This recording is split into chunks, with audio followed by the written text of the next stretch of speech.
Part A, Elementary Level.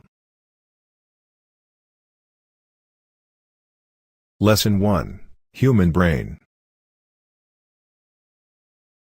Passage 1. How does food affect your brain? The foods you eat supply your body with energy. Your body needs energy to move, breathe, and even to sleep. One part of your body uses a surprising amount of energy. It's surprising because this part of your body is small, only 2 to 3% of your total weight, but it uses 20 to 30% of the energy from your food. Can you guess what it is? It's your brain. No doubt you know that drugs affect the brain, but did you know that food affects it too? Different types of food affect the brain in different ways. Sometimes we can feel the changes that food makes in our brains. For example, most people can feel a change almost immediately after drinking coffee. The caffeine in coffee makes people feel mentally sharper and more awake. After a cup of coffee, a person can think and make decisions more quickly. Other foods affect the brain in ways that we cannot feel, so we aren't aware of the effects. We do not realize how these foods influence us. However, everything we eat matters. Our food affects how smart we are, how well we remember things, and how long we can concentrate. For example, researchers have found that eating breakfast makes students do better on tests. Spinach, berries, and other colorful fruits and vegetables help keep older brains from slowing down. Eating large amounts of animal fat, in meat and cheese, for example, makes learning more difficult. Fish really is brain food. Many people have long believed that eating fish was good for the brain, and now scientists are finding that this is true. For millions of years, the brains of early human beings stayed the same size. They weighed only about 1 pound. 400 to 500 grams. Then, during the last million years or so, there was a big increase in brain size, with the human brain growing to about 3 pounds on average. This increase in brain size meant an increase in brain power.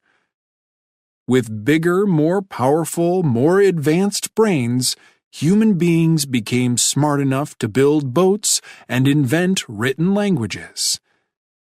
They developed forms of music and began to create works of art. Some scientists say that the big change in the size of the human brain happened after people started to eat fish and other kinds of seafood. Seafood contains a certain kind of fat, known as omega-3 fat.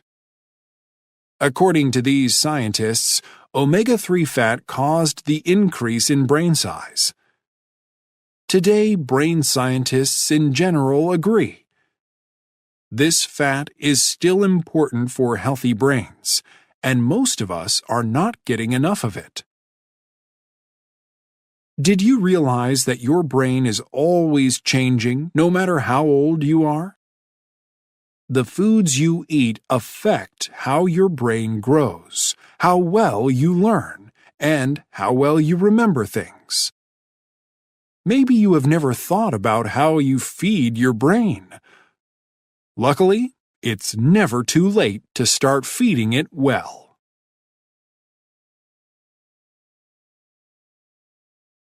Passage 2. How does your memory works? You have 2 basic types of memory, short-term memory and long-term memory. Things you see or hear first enter your short-term memory. Very little of this information then passes on into your long-term memory. Does this mean you have a bad memory?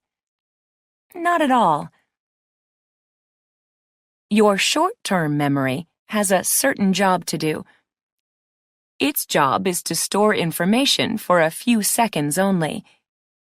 You use your short-term memory when you look up a phone number, call it, and then forget it. You remember the number just long enough to use it, and then it disappears from your memory. That's really a good thing. Imagine if your memory held every number, face, and word you ever knew. Your brain would hold a mountain of trivia. Of course, we need to remember some information longer, so it has to pass from short-term to long-term memory. Sometimes we tell ourselves to remember, okay, don't forget 555-1212, 555-1212. But usually, we don't even think about it.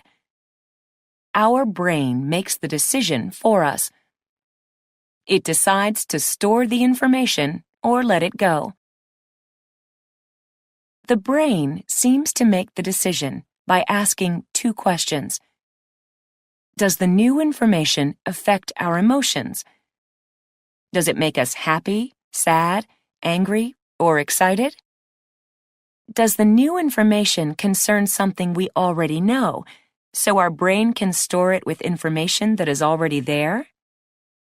An answer of yes to one or both of these questions sends the new information into long-term memory. That means the brain creates new connections among brain cells. These connections form in a region of the brain called the cerebral cortex. It's the largest part of the brain. After a piece of information enters your long-term memory, how do you get it back? Sometimes your brain may seem like a deep, dark closet. You open the door to look for something. You are sure it's in there somewhere, but you cannot find it. Maybe the information is no longer there.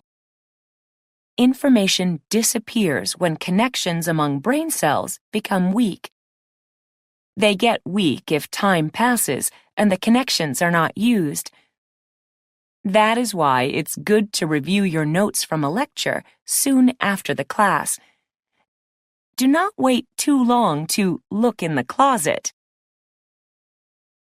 To keep the memory of something strong, think of it often.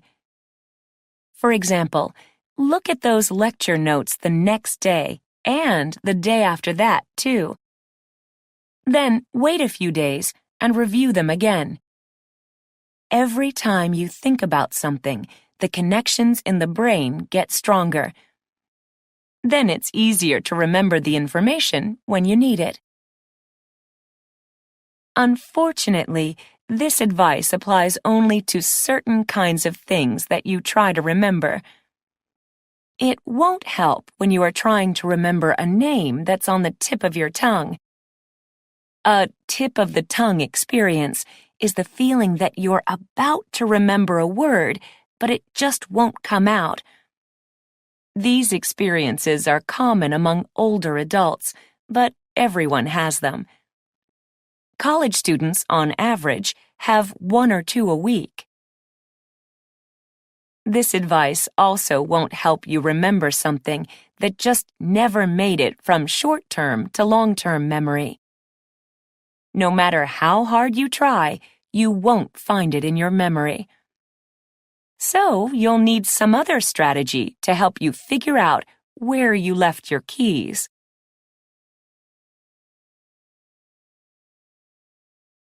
Passage 3. What happens in your brain as you sleep? Human beings, like all mammals, need sleep. Adults need an average of 7.5 hours a night. However, the average amount of sleep might not be right for you, just as the average size shoe might not be right for your foot. The usual sleep schedule, that is, doing all your sleeping at night, might not be right for you either. Getting some sleep during the day may be exactly what your brain needs. We may not all need the same amount of sleep or the same sleep schedule, but everyone needs the same two types of sleep. Our sleep is divided between REM sleep and NREM sleep, which you can pronounce NREM or non-REM. REM comes from the words rapid eye movement. During this type of sleep, your eyes move quickly. This eye movement shows that your brain is very active and you're dreaming. You spend about 20% of the night in REM sleep. NREM means non-REM or no eye movement. This type of sleep has 4 stages. When you fall asleep, you enter stage 1 of NREM sleep. This is a light sleep, so a noise could easily wake you up. After several minutes, you enter stage 2. It's not so easy to wake you up from this type of sleep. Stages 3 and 4 are periods of deep sleep. You breathe slowly, your muscles relax, your heart rate slows, and your brain becomes less active. You experience both REM and NREM sleep when you go through a sleep cycle.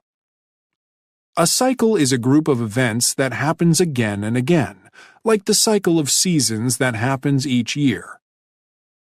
A sleep cycle takes you from light sleep to deep sleep and back again. It includes the 4 stages of NREM sleep, then a short period of REM sleep, and finally a return to light NREM sleep. At night, most people go through a series of 4 to 6 sleep cycles. It's good to understand sleep cycles and the stages of NREM sleep if you ever take naps during the day. A nap of 20 to 45 minutes will mean getting mostly stage 2 sleep. It will mean sharper motor skills and a better ability to focus your mind and pay attention. That is exactly what most people hope for when they take a nap. A longer nap may not do you as much good. It may mean that you enter the deep sleep of stage 3 or 4. If your alarm wakes you during deep sleep, you will wake up unable to think clearly. You will probably feel more tired than you did before your nap, and it can take 30 minutes or more to get over this feeling. However, a longer nap can do you good if it covers a full sleep cycle. That takes 90 to 120 minutes. If your alarm wakes you up at the end of a full sleep cycle, you will be coming out of a light sleep, and your brain will have all the advantages of a good rest. Those good effects can last for up to 10 hours. If you live a busy life, you probably do not always get a full night's sleep. Not getting enough sleep can mean you forget words, you have trouble learning, and you react more slowly. You can probably think of other effects of too little sleep. So consider taking a nap for the good of your brain, and think about sleep stages if you set an alarm.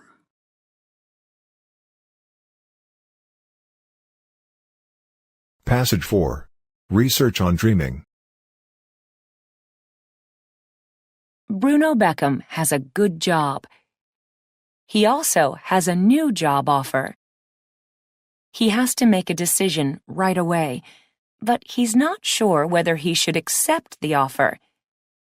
He is sure, however, that he's not going to make up his mind tonight. "I'll know what to do in the morning," he says. How will he know? What does he think will happen overnight? "I don't know," he says, "but whenever I have a big decision to make, I have to sleep on it." When you face a big decision, do your friends tell you to sleep on it? People in Italy say, dormici su.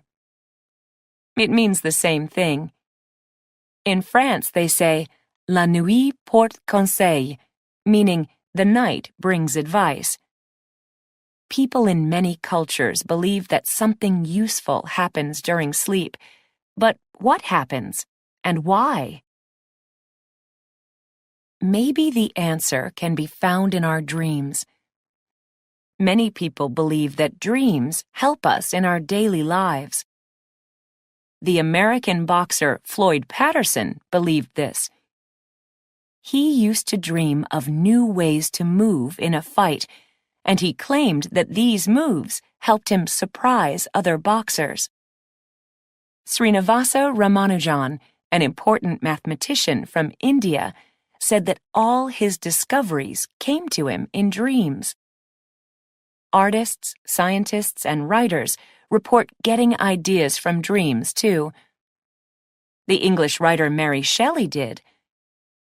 She said that the story of Frankenstein came to her in a dream. Paul McCartney of the Beatles woke up one morning from a dream in which he was listening to music.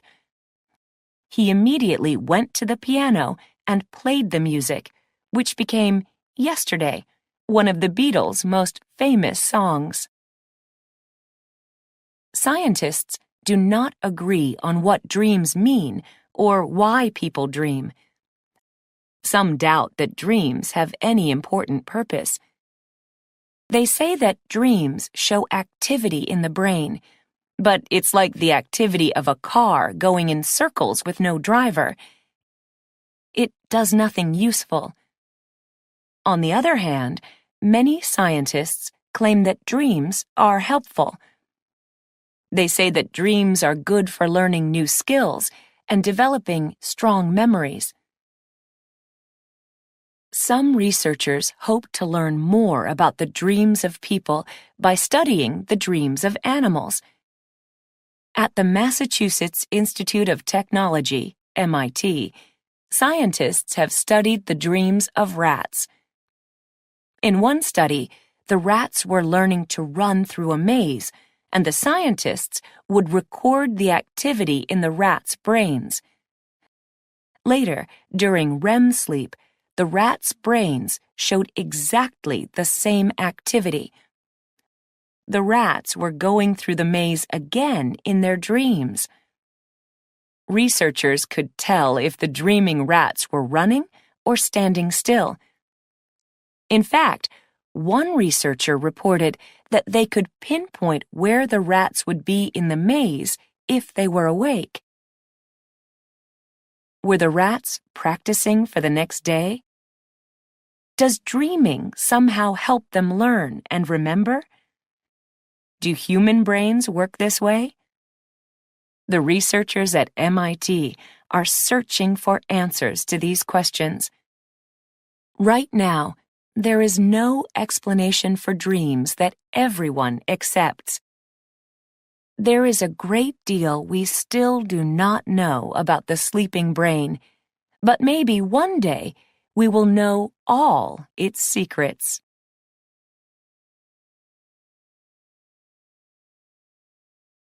Lesson 2, Food.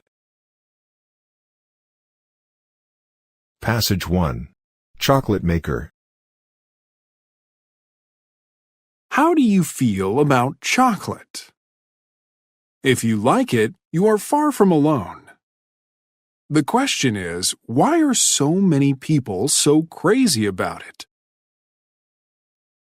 Jacques Torres has always loved chocolate. When he was a child in France, his family could not afford to buy it very often. They used to have chocolates only once a year, at Christmas. Jacques remembers how he used to take some and go hide under the table with the tablecloth all around him. He didn't want his mother to see how many chocolates he was eating. He says that when he bit into one of his favorites, that was heaven. When he grew up, Jacques became a professional chef. For years, he worked at famous restaurants in France and the United States. Then he left restaurant work to start his own business. Today, he owns 9 chocolate shops in New York City, one with a chocolate factory next door. It feels to him like a dream come true. Everybody loves chocolate, says Jacques, but it's such a mystery to them. How does this magic happen? At the factory, visitors get to watch how it happens through 11-foot-tall windows. Jacques offers visitors the chance to see how dusty brown cocoa beans are turned into beautiful chocolates. It's clear that many people share Jacques' love of chocolate. His shops sell millions of dollars worth of chocolate each year. However, no one thinks of New York City as the world capital of chocolate. That would be Switzerland, a country rich in chocolate factories. The average person there eats about 22 pounds of chocolate a year. Next in line after the Swiss are the chocolate-loving British. There are chocolate lovers across all of Europe, North and South America, and Australia too. Now chocolate makers are looking to Asia for new customers, especially India and China. Why do people love chocolate so much? Many researchers have asked this question, and they have studied what chocolate does to the human brain. Scientists have found that chocolate has more than 300 different chemicals in it. Which ones give us the good feelings we get when chocolate melts in the mouth? That has been difficult to figure out. We do now know that chocolate can be good for you, especially dark chocolate. So if you wish, you can say that you eat it for your health. Jacques Torres suggests a different way to think about chocolate. You know, chocolate is like romance, he says. It makes your eyes close, your mouth water. It makes you playful. That seems a fine reason to enjoy a little chocolate.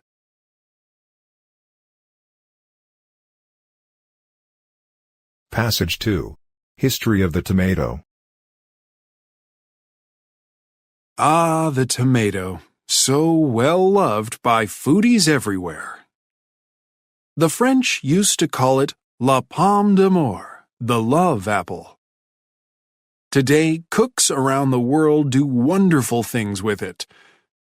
There are more than 4,000 types of tomatoes, and no doubt even more ways to eat them. Without the tomato, we would have no Mexican salsa or Italian pizza. Many wonderful Indian dishes would not be the same. After the potato, it's the most popular vegetable in the world. But wait, is it a vegetable? You may be thinking, who cares? But this question was once important enough that it had to be decided by the highest court in the United States. It happened back in 1893. At that time, there was a tax on vegetables brought into the country, but no tax on imported fruit. Naturally, importers of tomatoes called them fruit so as not to pay the tax. Not everyone agreed, and the question went all the way to the Supreme Court. The justices knew that the tomato really is a fruit. That's because it's the part of the plant holding the seeds. To be more specific, the tomato is a berry. However, most people considered it a vegetable. They usually cooked and ate tomatoes more like vegetables than like fruit. That was the basis for the court's decision in the case. The justices said that the tomato should be called and taxed as a vegetable. The story of the tomato really begins much earlier. It starts in South America, where tomatoes grew wild. The first people to grow them were the Maya people of Central America. In the 1500s, the Spanish took tomatoes from Mexico to Spain. From there, tomatoes went to France, Italy, and other areas around the Mediterranean Sea. Those first tomatoes were small and yellow. Their color gave the tomato its Italian name, pomodoro, or pomo d'oro, golden apple. Europeans did not fall in love with tomatoes quickly. For a long time, they were afraid to eat them. The tomato plant looks like a plant called deadly nightshade, or belladonna, and is part of the same family. The roots, leaves, and berries of the deadly nightshade are highly poisonous. So it took a while for Europeans to accept the tomato. A cookbook with tomato recipes did not become available to the public until 1692. By the late 1700s, Europeans were happily eating tomatoes. However, in the United States, most people did not yet trust them. President Thomas Jefferson, 1743 to 1826, helped to change their minds. He grew tomatoes in his gardens and served them at dinners in the White House. Today, tomatoes are so popular in the U.S. that 85% of home gardeners grow them. As every one of those gardeners would no doubt tell you, there's nothing like a fresh, homegrown tomato.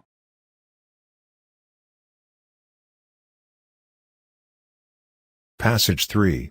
Comfort food. It's natural for people to eat when they're hungry, but people eat for other reasons too. Do you ever eat because you're with friends and everyone else is eating? Do you ever eat because you feel tired or because you're under stress? Many people do. Maybe they have too much to do, or they're having problems in a relationship. So they eat to feel better. But they don't eat just anything. They want a specific kind of food. They want food that helps them relax. They want comfort food. What is comfort food?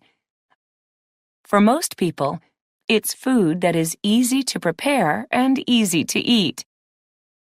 Eating it gives them a warm feeling. It's often a type of food that they loved as children. Maybe they used to eat it at specific times or places. Maybe it's food their mother or father used to make. Comfort food makes people feel, somebody's taking care of me. Researchers at the University of Illinois did a survey on comfort food in the United States. They asked over 1,000 people about it. They wanted to know two things. What comfort foods did people want, and when did they want them? The results of the survey were rather surprising. The researchers expected people's favorite comfort food to be soft and warm, like, for example, the most popular comfort foods in Japan, miso soup and soba noodles. But the number one U.S. comfort food was not soft or warm. It turned out to be potato chips. Another favorite was ice cream, especially among people ages 18 to 34. Not all comfort foods are snack foods, however. Nearly half of the comfort foods that people described were healthy homemade foods, like chicken soup and mashed potatoes. The survey showed that people of different ages want different comfort foods. It also showed that men and women make different choices. In general, women choose sweet comfort foods. Those who took part in the survey mentioned ice cream most often. 74% of them put it on their list. Then chocolate, 69%, and cookies, 66%. Ice cream was very popular with the men, too. 77% of the men in the survey mentioned it. However, men do not choose sweet foods as often as women do. Men often want hot and salty comfort foods, such as soup, 73%, and pizza or pasta, 72%. The researchers also figured out when the people in the study wanted comfort food most. You may think that comfort food is usually for times of stress or when someone feels bored or lonely. However, the researchers say that the opposite is true. Yes, people do eat to feel better, but more often they eat comfort foods when they already feel happy. They eat them to celebrate or to reward themselves.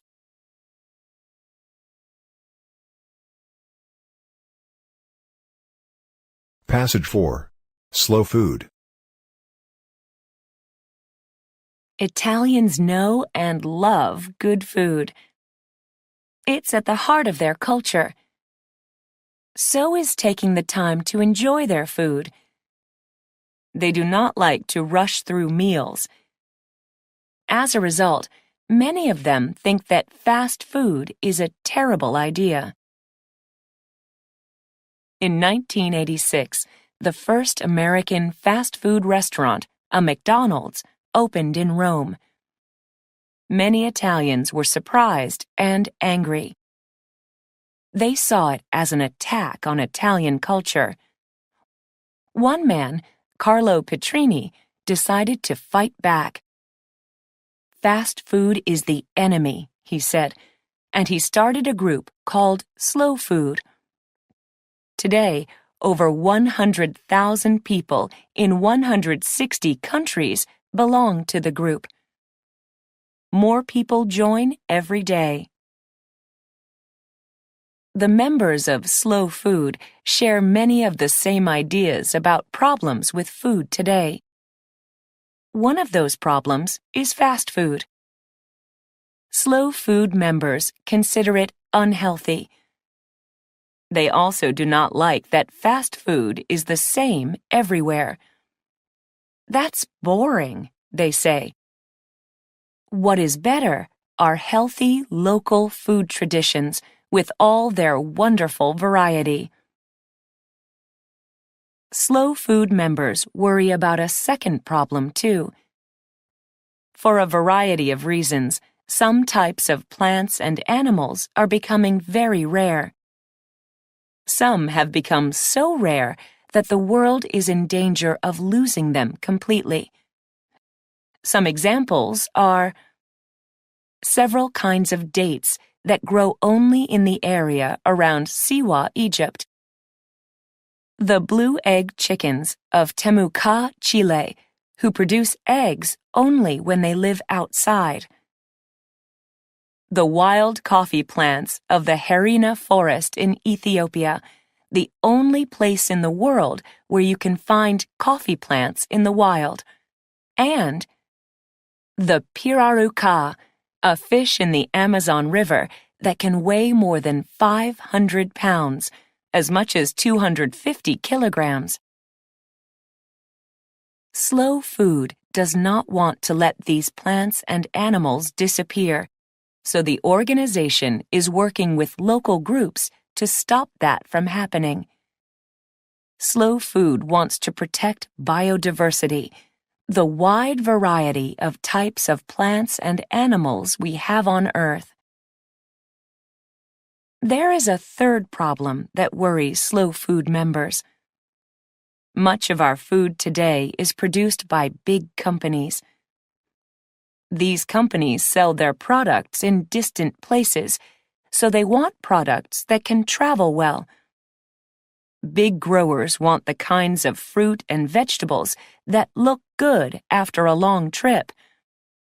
But how do their apples, lettuce, and tomatoes taste when they finally arrive? That is less important to them. So now we have more trouble finding good-tasting fresh fruit and vegetables.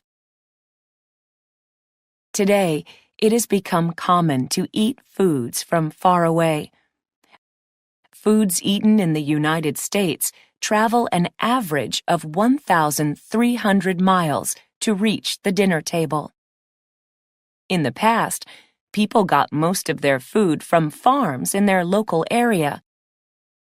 Slow Food members say people should be buying more local food. It's fresh and it's part of our culture. One man in the United States, Gary Nubbin, decided to try this.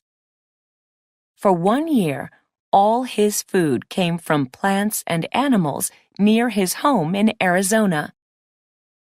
One local animal there is the rattlesnake.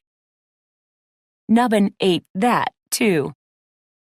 In his book, Coming Home to Eat, he says it tastes just like chicken. Fast food is reaching more and more parts of the world. But slow food is getting its message to more and more people, too.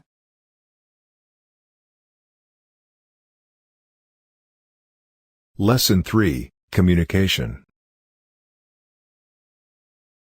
Passage 1. The ways that animals communicate.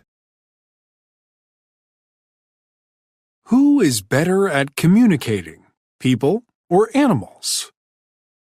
If you think about human inventions such as the telephone and the internet, the answer seems perfectly clear.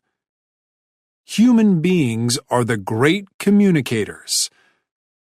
However, think about your own personal communication skills. If you compare your skills with what animals can do, the answer is not so simple. Animals can communicate in ways that people cannot. Most of us depend on our voices for much of our communication. We use words and sounds to pass information to the people around us.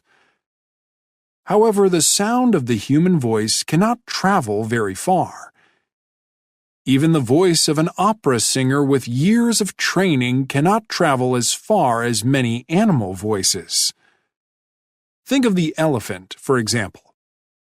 Because of its great size, its voice has the power to be heard for miles. Elephants can also make very low sounds, too deep for any human to hear, which let them communicate over even greater distances.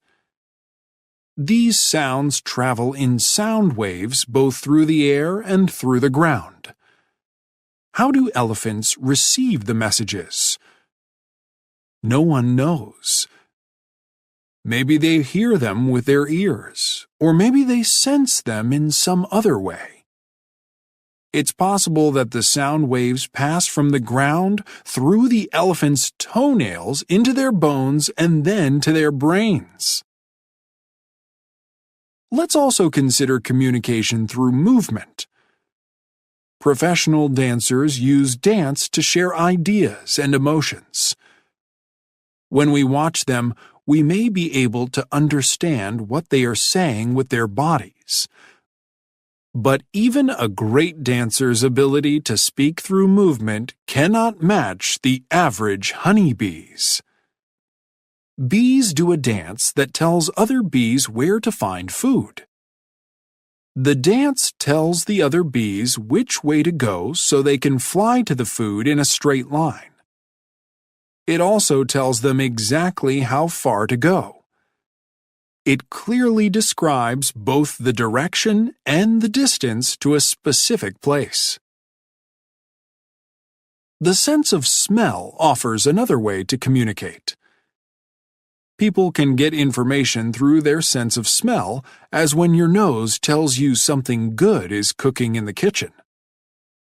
In general, however, we don't use smells to send messages the way that animals do. For example, certain animals produce smells to tell others, "This is my place, get out." A smell can also give an invitation. Often a female animal will produce a smell to attract a male. It tells him, "Here I am, come find me." Animals are also better than humans at understanding the messages in smells. We certainly cannot compete with dogs. The canine sense of smell is up to 1,000,000 times better than ours. Our noses are not the best, our voices are not the strongest, and our dancing may not say anything at all. But people are the only ones with words and written languages. So maybe we can still call ourselves the great communicators.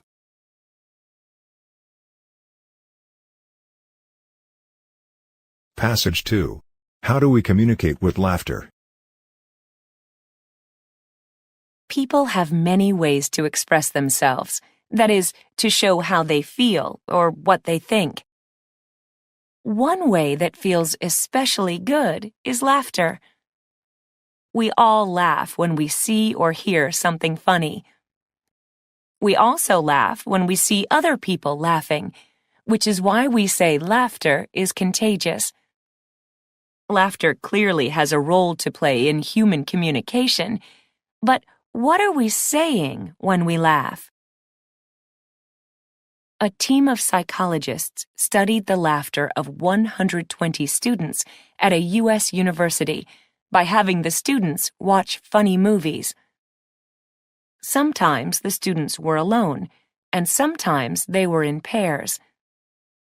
The psychologists recorded the students' laughter, and they noticed that the students made a wide variety of laughing sounds.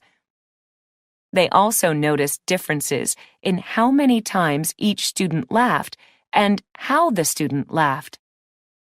For the students in pairs, both these things depended on the student's partner. Was the other person the same sex or the opposite sex? And what was the relationship between the two? Was the person a friend or a stranger? Here are some of the researchers' findings. Men laughed much more during the movies when they were with a friend. It did not matter whether the friend was male or female. Men laughed much less when their partner was a stranger or when they were alone. Women laughed most when they were with male friends. With male strangers, women laughed in a higher voice. There were 3 basic types of laughs: high, song-like laughs, laughs with the sounds coming mostly through the nose, and low, grunting laughs. The researchers then carried out another study, in which they asked people to listen to these 3 types of laughter. To find out which kind of laughter people liked best, they asked questions like, "Does the person laughing sound friendly? Do you think he or she sounds attractive? Would you like to meet this person?" Most people preferred the high song-like sounds and were attracted to people who laughed this way. The researchers believe that laughter is a tool we use, usually without thinking about it, to influence the emotions and behavior of other people.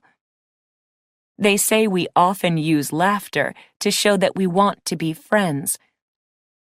In fact, in spite of what you may think, most laughter during conversation is not because someone is reacting to something funny. Researcher Robert Provine, author of Laughter, A Scientific Investigation, says that in conversation, the people who are listening actually laugh less than the ones who are speaking. A speaker's laughter has a social purpose, says Provine. He calls laughter the oil in the social machine. In other words, it helps relationships between people work smoothly. Did you know that human beings are not the only ones who laugh? Dogs do it too.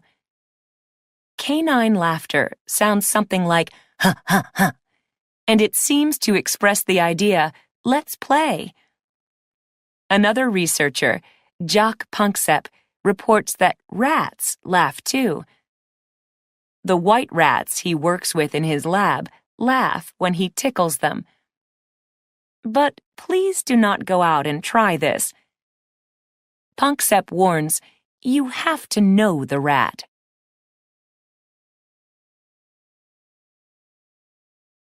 Passage 3. Who invented the telephone? If you cannot imagine how you would get along without your phone, then say a word of thanks to its inventor, Alexander Graham Bell. Bell was born in Scotland in 1847. All through his life, he had a strong interest in communication, partly because of his family. His grandfather was an actor and a famous speech teacher, and his father developed the first international phonetic alphabet. His mother's influence was rather different. Communication was hard for her because she was almost completely deaf. She usually held a tube to her ear in order to hear people. Her son Alexander discovered another way to communicate with her when he was a little boy. He used to press his mouth against her forehead and speak in a low voice. The sound waves traveled to her ears through the bones of her head. This was among the first of his many discoveries about sound. As a teenager, Bell taught music and public speaking at a boys' school. In his free time, he had fun working on various inventions with an older brother, inventions that included a useful machine for farm work. Then both of Bell's brothers got sick and died. He came down with the same terrible sickness, tuberculosis, leading his parents to move the family to Canada. There, his health returned. Bell moved to the United States when he was 24. He went to Boston to teach at a school for deaf children.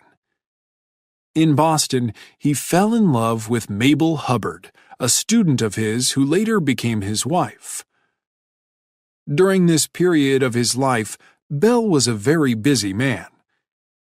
In addition to teaching, he was working on several inventions.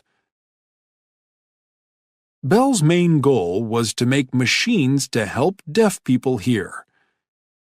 He was also trying to improve on the telegraph. In those days, the telegraph was the only way to send information quickly over a long distance. Telegraph messages traveled over wires and were sent in Morse code, which used long and short sounds for the letters of the alphabet. Bell was trying to find a way to send the human voice along a wire. However, almost no one believed in this idea. People kept telling him, "You're wasting your time. You should try to invent a better telegraph. That's where the money is." Bell understood a great deal about sound and electricity, but he was actually not very good at building things. Luckily, he met someone who was, a man named Thomas Watson. Watson turned out to be a great help to Bell.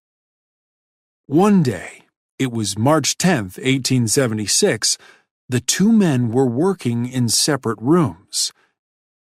They were getting ready to test a new invention, which had a wire going from one of the rooms to the other. Something went wrong, and Bell shouted, "Mr. Watson, come here! I want you!" His voice traveled along the wire, and Watson heard it coming from the new machine. It was the world's first telephone call. Bell may or may not have realized it at the time, but he was on his way to becoming a very rich man. Soon afterward, Bell wrote to his father, "The day is coming when telegraph wires will go to houses just like water or gas, and friends will converse with each other without leaving home." Maybe his father laughed to hear this idea. At the time, most people expected the phone to be just a business tool, not something that anyone would ever have at home. Bell could see a greater future for it, but even he could probably never have imagined what phones are like today.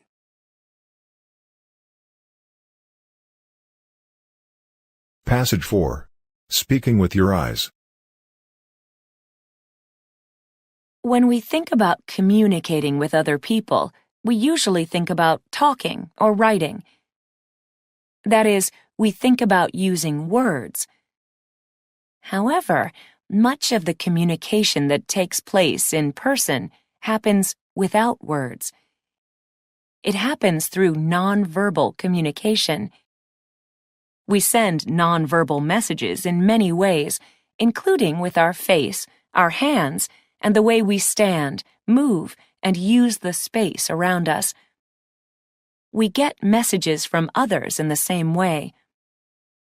Our eyes play an especially important role. Researchers who study this role use the term eye behavior. It refers to both the things we do with our eyes without realizing it and the things we do on purpose. One area of eye behavior is eye contact. Imagine yourself walking along a busy city sidewalk. What are your eyes doing? Do you focus on anything, or are your eyes moving all the time? What are other people's eyes doing? If you are in a U.S. city, there are probably few people making eye contact. If your eyes meet a stranger's, chances are that he or she will quickly look away. If the stranger does not look away but maintains eye contact, it may be a sign of attraction. Eye contact shows that we are paying attention. It may mean nothing more than we are being polite, or it may mean something else. We often use our eyes to express interest in someone. Because it is natural to look at things we find attractive, keeping our eyes on someone can be like paying the person a compliment. Looking at something attractive actually brings about a change in our eyes. It makes our pupils, those small round black areas in the middle of our eyes, grow larger. Large pupils then make our eyes more attractive. Research has shown that eye contact can also influence whether someone finds another person attractive.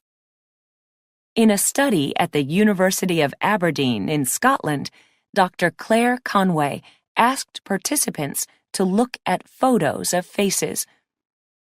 There were photos of people smiling and looking directly at the viewer, and there were photos of those same people smiling but looking away. Dr. Conway said faces that were looking directly at the viewer were considered more attractive. This was especially true for faces of the opposite sex. Dr. Conway suggests that something in the human brain makes us prefer the faces of people who make eye contact with us. When they are looking at us, they seem to like us. If they like us, that makes them more attractive to us. Of course, a face in a photo is one thing, and a real person looking at you is something else. How do you feel when someone makes eye contact with you and keeps on looking? Does it make the person seem attractive, or does it make you feel uncomfortable, or even afraid? How we read people's eye behavior depends in part on our culture.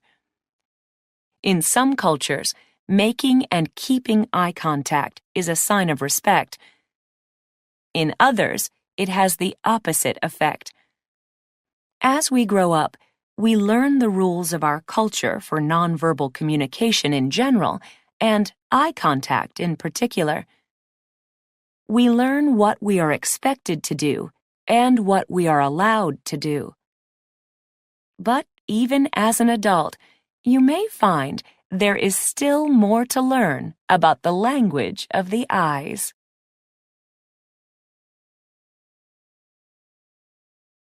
Lesson 4, Changes in Life. Passage 1. An International Love Story. Aruna was in her last year of college near her home in Malaysia. It was the first day of a new course, and she was in class.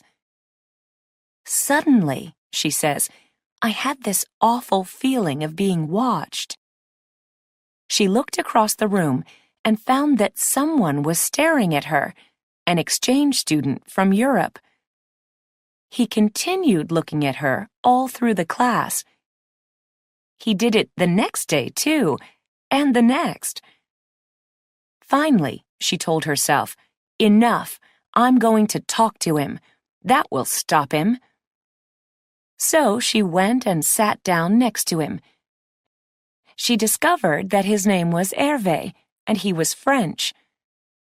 As soon as we started talking, it was magic, and he was perfect. Aruna and Hervé fell in love, but after a few months, he had to return to France. Soon after that, Aruna graduated and faced the biggest decision of her life. Hervé wanted her to come to Paris. Should she go, or should she try to forget him? Aruna remembers, my parents were in total shock, but the best thing was that they never said no. It was always my choice and my responsibility. This is what they always taught me, to make my own decisions.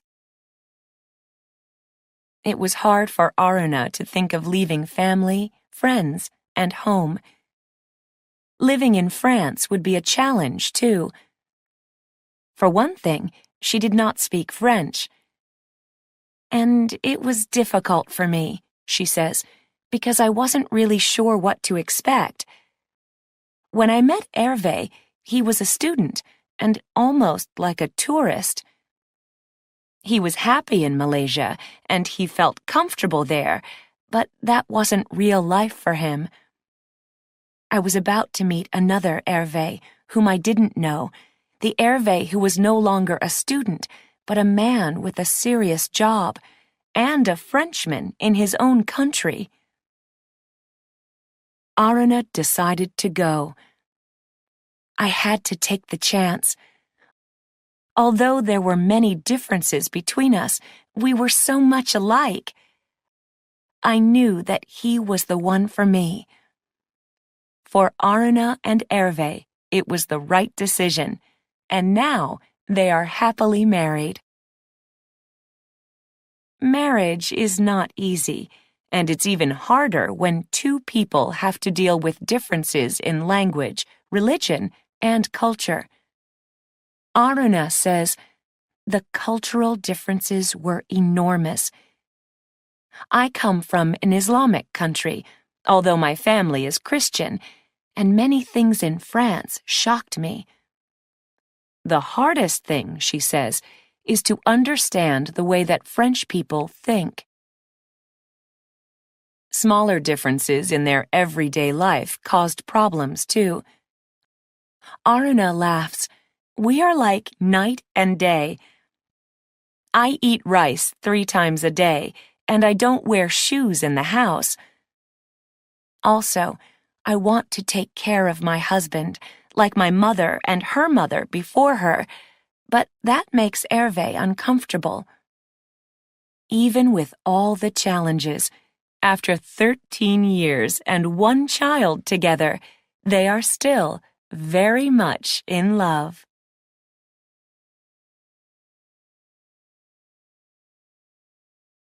Passage 2. Life is full of surprises. Mahmoud Irani teaches at a small U.S. college. He did not expect to end up in the United States, and he did not expect to teach. He grew up in Iran, and he planned to become a doctor.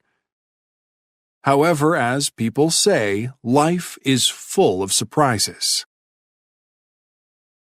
Mahmoud was born in Iran near the city of Tehran. In high school, he was an excellent student, the best in his class, and he was planning on a career in medicine. First, he had to take the National University entrance exam. He needed to do well on the exam to be accepted by a medical school. Out of 50,000 high school students taking the test, only 1,000 would get the chance to study medicine. Mahmoud missed the score he needed by a few points, which his teachers found very surprising. He took the test again, and again he had to deal with bad news.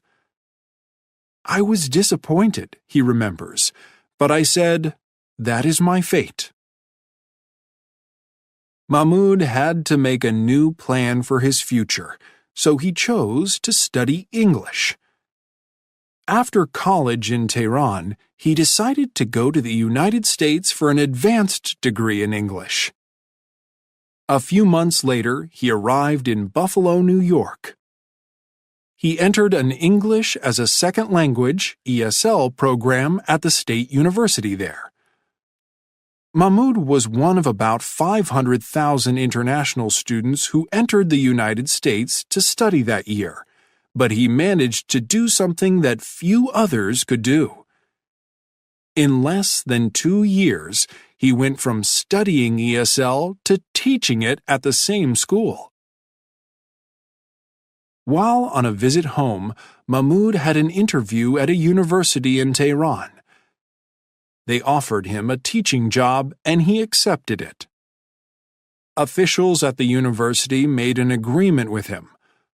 Mahmoud would return to Buffalo to finish his degree, and they would give him financial support.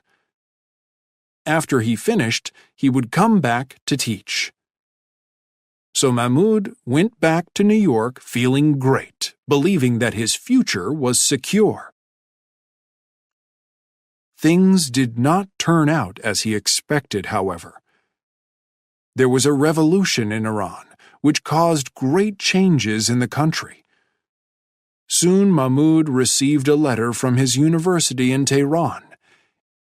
It said, "We don't need any English teachers." Suddenly his support was gone, and his future was unclear. It was a shock. Mahmoud decided not to give up. He continued studying for his degree, and after much hard work, he reached his goal. Soon he had a good job teaching at St. Michael's College in Vermont. Things have turned out well for Mahmoud. His students at St. Michael's report that he is a great teacher.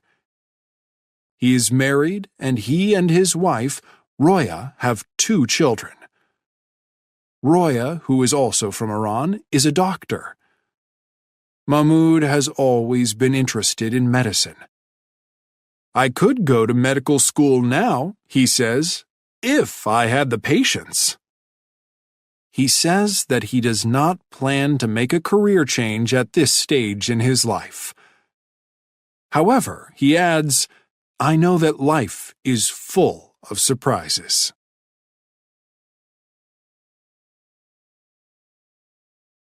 Passage 3. To live as an artist. In 1981, the artist Vitek Kruta escaped from his country. He left with just one little bag. One little bag with basic things like a toothbrush and underwear, he remembers. He was 19 years old at the time. Vitek's home was in Prague, Czechoslovakia. He loved his country, but he could not stay there because the communist government wanted to put him in jail. The government wanted total control of all art and music, he explains. We had to have art shows in secret. My kind of painting was against the law. The rock music that my band played was against the law. There was no future for me there. So Vitek escaped to Germany. The rest of his family was still in Prague, and after he left, the police made a lot of trouble for his father. In Germany, Vitek first had to learn the language. He spoke Czech and Russian, but not German, so he spent 8 months taking lessons at a language school. Vitek remembers that it was easy for him to understand and read German, but he could not speak it. Then one night, he had a dream. In his dream, he was skiing in the mountains. He met another skier and started talking with him, in German. The following day, he discovered that he could speak much better. Next, Vitek got back to his studies in art. He learned to restore old buildings, such as churches and castles.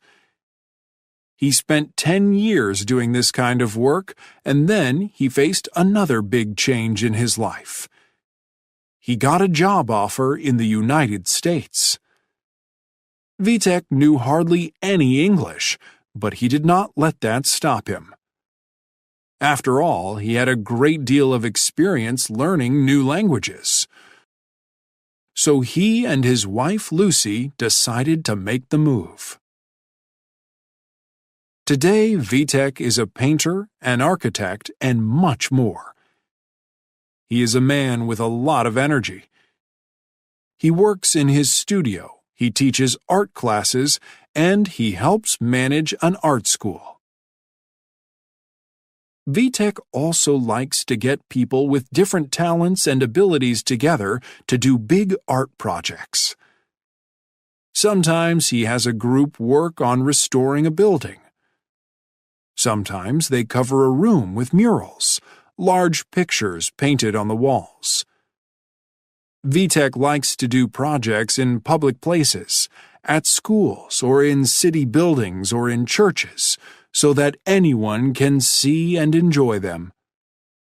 He says that projects like these bring art back to the people.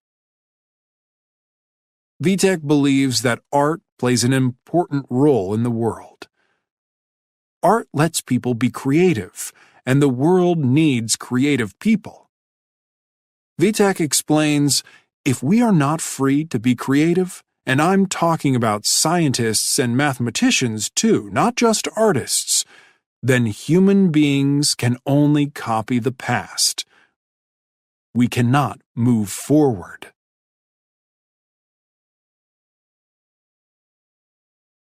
Passage 4. An amazing woman. Ruth Simmons was born into a very poor family, but she grew up to become the president of a famous university. How did she do it? Hers is an amazing story. The story begins on a farm in Grapeland, Texas, in 1945, the year that Ruth was born.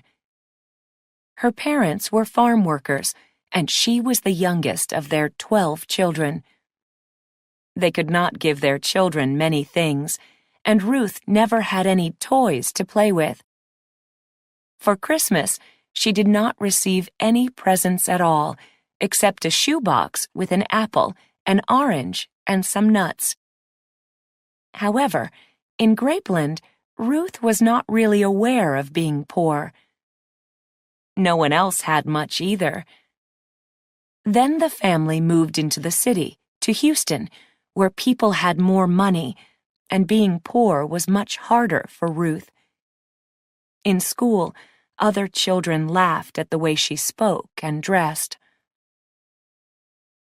Ruth's mother kept the family together. She had no education, but she was very wise, Ruth remembers.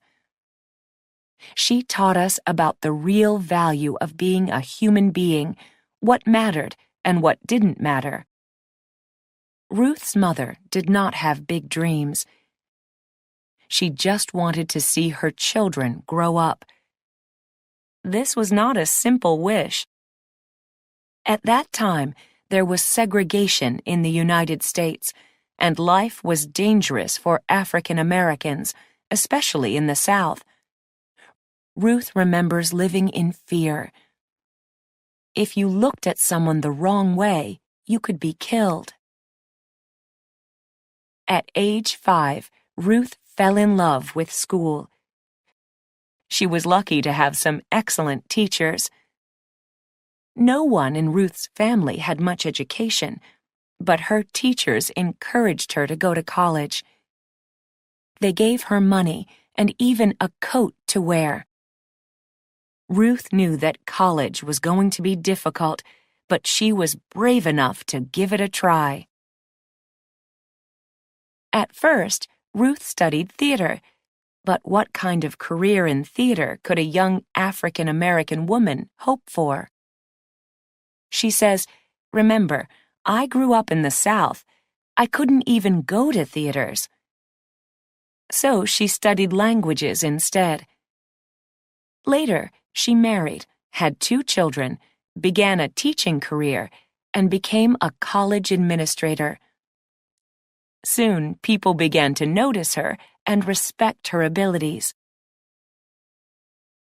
In 1995, Ruth became president of Smith College, a famous U.S. college for women.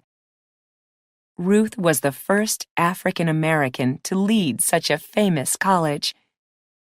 Suddenly, her story was on TV and in newspapers all over the country. 6 years later, she accepted another challenge. She became the president of Brown University and was the first woman in that role. Ruth believes in the power of education. She once said, "Learning can be the same for a poor farm kid like me as it is for the richest child in the country. It's all about cultivating one's mind, and anybody can do that. So it doesn't matter what color your skin is. It doesn't matter how much money your father has. It doesn't matter what kind of house you live in. Every learner can experience the same thing." As Ruth Simmons will tell you, education can change your life.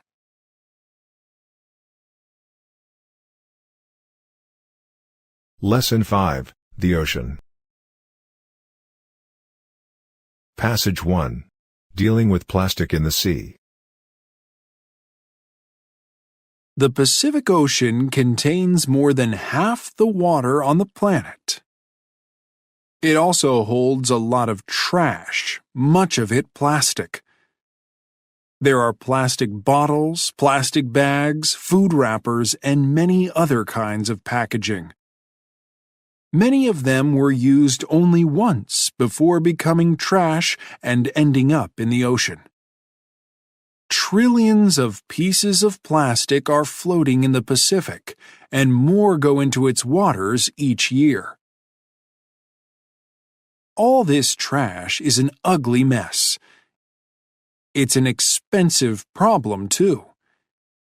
It costs billions of dollars each year to the fishing, shipping, and tourism industries. More than that, it's dangerous. Every year, at least 1 million seabirds and many thousands of other animals die because of plastic pollution. People's health is also affected because the plastic is full of toxic chemicals.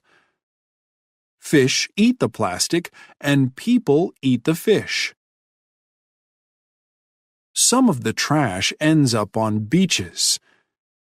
The United States spends about $500 million a year to clean up its West Coast beaches alone.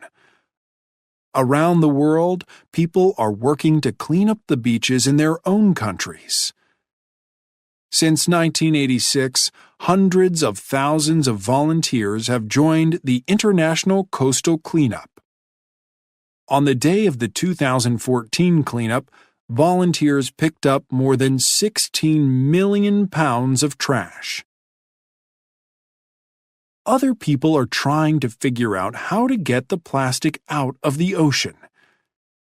This is what Boyan Slat is working on. At age 16, he started studying the problem. He soon invented a system for catching plastic floating on or near the surface. At 19, Boyan left his university in the Netherlands to start a foundation, the Ocean Cleanup. He now leads a large team of scientists and engineers. They are developing the technology to clean millions of pounds of plastic from the sea. Their goal is to clean up the largest garbage patch in the Pacific. They expect the job will take years. For his efforts, Boyan received the United Nations' highest environmental award. The UN named him a champion of the Earth. Boyan and his team are in a hurry to get plastic out of the ocean. Right now, most of it is in large pieces. However, sunlight is turning it into microplastics, very tiny pieces. Those are even more dangerous. They're also harder to collect. Boyan does not believe that the system he invented will end the problem of garbage patches in the sea. He asks, how are we now going to make sure no more plastic enters the oceans in the first place? About 8 million tons of plastic go into the sea every year. More and more plastic bags, bottles, and food wrappers. More and more plastic cups, forks, knives, and spoons. What can we do? People fighting the problem say one answer is to change laws. They want to make the producers of plastic take more responsibility for it. They say another way is for people to make small changes in how they live. Some people are trying to make a difference by taking their own bags to the store instead of accepting plastic bags, buying products that can be reused, recycling plastic and buying recycled products, and volunteering to clean up their own part of the planet.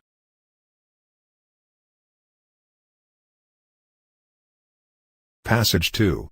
What does the ocean mean to us? Some people have no trouble explaining how the ocean is important in their lives. They live near it and depend on it for food. It gives them the work that supports their families. For people who live far from the ocean, the ways they are connected to it may not be so clear. However, if you know a few facts about the ocean, it's easy to see how important it is for all life on Earth. Did you know that the ocean covers 72% of the Earth's surface? It helps regulate the climate by holding heat from the sun. It also supplies half of the oxygen in the air we breathe. The oxygen is produced by phytoplankton, tiny ocean plants that live just below the surface. These facts have led people to call the ocean Earth's life support system. Did you know that 8 of the world's 10 largest cities are near the ocean? History explains why this is so.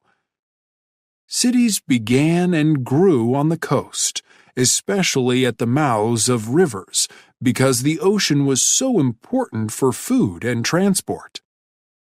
Today, almost half the people in the world live near the ocean. While facts like these explain why the ocean matters, they do not answer another question. How does the ocean make us feel? The ocean has a strong effect on people's emotions. It can cause fear of what we cannot see and do not know, of things that live in the ocean, or of big storms like hurricanes and typhoons. It makes sense to be afraid of those. But the ocean can also make us feel calm and relaxed. How does it do that? Why do so many vacationers want to be at the ocean? Why do people pay so much to live where they can see it? What is it that draws us to the ocean? Many of us are drawn to it to have fun. We want to swim in it or go out in boats. Think of all the ways people have invented to play in and on the water. Others just want to be near the ocean. Perhaps it's because of the great open space where we can see miles of open water and sky. Some say the space makes them feel free and full of hope. Others love the ever-changing colors of the sea. Still others are drawn by its sounds. The crash of waves against rocks is exciting, while the gentle sound of small waves on the beach is calming and comforting. Perhaps what draws people to the ocean is even more basic. Did you know that our brains are about 73% water? The answer to the question of what draws us to the sea may lie in the mysteries of the human body. Many of us choose to be near the ocean when we can. We love seeing the ocean, hearing it, smelling it, playing in it, walking or sitting by it. We may not know why we feel the way we do about it. However, we do know how every person on Earth is connected to the ocean and how important that relationship is. Passage 3. The Crab. Introduction. Someone with an interest in sea creatures could easily spend their entire life studying crabs. The crab is one of the oldest living types of animals, and there are about 4,500 kinds of them. Among all these crabs, there are many differences, but there are certain things that all crabs have in common. Ways that all crabs are alike. All crabs are invertebrates. That means they have no backbone. Did you know that invertebrates make up about 95% of all known animals? All crabs have a hard shell called an exoskeleton. They have 10 legs, with 5 on each side, and they have an unusual way of walking. Crabs can go forward or back, but usually move sideways. The first or front pair of a crab's legs are its claws. Some differences among crabs. Not all crabs are sea creatures. Some types of crabs do live underwater, but others live on land, and some can live in either environment.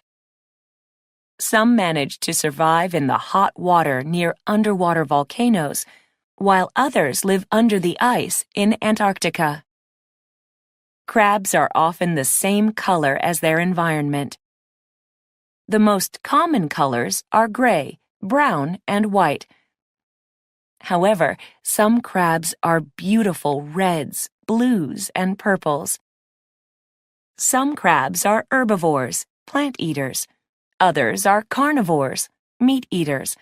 And others are omnivores, plant and meat eaters. Did you know? Christmas Island red crabs must put their eggs into the ocean so that the baby crabs can hatch, come out of the egg. The adult crabs cannot swim or breathe underwater.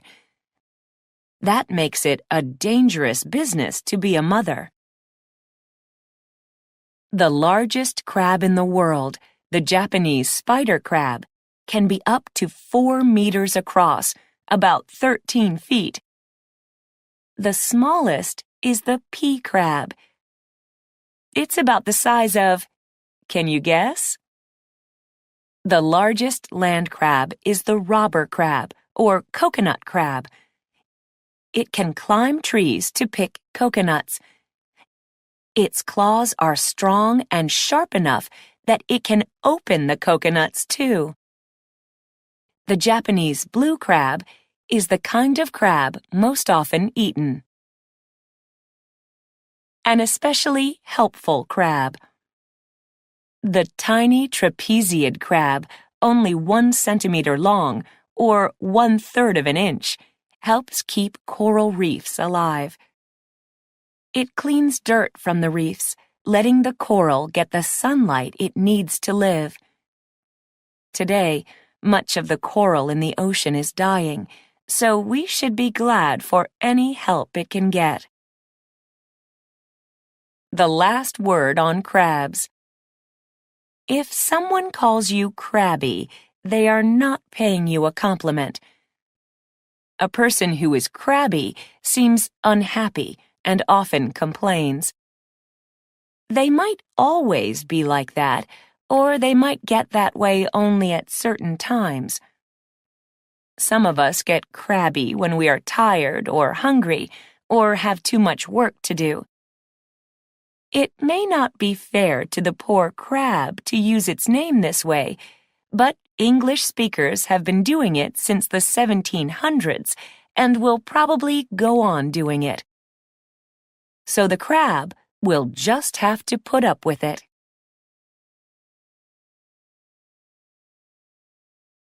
Passage 4. Underwater Wonderland.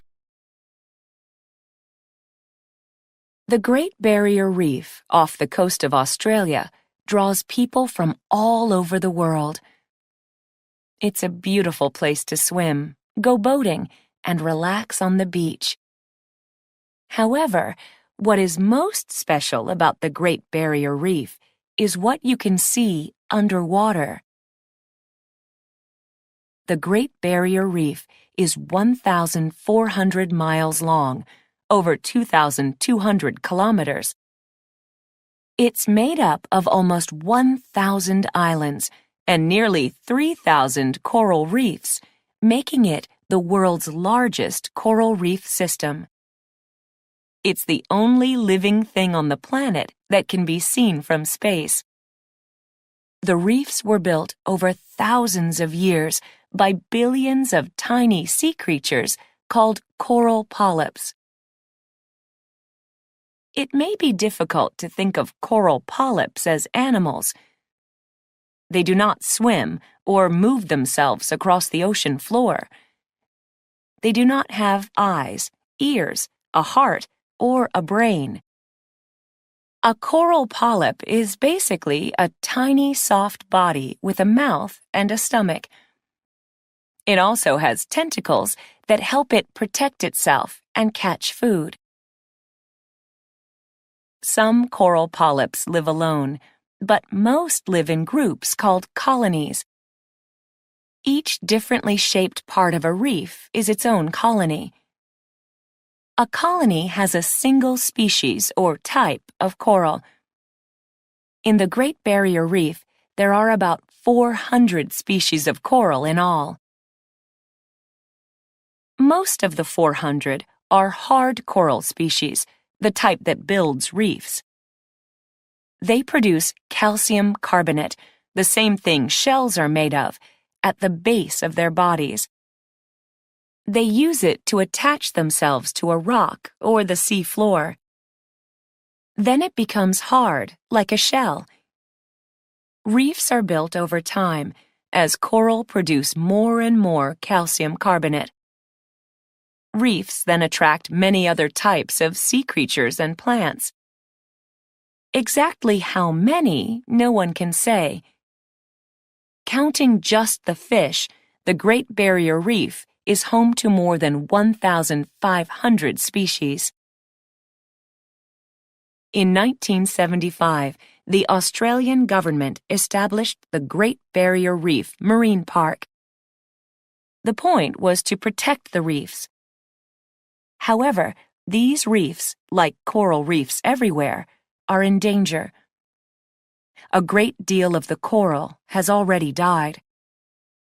Researchers studying the situation found that between 1985 and 2012, the Great Barrier Reef had lost half its coral cover. Violent storms called cyclones destroyed many of the reefs.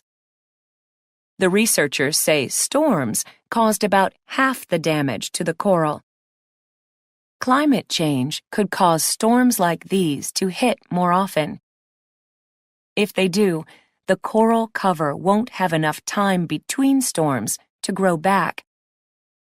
The second largest problem was a growing number of crown-of-thorns starfish. They eat coral polyps. Between 1985 and 2012, they ate them faster than the coral cover could grow back. Coral everywhere face the problem of higher ocean temperatures caused by climate change. Some coral species cannot deal with the warmer waters. Then there is ocean pollution. No species deals well with that. In the past few years, many countries have established new marine protected areas, MPAs. That's great news. These are parts of the ocean that are like national parks on land. In an MPA, human activities, especially commercial fishing, are controlled to protect the plants and animals. More MPAs are needed. Right now, only 1% of the ocean is protected in this way. However, even in MPAs, as in the Great Barrier Reef, nature is not safe from pollution or climate change.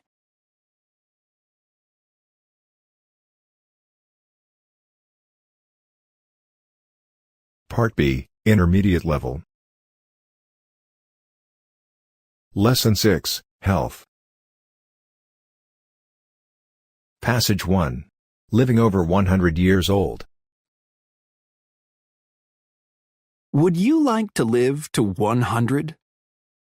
Many people would. Some have dreamed of living even longer, perhaps forever. We know this has long been a popular idea because for hundreds of years, many cultures have had legends about ways to avoid growing old. In Europe in the 1400s, people heard one such legend about a wonderful spring somewhere in Eastern Asia. Drinking the water from this spring was supposed to make a person young again. It's likely that this story reached the Spanish explorer Juan Ponce de León, and it may have been on his mind when he traveled to the Americas in the 1490s. After arriving in Puerto Rico, Ponce de León heard about an island with a similar spring, and he decided to go look for it. He invested in 3 ships, and in 1513 he went searching for the island. However, he ended up in Florida, never finding the island or the spring, which people now call the Fountain of Youth. When Ponce de Leon died 8 years later, he was 61, which may not seem very old, but living to 61 was actually a very long life for a man of his times and his lifestyle. It used to be generally agreed that the human body could not possibly last more than 120 years. No scientist today believes 120 to be the limit because people have already lived beyond that age.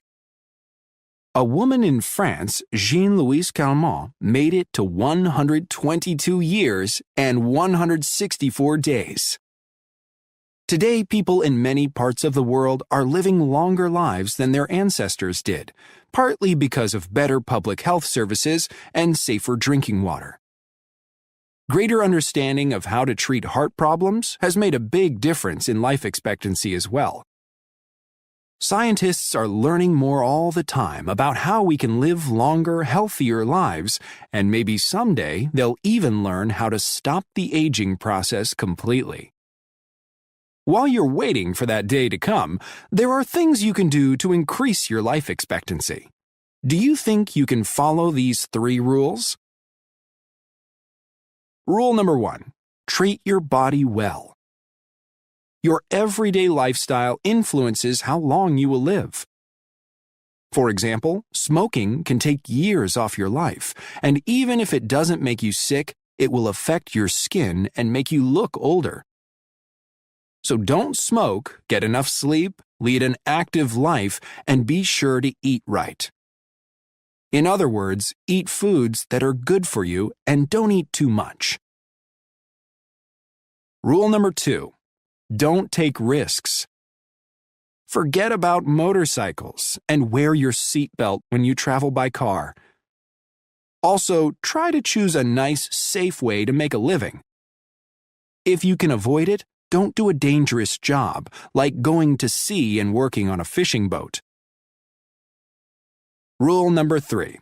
Choose your parents carefully. Perhaps you're asking, how can anybody follow this one? Well, that's a good question. However, about 70% of your life expectancy depends on your genes, and you get your genes from your parents. Genes control not only your hair and eye color, but much, much more. If people in your family usually live long lives, then chances are good that you will too. It also helps to be born in Australia or Japan, and it helps to be born female. The average Australian or Japanese man can expect to see age 80, while his sister can expect to reach 85. Japan is home to more than 61,000 people who have made it to 100, and more than 87% of them are women.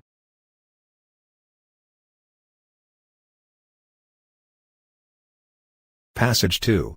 Placebo effect. Harry S. wanted to quit smoking. So, when he saw an ad for a study on ways to break the habit, he called and offered to be part of it. The research was being done at a local university where Harry and the other volunteers, all people who wanted to quit smoking, were divided into 3 groups. The volunteers in Group A received nicotine gum.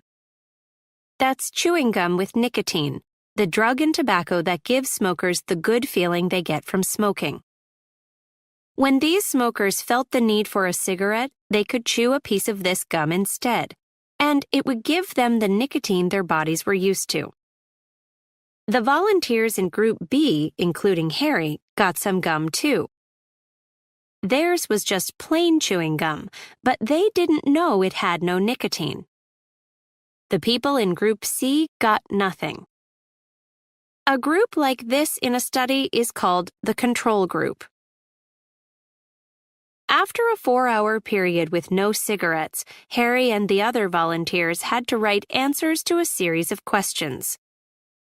Their answers showed how badly they wanted a cigarette. Not surprisingly, the smokers in Group C, the control group, which got no gum, showed the strongest cravings. The smokers in the other two groups didn't feel such a strong need to smoke. What surprised the researchers was that the results for groups A and B were exactly the same. That meant that the plain chewing gum worked just as well as the gum with the nicotine. Why? The researchers thought it was most likely the placebo effect. A placebo is something that seems like a medical treatment, such as a pill or a medical procedure, but that doesn't actually have any direct effect on the body. Sometimes a patient has a good response to a placebo, and when that happens, it's called the placebo effect. The placebo effect was long believed to result simply from a patient expecting to feel better. In 1757, Benjamin Franklin, the American scientist and inventor, described it as the spirits given by the hope of success. People thought placebos tricked patients into thinking they were better when they really weren't, and doctors who didn't believe in tricking patients saw no role for placebos as a form of treatment. However, recent research has proven that placebos can have indirect effects on the body. They can cause changes in brain chemistry, the same kinds of changes produced by drugs. For example, when patients in pain believe that they're getting treatment that will help control their pain, their brains produce natural painkillers. Those painkillers then help block the pain. This means that the placebo effect isn't a mistaken idea in the patient's mind. It's an actual event in the patient's brain. As a result of this new understanding of how placebos affect us, they may come to have a useful role in treating pain and other problems by making use of the brain's own neurotransmitters. We still can't be sure why the smokers in Harry's group felt fewer cravings than expected. Maybe just the idea of getting treatment, nicotine in this case, produced changes in their brain chemistry.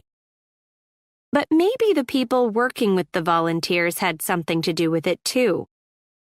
A study at Harvard University showed that when people on the medical staff were especially kind and helpful, patients had a better response to a placebo. There could be other explanations too.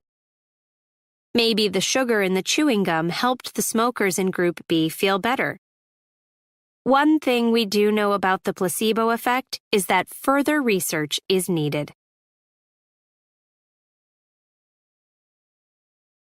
Passage 3. Tears. Tears are good for our eyes. In fact, without them, our eyes would be so dry they wouldn't be able to move. Some people say tears help us in other ways too. Maybe you know someone who likes to watch sad movies in order to have a good cry. While it hasn't been proven, tears may be good not only for our eyes, but for our emotional health as well. We generally notice tears only when we cry, but we have them in our eyes all the time, and we need to. Without this liquid covering them, our eyes would be at risk of infection. We also need tears in order to see. The cornea of the eye does not have a perfectly smooth surface, and tears fill in the holes in the cornea, making it smooth so that we can see clearly. Without tears, the world would look very strange to us. These are the two basic jobs that tears do for us. They help us see the world while at the same time protecting our eyes from it. There are three types of tears, called basal, reflex, and emotional, or psychic tears, and these three types differ not only in purpose, but also in composition. Basal tears are the ones that we produce all the time. On average, our eyes produce these tears at the rate of 5 to 10 ounces a day. When we blink, we spread basal tears across the surface of our eyes. If we do not blink often enough, like some people who spend long hours in front of a computer, our eyes get dry. Have you ever cut up an onion and felt tears come to your eyes? Tears of that type are called reflex tears. They're the ones that fill our eyes when a cold wind blows. These tears also protect our eyes, washing away dust and other materials that get into them. Emotional or psychic tears flow when we feel certain emotions. When we cry tears of sadness, disappointment, or happiness, we are crying emotional tears. Emotional tears are the tears we think of most when we use the word cry. Tom Lutz, the author of Crying, The Natural and Cultural History of Tears, writes, "Throughout history and in every culture, everyone, everywhere cries at some time. Even men and women who say they never cry can usually remember crying as children. Most of us probably think it's normal for men or women to cry at certain times. For example, it's no surprise when someone cries during a sad movie, and we often expect people to cry when a family member dies. At times such as these, we may even tell them, 'Go ahead and cry.' However, we don't always take this view of tears, and sometimes adults who cry, or even children who do, lose the respect of others. What would you think, for example, of an adult who cried over losing a card game? Most people are aware of the social rules about when, where, and why it is and isn't acceptable to cry. These rules generally differ for children and adults, and often for men and women. They depend on things such as family, culture, and religion, and they change over time. Some people think it's not just acceptable to cry, but actually healthy to let the tears flow. Over 2,500 years ago, doctors in Greece thought that tears came from the brain and that everyone needed to let them out. Today, many people still believe in getting tears out. They say that through crying, we get rid of emotions we have stored up, which is good for our mental health. Some people report that they feel better after crying. This could be because of the chemicals in emotional tears, one of which is a type of endorphin, a painkiller that the body produces naturally. Emotional tears increase the amount of endorphin that gets to the brain because tears flow from the eye into the nose and pass to the brain that way. This painkiller may make a person less aware of sad or angry feelings, and that could explain why someone feels better after a good cry. Passage 4. The Power of Touch. Most people today know that babies need to be held. It's through the loving touch of the people who take care of them that babies learn to feel safe in the world. Touch is the first language they understand, and they depend on it for their physical, mental, and emotional development. What most people don't know is how touch is a key to good health for adults, too. A baby's need for touch was not always as well understood as it is today. Back in 1928, a leading psychologist, John B. Watson, wrote that parents should avoid touching their children. Never hug and kiss them. Never let them sit on your lap. If you must, kiss them once on the forehead when they say goodnight. Shake hands with them in the morning. Give them a pat on the head if they have made an extraordinarily good job on a difficult task. Watson's goal was for parents to raise their children to become confident and independent adults. We now know that to reach that goal, he should have given the opposite advice.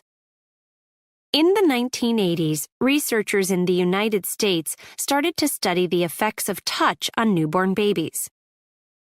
In one study, a group of babies born prematurely received 3 15-minute massages in a week. To give a massage, someone gently pressed on the baby's body in a way that helped the baby to relax.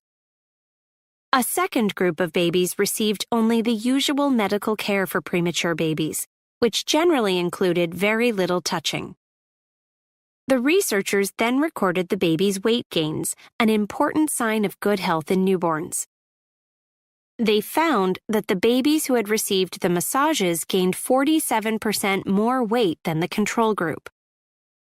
Over time, similar results in other studies resulted in major changes in how newborns are cared for in U.S. hospitals. Tiffany Field, one of the researchers who worked on that particular study, later had a baby born prematurely.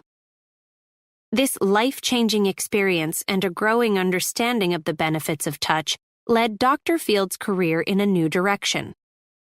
In 1992, she founded the Touch Research Institute, the TRI, at the University of Miami School of Medicine, where researchers have done over 100 studies on ways that touch affects health. In further studies on massage, TRI researchers have seen it reduce pain and improve the health of people with serious medical conditions, such as cancer. Massage is not the only kind of touch that's good for people. Studies have shown that when doctors give patients a friendly pat on the back, the patients do better. Hugs from family and friends have health benefits too. In a study at Carnegie Mellon University, every day for 2 weeks, researchers asked 400 adult volunteers a set of questions. They asked about the time the volunteers spent with other people and the number of hugs they got. Then, all 400 were exposed to the virus that causes the common cold, after which most of them, 78%, caught a cold. However, the people who had received more hugs were less likely to get sick. When they did get sick, their colds were not as bad. Researchers believe that many of the good effects of touch result from the way it can reduce stress. In response to a welcome touch, the human brain experiences an increase in oxytocin, a hormone tied to feelings of love and trust, and a drop in cortisol, a stress hormone. Everyone is different in how they feel about hugs, massage, pats on the back, and similar kinds of touch. How comfortable you are with these kinds of touch depends in part on your culture. Consider some research done by psychologist Sidney Girard in the 1960s. He traveled to various countries and studied the conversations of pairs of friends as they sat together in a cafe. In each place, he watched people for the same amount of time. In England, he saw that friends never touched each other. In the United States, friends touched an average of twice an hour. In France, the picture was very different. Friends touched almost every 30 seconds for an average of 110 times an hour. In Puerto Rico, the number of touches per hour hit 180. In his research, Girard was looking at the role of touch in people's social lives. We now know from further research that touch has a role in people's health too, and that it can make a difference for people of all ages.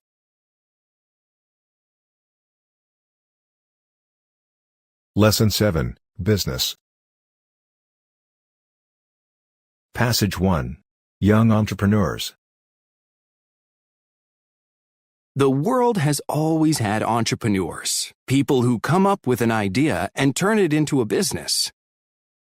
Today, however, these people seem to be everywhere. They also seem to be getting younger and younger. Some very well-known businesses, such as Facebook and Microsoft, were started by college students, and other businesses have been started by students who were even younger. At age 9, Ashley Qualls learned how to set up a website. At 14, she created a website where girls could get free help to set up websites for themselves. Before long, her site was getting more than 100,000 page views a day. Then Ashley got a call from a business that wanted to put ads on her site and would pay her to do that. She agreed, and from those ads, she earned enough while still in high school to buy her family a house. Cameron Johnson was also 9 when he started his first business. He began with printing party invitations for his parents' friends. By the time he graduated from high school, he had started 3 more businesses and made his first million. What drives young entrepreneurs like these? Ashley Qualls would say that she was just having fun. She might call herself an accidental CEO, someone who ends up at the head of a company without really planning on it.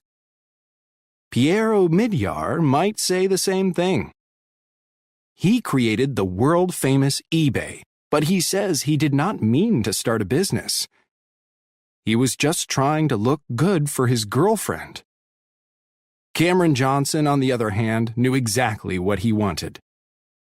He grew up reading books about famous businessmen, and he dreamed of making millions. Other young entrepreneurs, like Costanza Ontaneda, dream of making the world a better place. At age 18, while visiting Peru, she met some people who were highly skilled at making clothes but could not make a living at it. Instead, they supported themselves washing dishes or cleaning rooms. Constanza came up with a plan. She would hire them at a fair wage to make clothes that she would design, and she would sell the clothes in the United States. After she opened her store, the Peruvians started earning more in a few weeks at work they enjoyed than they used to make in a year. Young people who start their own businesses may face problems that older people do not. Matt Spain is one example. He started a computer service company at age 15. That was old enough for him to be good at fixing computers, but not old enough for him to drive. So his clients had to pick him up at his house and take him to their offices. Young CEOs may also face a question that older ones do not. Should they hire their parents? Ashley Qualls hired her mother, and Daniel Nagari did too. He started working in real estate at age 18, and at 22, he had 14 people working for him.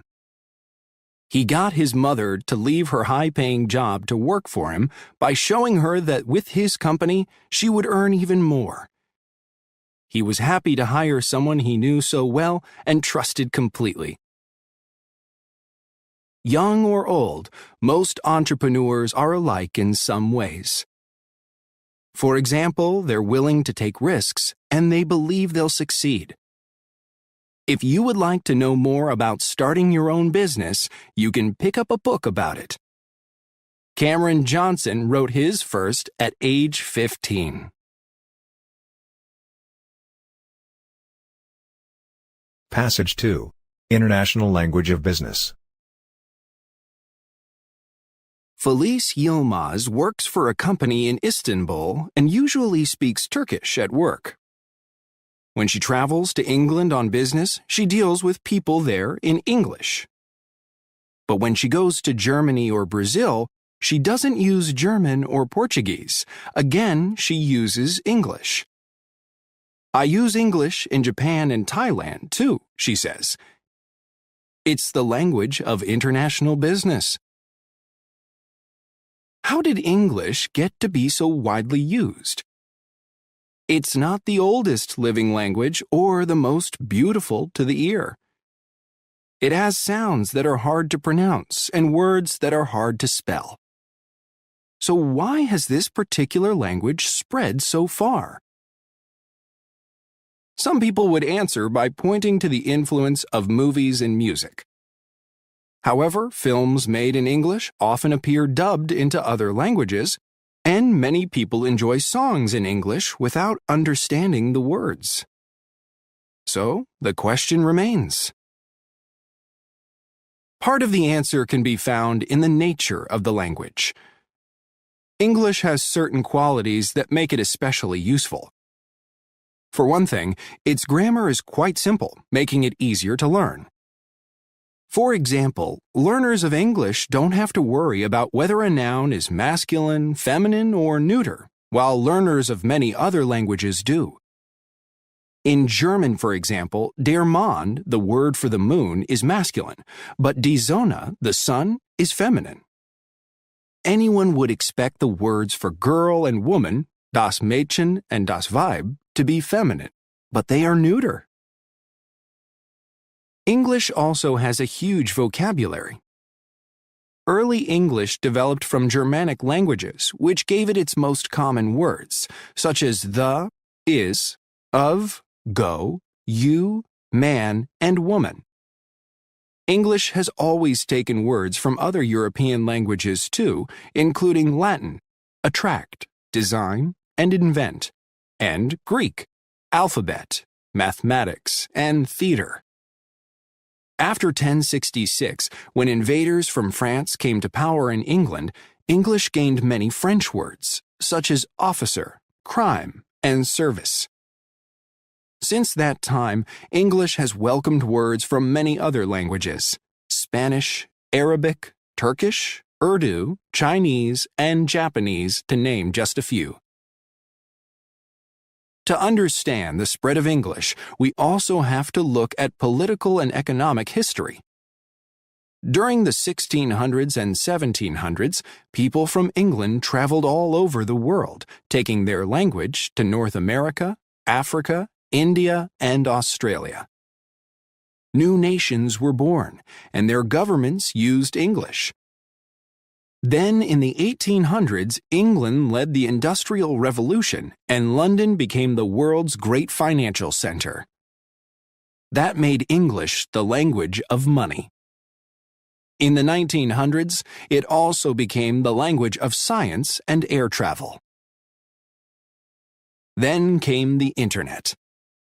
As Felice Yilmaz remembers it, people at my company realized that the Internet could be quite useful to us. But at first, everything online was in English. It gave us another reason to know this language. Soon, business people in many countries were going online and using English more and more. Today, there are business schools teaching all their courses in English, even in countries where English is a foreign language. These schools want their students to be ready to do business in international markets.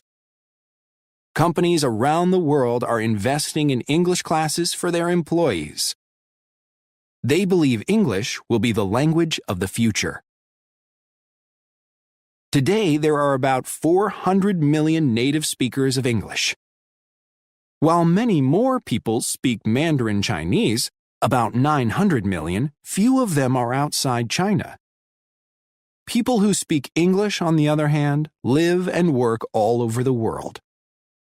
There are more than 1.5 billion people who speak it as a second, third, or fourth language. Yilmaz says, "With so many people using English, I can't imagine any other language taking its place. I think English for business is here to stay."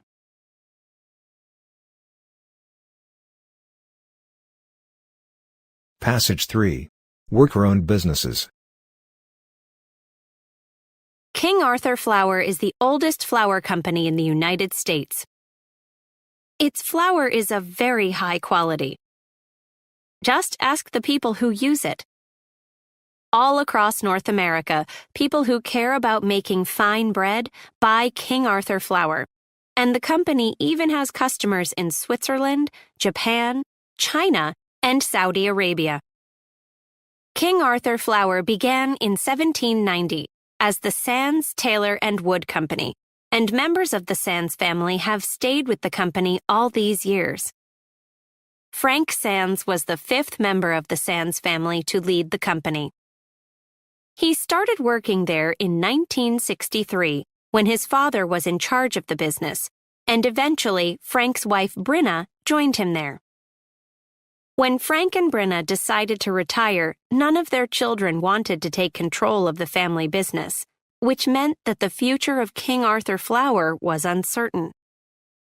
Then one evening, Brinna asked Frank, "Who besides our kids is most like family?" The answer was clear: the people who worked at the company. Frank and Brenna trusted them to continue the family tradition, so they began to let the employees take charge of the business. Today, the 160 employees of King Arthur own and run the company. Worker-owned businesses don't all start the same way. In some cases, workers at a successful company find a way to buy the business. In other cases, a company fails, but the employees react by working as a team to start it up again.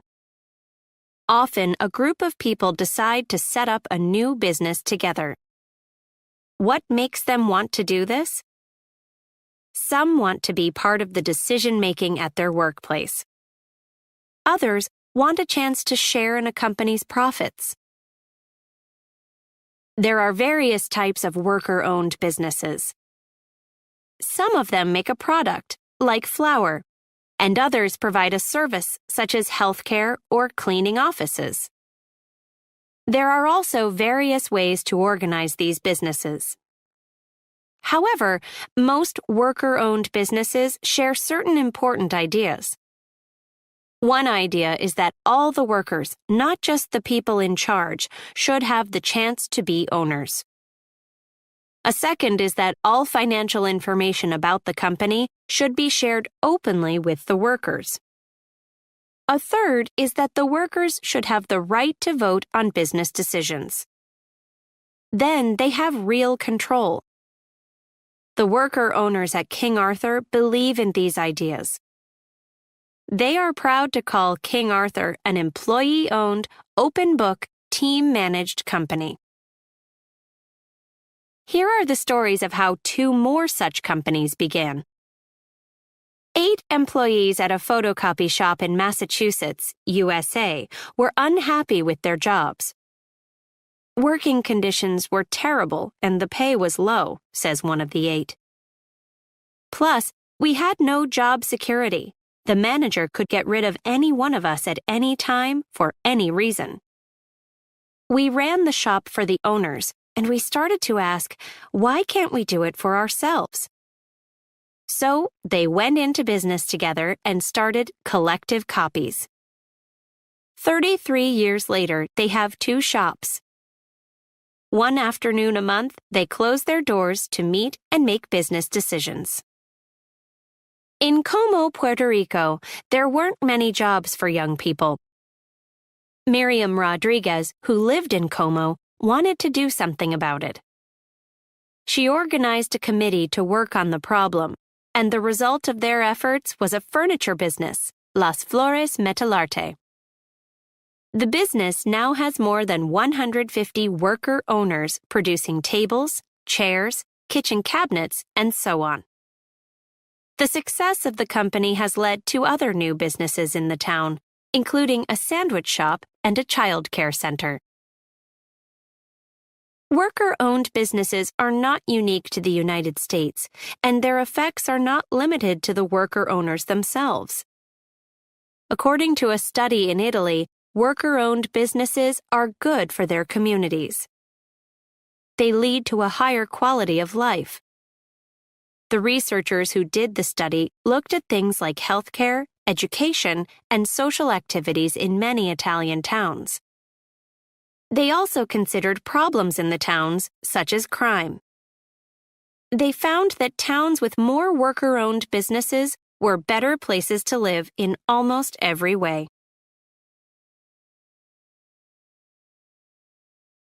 Passage 4. Word-of-mouth advertising. Whether you want to or not, you probably see and hear ads every day. Ads are all around us and have been for a very long time. They have even been found painted on walls in the ruins of Pompeii and ancient Egypt. Advertising has come a long way since then, but it's still all about getting people's attention. Back when few people could read, ads usually took the form of pictures. A sign for a shoemaker might have a picture of a boot, and a sign for a baker might show a loaf of bread. Street collars were a common form of advertising too. They were hired to announce in a loud voice what was for sale, where to find it, and how good it was. As in, get your fresh fish right here, right now, the best in town. In developing countries, some businesses still use street colors, and this form of advertising probably doesn't cost them very much. In other parts of the world, advertising has become much more sophisticated, and it costs a great deal. If you add up all the money spent on advertising around the world, it comes to the equivalent of hundreds of billions of US dollars a year. Business owners will consider it money well spent as long as enough consumers pay attention and buy the product or use the service. But much of the time, consumers do not pay attention. When an ad comes on the TV or radio, they change the station. They turn the pages of magazines without really seeing the ads. If an ad appears on their computer screen, they get rid of it or just look away. Dave Balter worked in advertising, and he knew that most people don't like ads. They avoid watching them, reading them, or listening to them. He also knew that people do pay attention when they hear about goods and services from people they know. So he said to himself, if no one pays attention to advertising, but they do pay attention to the opinions of their friends and family, let's focus our attention there. Let's figure out a better way. What Balter came up with was a website where consumers could sign up to receive free products. In return, they promised that if they liked the products, they would tell their friends. In most cases, the volunteers also got coupons to give to their friends. All Balter asked was that they report back on 2 questions. What did you think of the product, and who did you talk to about it? Balter then reported back to his clients, the companies who had hired him. After 4 years, Balter had 65,000 volunteers trying products and telling people about the ones they liked. Then a reporter heard about Balter's idea and wrote a story on it for a major magazine. Free advertising. Within a year after that story appeared, Balter had 130,000 volunteers. Today, the company he started has over 1 million people spreading the word about a wide variety of products. They are doing word-of-mouth advertising, perhaps the best kind of advertising there is. There may be a risk to advertising by word of mouth, however, according to George Silverman, author of The Secrets of Word-of-Mouth Marketing. What's the danger? Studies have shown that a customer who likes a product or service will tell an average of 3 people about it. But when a customer doesn't like one, on average, they'll tell 11. This means that while good word of mouth can help, bad word of mouth can really hurt.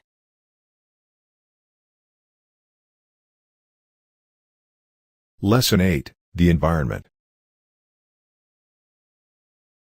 Passage 1. Pollution from 2-stroke engines. Mary Jane Ortega, the mayor of San Fernando City in the Philippines, knew that her city was choking. The cause?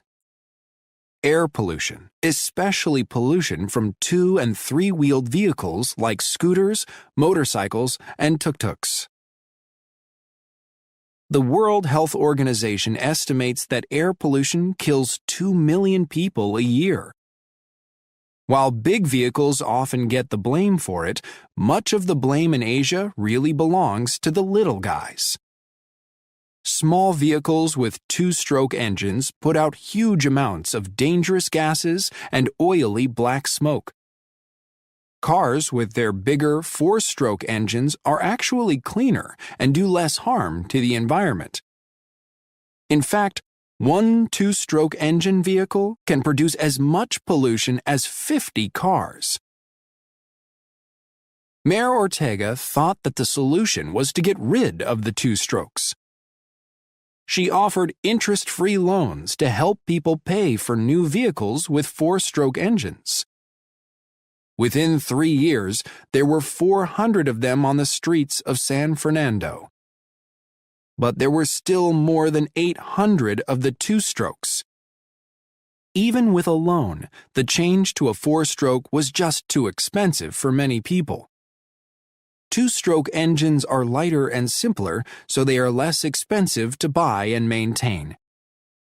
Another problem was that the people who did change to a four-stroke were selling their old two-stroke to someone else in the city.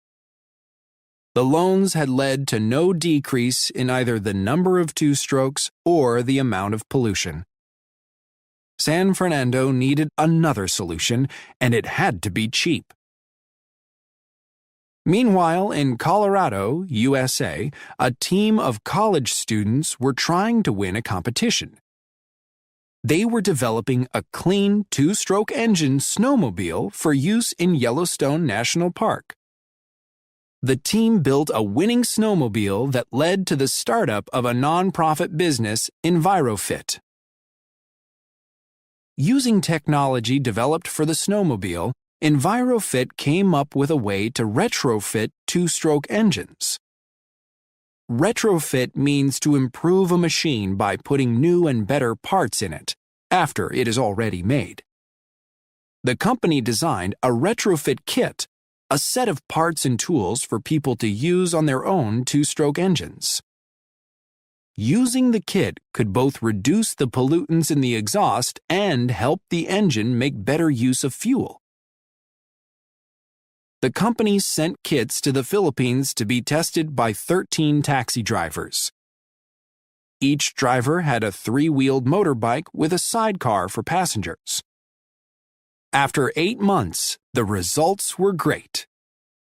Using the kits had cut both pollution by more than 70% and the waste of gas and oil. Saving money on fuel turned the taxi drivers into believers. They found that using the kit could mean increasing their income by as much as a third. Right away, they started to spread the word among other drivers.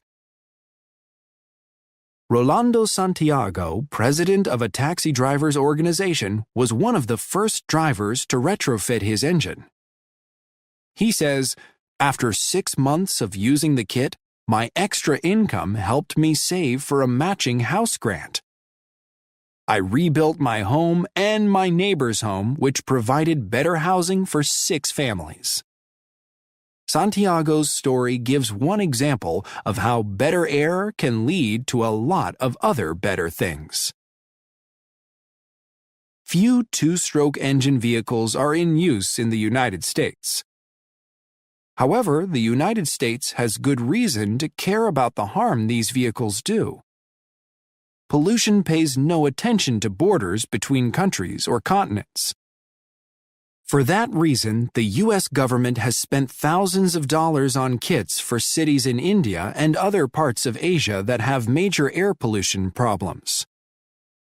Pollution in India or the Philippines is not just their national problem, and pollution in Asia is not just Asia's problem.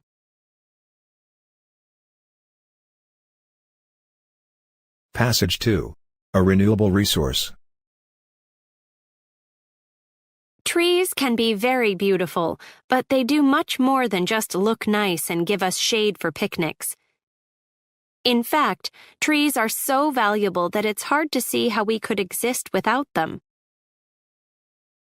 First, trees supply us with oxygen. When we breathe in air, our bodies use the oxygen from it, and then we breathe out carbon dioxide. Trees do the opposite. They take in carbon dioxide and put oxygen into the air, making them wonderful partners for us. They use the carbon to produce wood and leaves. Keeping that carbon out of the air is a good thing because carbon dioxide is a greenhouse gas. Greenhouse gases keep heat from escaping into space and may cause Earth to get too hot. Second, trees help clean up the environment. For example, they take pollutants out of the air, both dangerous gases like carbon monoxide and dust we don't want to breathe in. According to the International Society of Arboriculture, ISA, in 1 year the average tree takes 4 to 5 kilograms of pollution from the air. Trees clean the soil as well. Sometimes they pull pollutants out of the soil and store them, and sometimes they actually change pollutants so that they do less harm. Trees can also help with urban noise pollution, blocking noise that comes from city traffic, airports, and so on. The list of benefits from trees goes on, but let's return to our first one, the effect of trees on our oxygen supply. ISA estimates that 1 acre of forest puts out 4 tons of oxygen a year. That, they say, is enough to meet the needs of 18 people. So if 1 acre of forest is enough for 18 of us, how many acres does it take to meet the oxygen needs of the whole world? And is the number of trees keeping up with the population as it grows each year? Ecology professor Nalini Nadkarni wondered about this, so she looked into how many trees there are in the world. She knew that scientists had estimated the number of trees by looking at photos of Earth taken by satellites. As of 2005, that estimate was about 400 billion trees. Nadkarni then wondered how many trees that meant per person.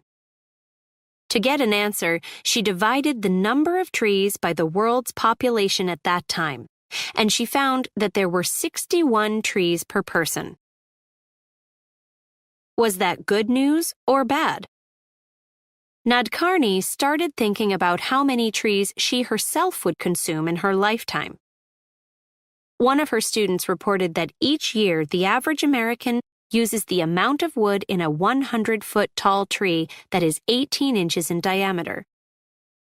Nadkarni thought about all the things she uses that are made from wood or from other tree-based products such as rubber, like newspapers, magazines, movie tickets, birthday cards, pencils, ink, rubber boots, furniture, wooden chopsticks. Chopsticks? Nadkarni herself probably does not use a great number of those. However, she learned that every year the Japanese throw away over 20 billion pairs of them.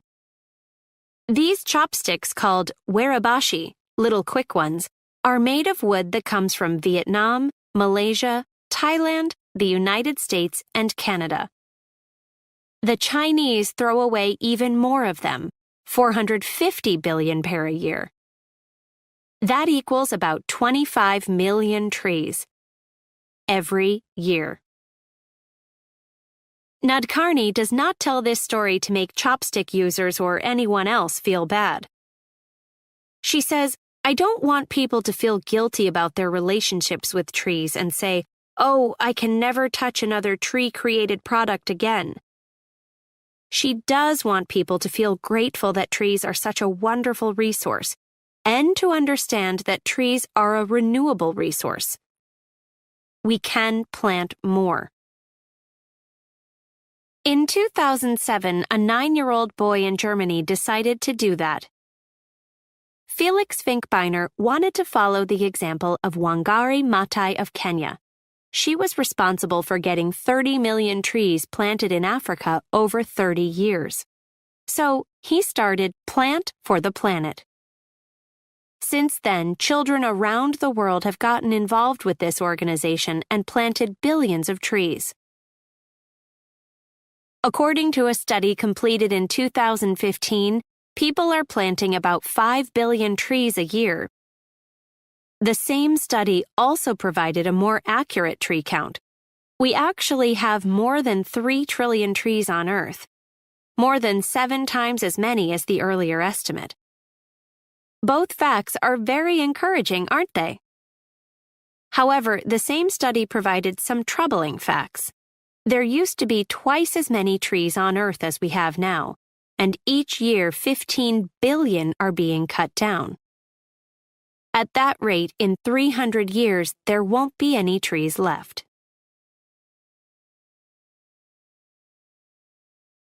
Passage 3. The environmental benefits of eating insects. Do you find it hard to imagine eating an insect? Perhaps you are saying to yourself, "Never in a million years would I eat bugs." Or perhaps you are one of the many people who like to snack on chocolate-covered grasshoppers. Human beings have eaten insects for thousands of years, and not just when they were forced to. The Romans ate them, and many modern cultures also consider them food. According to the United Nations, UN, people today eat over 1,400 species of insects. They eat them in 29 countries in Asia, 36 countries in Africa, and 23 in the Americas. No doubt some of these people eat insects because they will go hungry unless they do, but many of them eat insects because they like the taste.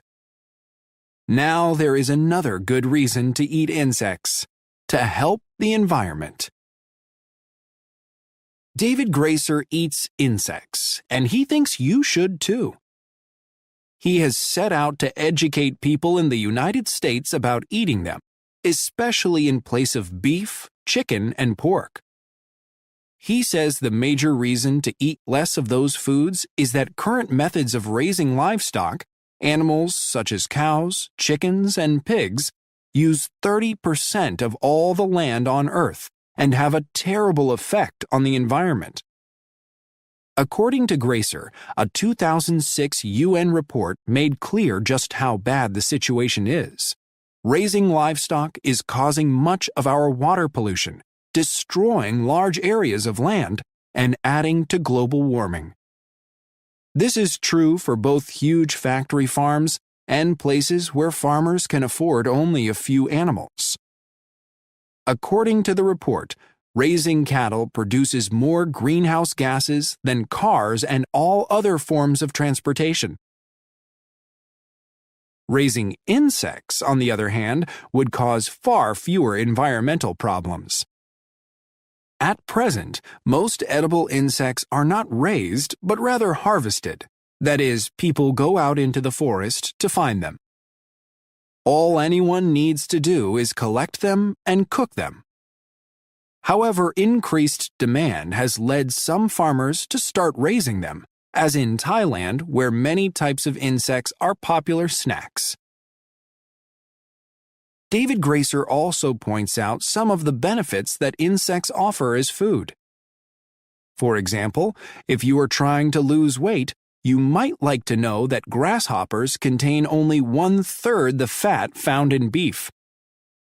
Insects are also a good source of protein.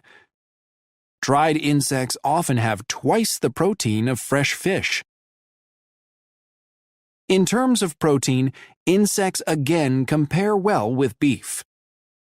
For every pound of grain that insects eat, they create far more protein than cattle do. Cattle have to eat several pounds of grain to produce just 1 pound of beef. In other words, cattle are not adding to the world's food supply, they are subtracting from it. Cattle also require huge amounts of another valuable resource: water. It takes 1,847 gallons of water to produce a pound of beef. That will get you only 3 or 4 hamburgers. The idea of insects as food has the support of experts such as Robert Koch, who teaches bioresource engineering at McGill University in Montreal. Professor Koch sees insects as a great source of protein. He has long spoken in favor of farming them, although he's not sure many Canadians are open to the idea. Nutrition professor Marion Nestle of New York University would agree with him about the benefits of insects as food. However, she also thinks that before most North Americans would eat them, they would have to be very, very hungry. For now, David Gracer will continue to speak out at schools and on TV and radio on why people should eat insects. He realizes change will come slowly, if at all, but he hopes one day to import and sell edible insects like the Mexican grasshoppers called chapulines. He won't try to make a living at it, however. He says, "If I did this for a living, my family and I would be eating bugs all the time."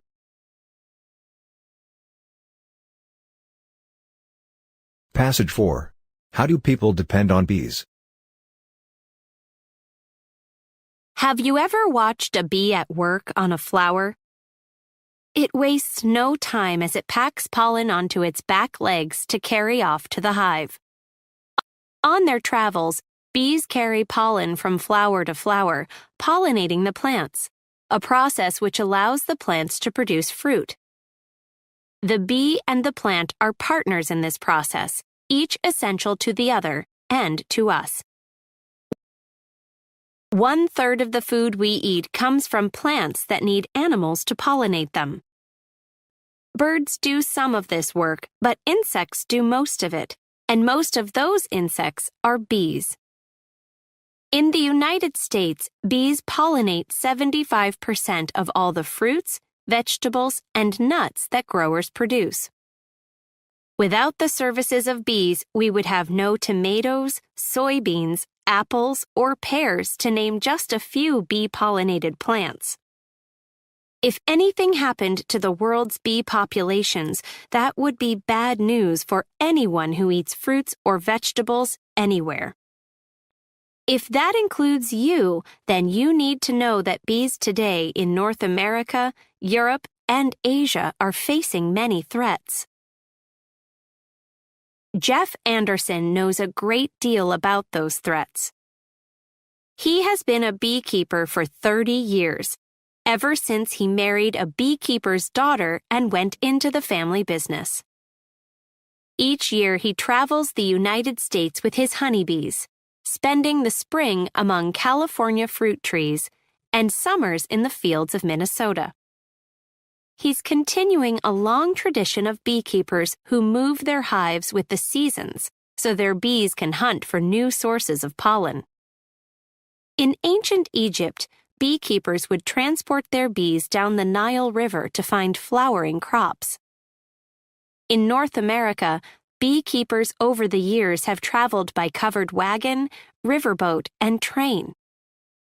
Transporting hives long distances became much easier with the development of major highways in the 1940s.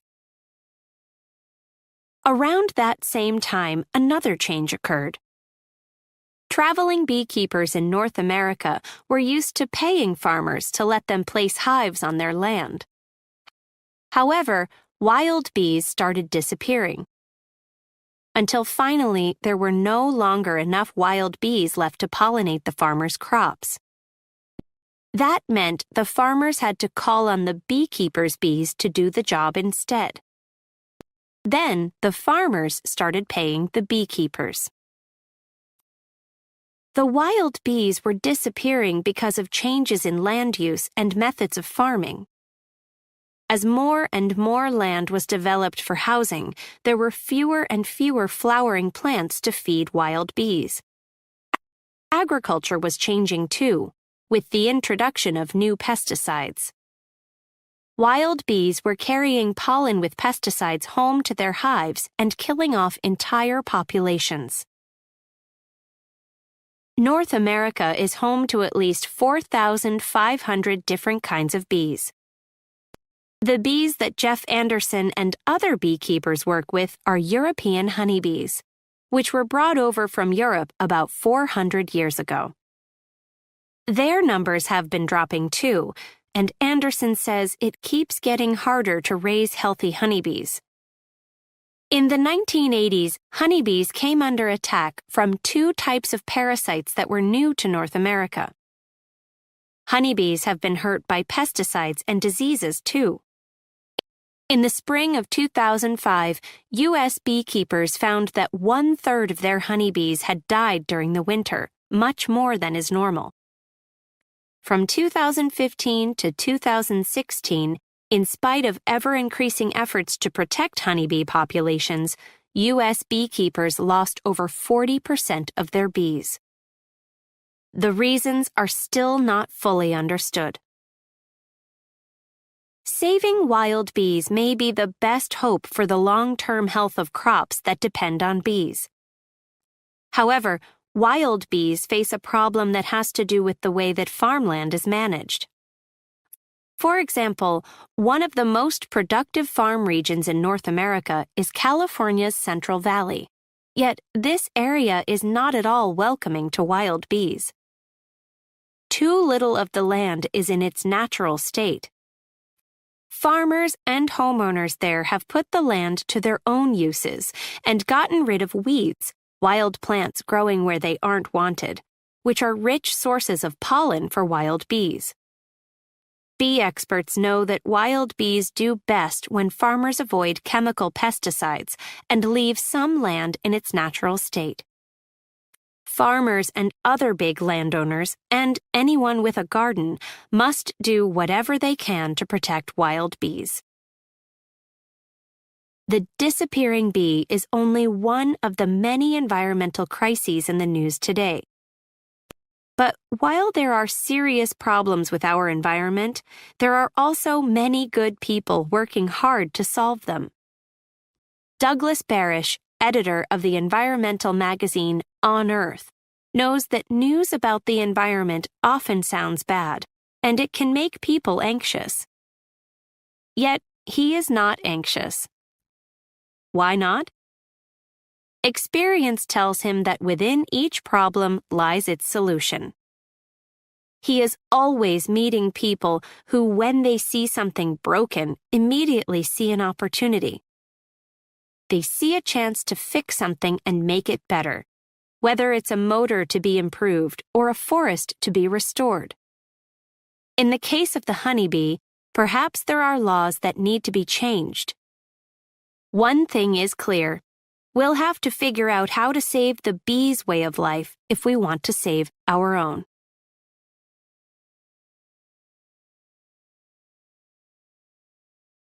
Lesson 9, Technology. Passage 1. Telling time.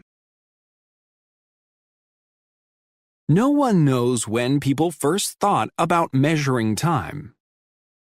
We do know that they measured it by the sun, moon, and stars, and that they first divided time into months, seasons, and years.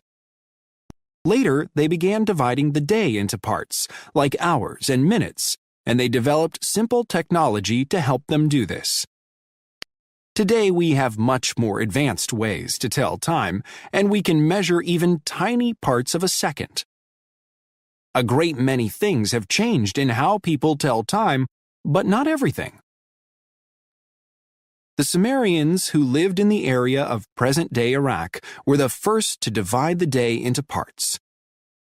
Then, 5,000 or 6,000 years ago, people in North Africa and the Middle East developed ways to tell the time of day. They needed some kind of clock because by then they had organized religious and social activities to attend. That meant people needed to plan their days and set times for these events. Among the first clocks were Egyptian obelisks. The Egyptians used the movement of an obelisk's shadow to divide the day into morning and afternoon. Later, they placed stones on the ground around the obelisk to mark equal periods of time during the day, the way that numbers do on the face of a clock. That worked fairly well, but people could not carry obelisks with them. They needed something portable. So the Egyptians invented a kind of sundial that is now called a shadow clock. It came into use about 3,500 years ago, around 1500 BCE. There were many types of sundials in Egypt and in other areas around the Mediterranean Sea. All of them, of course, depended on the sun, which was no help in telling time at night. Among the first clocks that did not depend on the sun were water clocks. There were various types of these, too. Some were designed so that drops of water would fall at a constant rate, an unchanging speed, from a tiny hole in the bottom of a container. Others were designed to have a container slowly fill with water, again at a constant rate. It took a certain amount of time for the container to fill up or empty out. However, the flow of water was hard to control, so these clocks were not very accurate, and people still did not have a clock they could put in their pocket. Hourglasses filled with sand had similar problems. In the early 1300s, the first mechanical clocks, machines that measured and told the time, appeared in public buildings in Italy. Around 1500, a German inventor, Peter Henlein, invented a mechanical clock that was powered by a spring. Now clocks were getting smaller and easier to carry, but they still were not very accurate.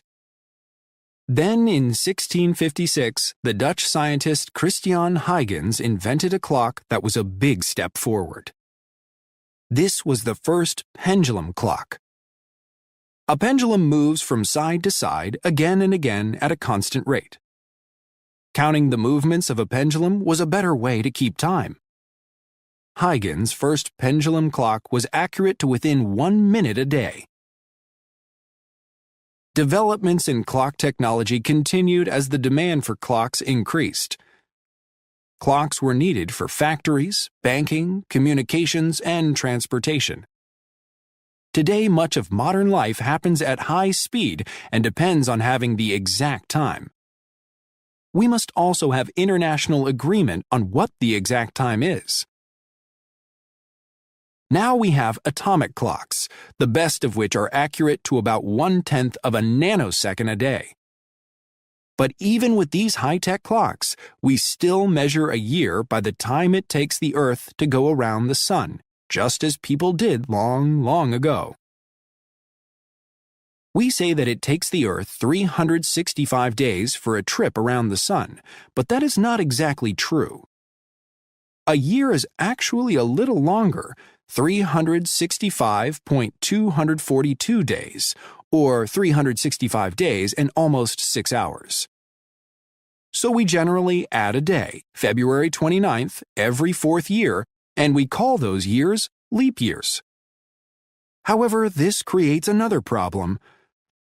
The extra hours in 4 years actually add up to less than 1 day, so adding a day every 4th year would give us too many days. So when a year ends in 00, like 1800, 1900, or 2000, for example, we don't always make it a leap year. We do it only when we can evenly divide the year by 400, as in 1600 and 2000. Remember that when you set your watch for the year 2100.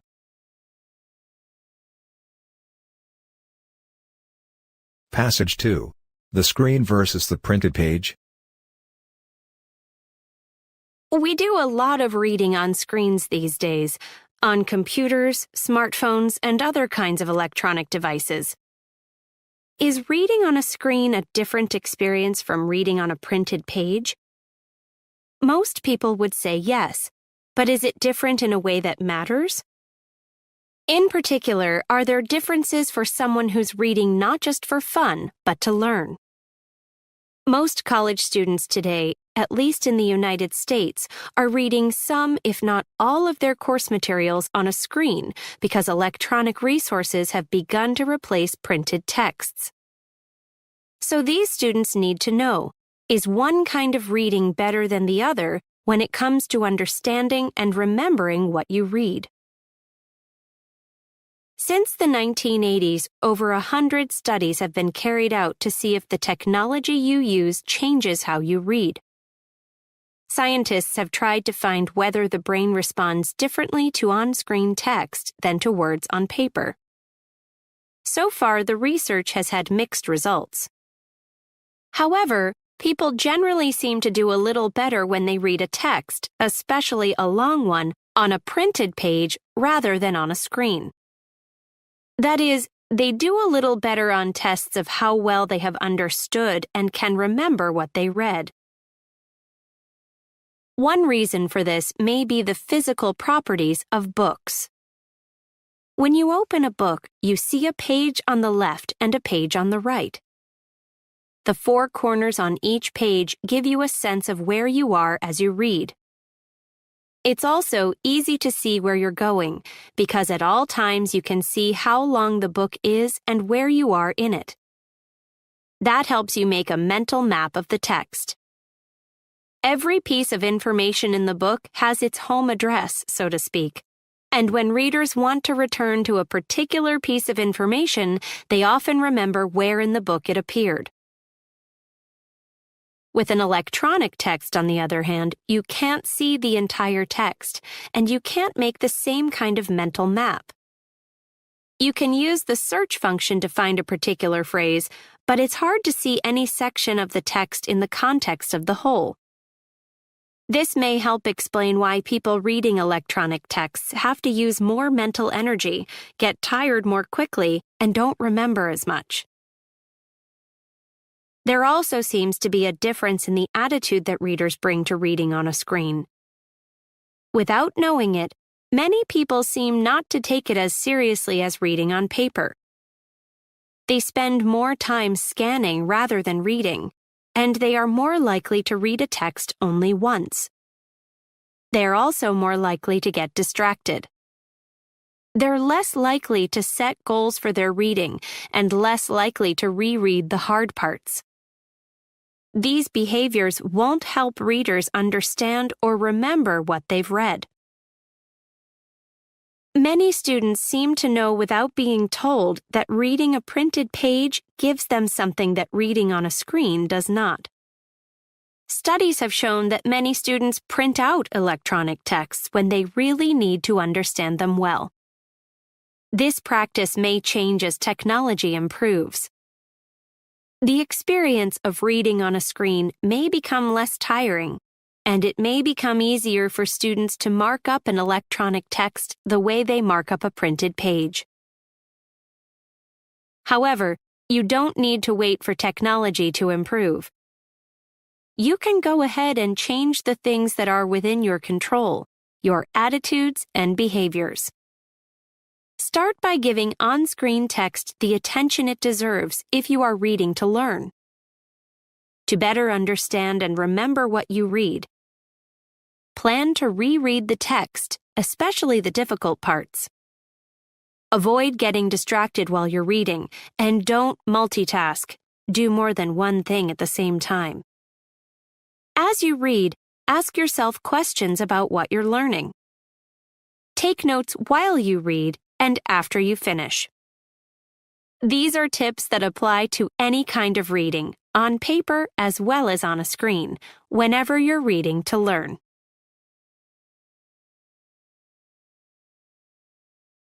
Passage 3. Appropriate technologies.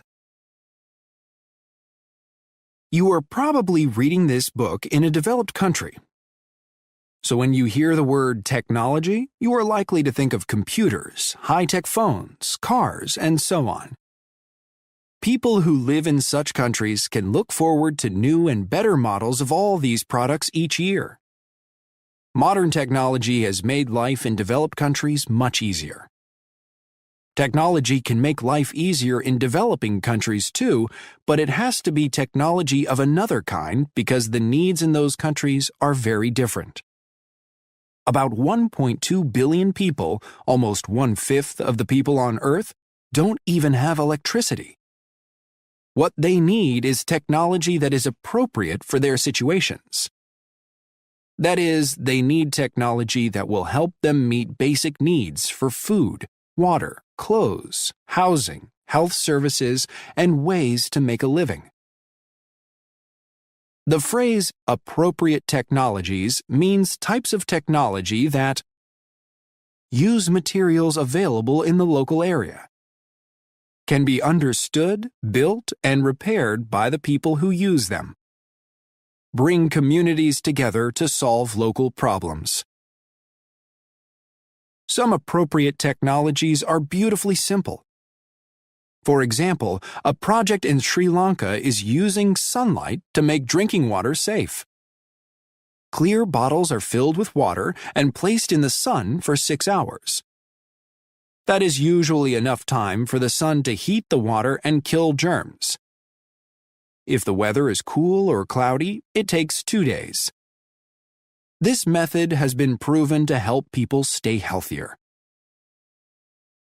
Amy Smith is a U.S. inventor with a passion for designing appropriate technologies. Smith studied engineering at Massachusetts Institute of Technology, MIT, and then spent 4 years in Botswana. She taught math, science, and English there, and she trained farmers to take care of bees so they could get honey from them. In Africa, she realized that she could help people more by using her skills as an engineer. Smith said, "The longer I was there, the more I realized there were plenty of inventions that could improve the quality of life." So Smith went back to MIT and started working on low-tech inventions. Her first great invention was a screenless hammer mill. A hammer mill is a machine that grinds grain into flour. Usually, a hammer mill needs a metal screen to separate the flour from the unwanted parts of the grain. But screens often break, and they are hard to replace, so regular hammer mills are not much use in rural Africa. Women there often end up grinding grain by hand and spending hours each day doing it. Smith's invention does not need a screen. It is cheap to build, simple to use, easy to repair, and it does not need electricity. With this machine, a woman can grind as much grain in a minute as she used to do in an hour. Smith's invention has been a great success in Africa, but some other ideas that people have tried have not done so well. In northern Ghana, another project designed to help women failed partly for cultural reasons. The women in that area do most of the farming, and they spend a lot of time and energy walking to and from their farms. Most of the time, they carry heavy loads on their heads. They are very much in need of a better way to transport farm products, tools, water, and so on. Because bicycles are popular in the region, a bicycle trailer seemed to be a good solution to the problem. The trailer was like a shopping cart but had 2 wheels and was attached to the back of a bike. However, the idea didn't work. For one thing, it's the men in northern Ghana, not the women, who own and ride bicycles. In addition, the type of bicycle offered to the women was a bicycle with a crossbar. A woman wearing a dress, as is traditional there, cannot ride such a bicycle. For these reasons, the idea of using a bicycle trailer failed. Amy Smith and others continue to work on new technologies that are appropriate for developing countries. However, they must try to develop technologies that don't depend on electricity, since so many of these countries don't have it. Everyone would be better off if they had not only good low-tech technologies, but also electricity. That would open the door to advances in education and communication, and it would let doctors store medicines that must stay cold. It's true that the production of electricity sometimes causes pollution, but creative engineers could solve that problem. They could find ways to produce it without hurting the environment, perhaps by using energy from the sun, wind, or water. Of course, the problems of developing nations cannot all be solved by thinkers like Amy Smith, but many can. As she says, technology isn't the only solution, but it can certainly be part of the solution.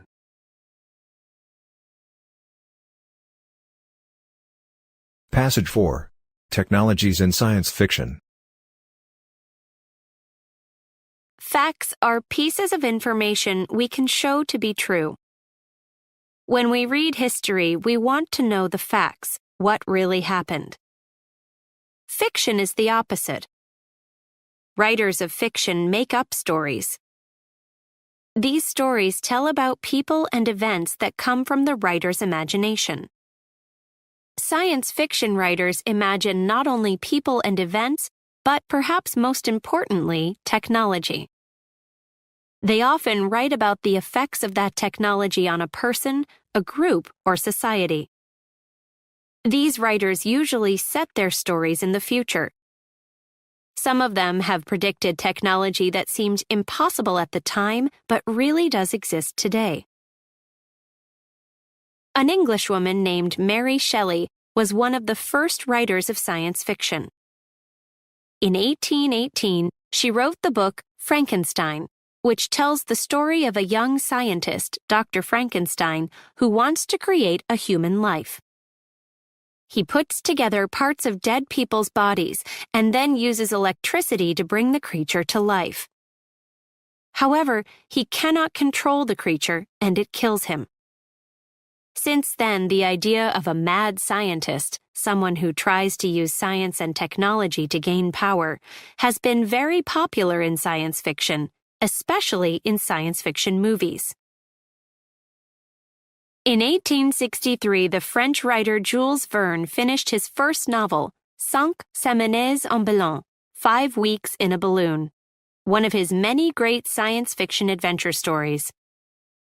It tells of 3 men traveling across Africa by hot air balloon. Readers loved it, but many were confused. Was it fact or fiction? The story sounded unlikely, but the writer's style and the scientific details made it seem true. Later that same year, Jules Verne wrote Paris au XXe siècle, Paris in the 20th century. A story he set in the 1960s, almost 100 years into the future. This story has descriptions of high-speed trains, gas-powered cars, electronic devices, skyscrapers, and modern methods of communication. Verne imagined all these things at a time when neither he nor anyone else in Paris had even a radio. In another book, De la Terre à la Lune, From the Earth to the Moon, 1865, he predicted that people would travel into outer space and walk on the moon, a prediction that came true on July 20th, 1969. Verne even got some of the details right. Both in his book and in real life, there were 3 astronauts making the flight to the moon. Their spaceship took off from Florida, and they came down in the Pacific Ocean on their return. Space travel continued to be a popular subject for science fiction in the 20th century. The best writers based the science and technology in their stories on a real understanding of the science and technology of their time. Computers, robots, and genetic engineering all appeared in the pages of science fiction long before they appeared in the news. The following quotation comes from a story by the great science fiction writer Isaac Asimov. He wrote these words in 1954. When you read them, remember that at that time there were no home computers. In fact, the few computers that existed were as big as some people's homes.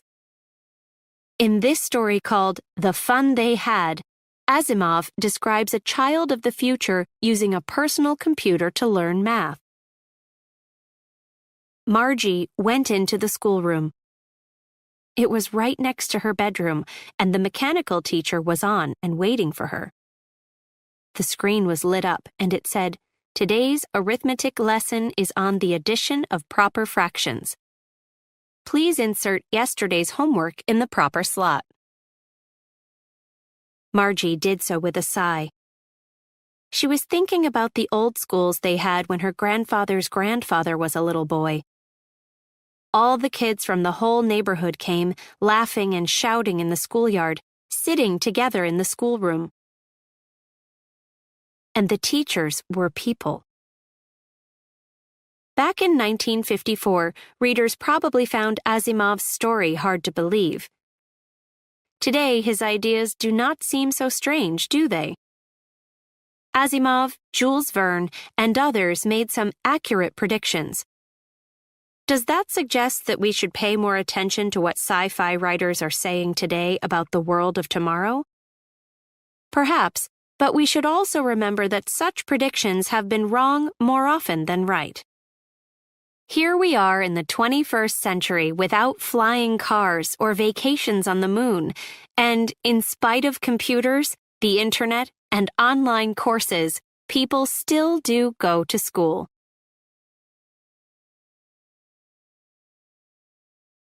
Lesson 10, Economics. Passage 1. Basics of Economics. What do you think of when you hear the word economics? Perhaps the front page of a newspaper where you might see stories about employment or interest rates or a national debt on the rise. Many people find that such stories use terms they don't understand. They find economics confusing, yet they feel they need to know something about it. We all do. After all, economics is about us. In the words of Canadian economist Jim Stanford, economics is about who does what, who gets what, and what they do with it.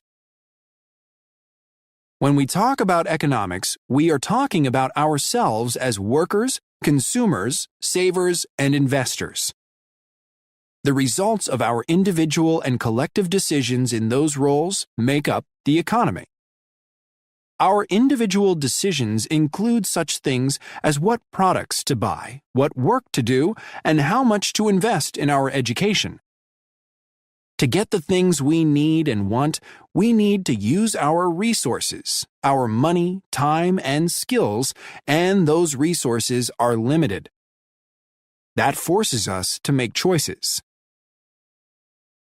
Economist Pearl Clonch explains, the economist's special way of looking at the world involves looking at the costs and benefits of making any decision or choice.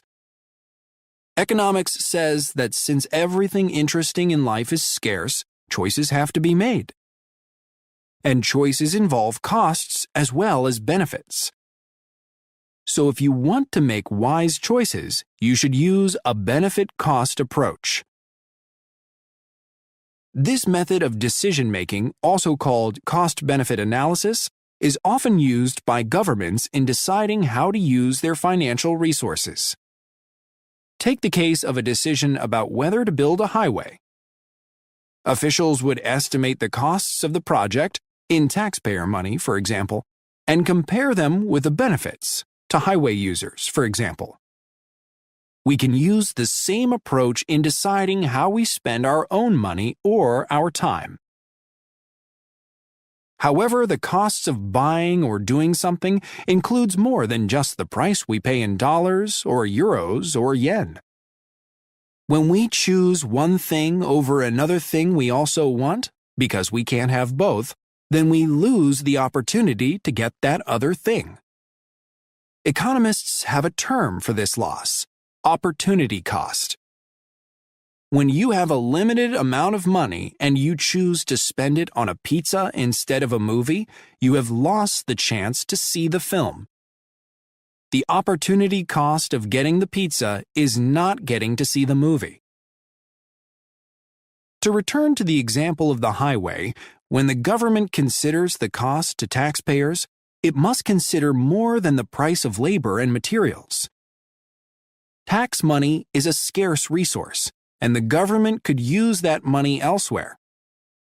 In other words, what is the opportunity cost of building the highway?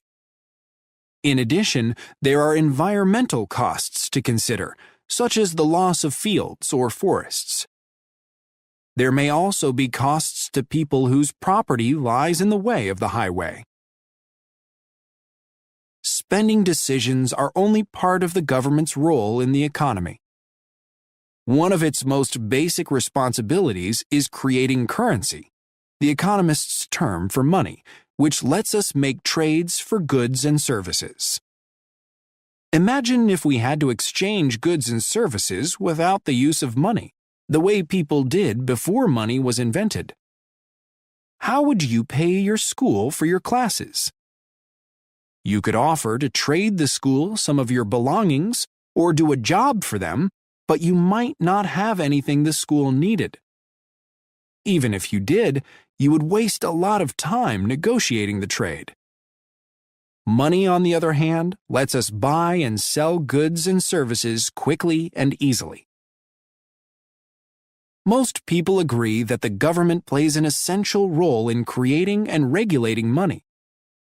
However, other parts of its role in the economy lead to much disagreement. Our individual values make us judge government actions differently, just as our values lead us to different choices in our own lives. We study the costs and benefits of government actions. We debate what is and is not necessary. We all have opinions about who should do what, who should get what, and what they should do with it, and that is what economics is all about.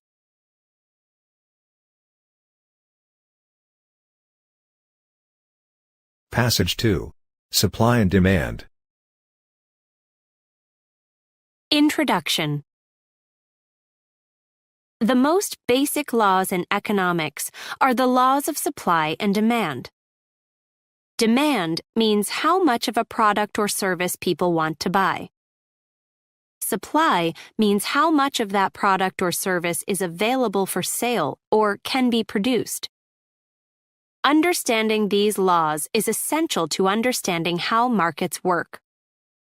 That's because almost every transaction between a buyer and a seller is the result of how these two laws affect each other. Setting prices. The laws of supply and demand explain how prices for goods and services are set. When demand is high, producers see an opportunity for profit. They can charge high prices as they're producing goods to meet a demand. So if many consumers want fresh strawberries, for example, growers have reason to increase the supply.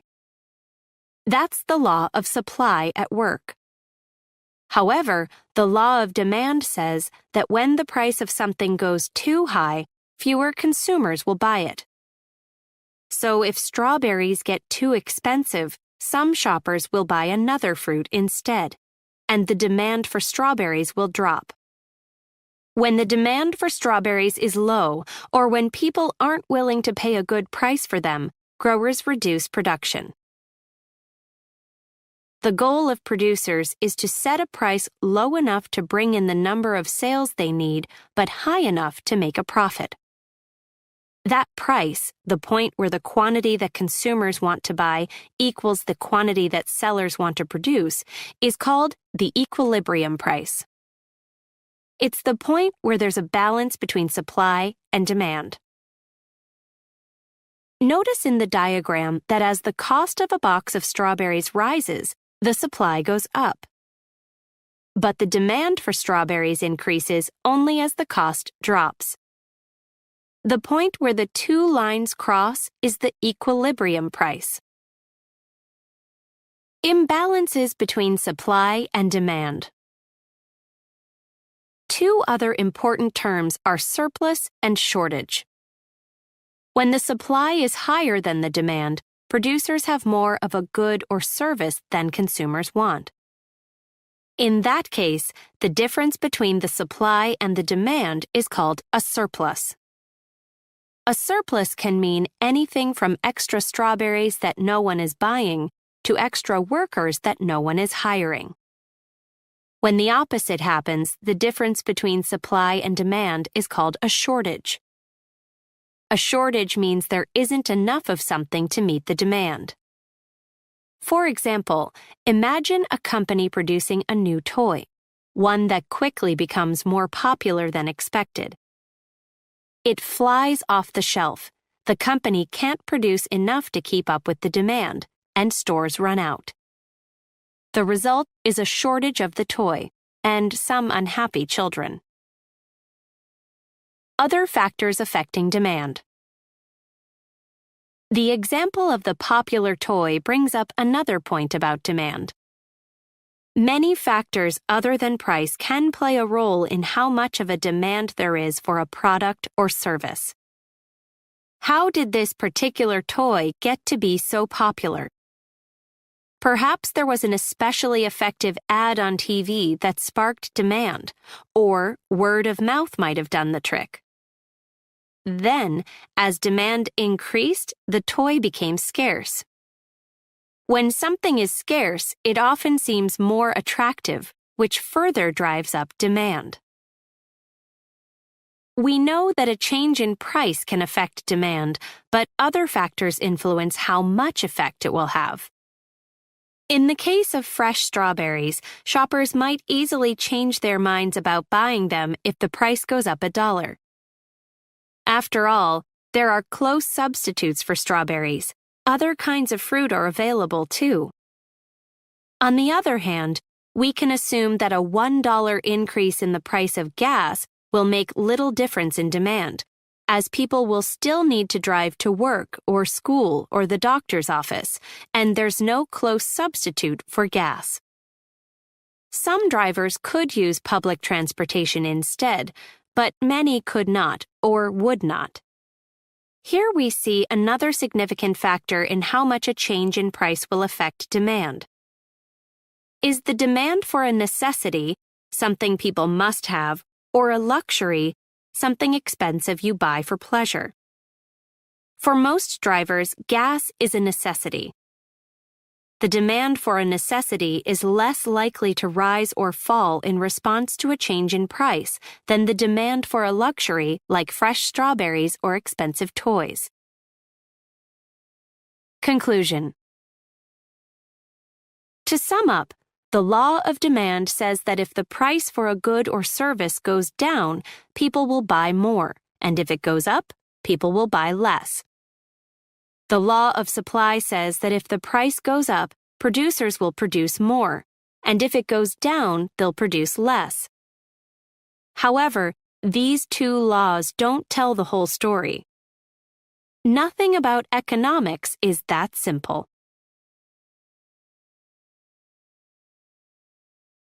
Passage 3.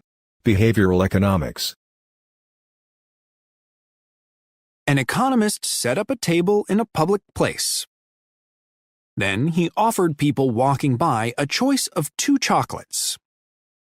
One was a gourmet chocolate that he had priced at 15 cents, while the other was a smaller, more ordinary chocolate priced at just a penny.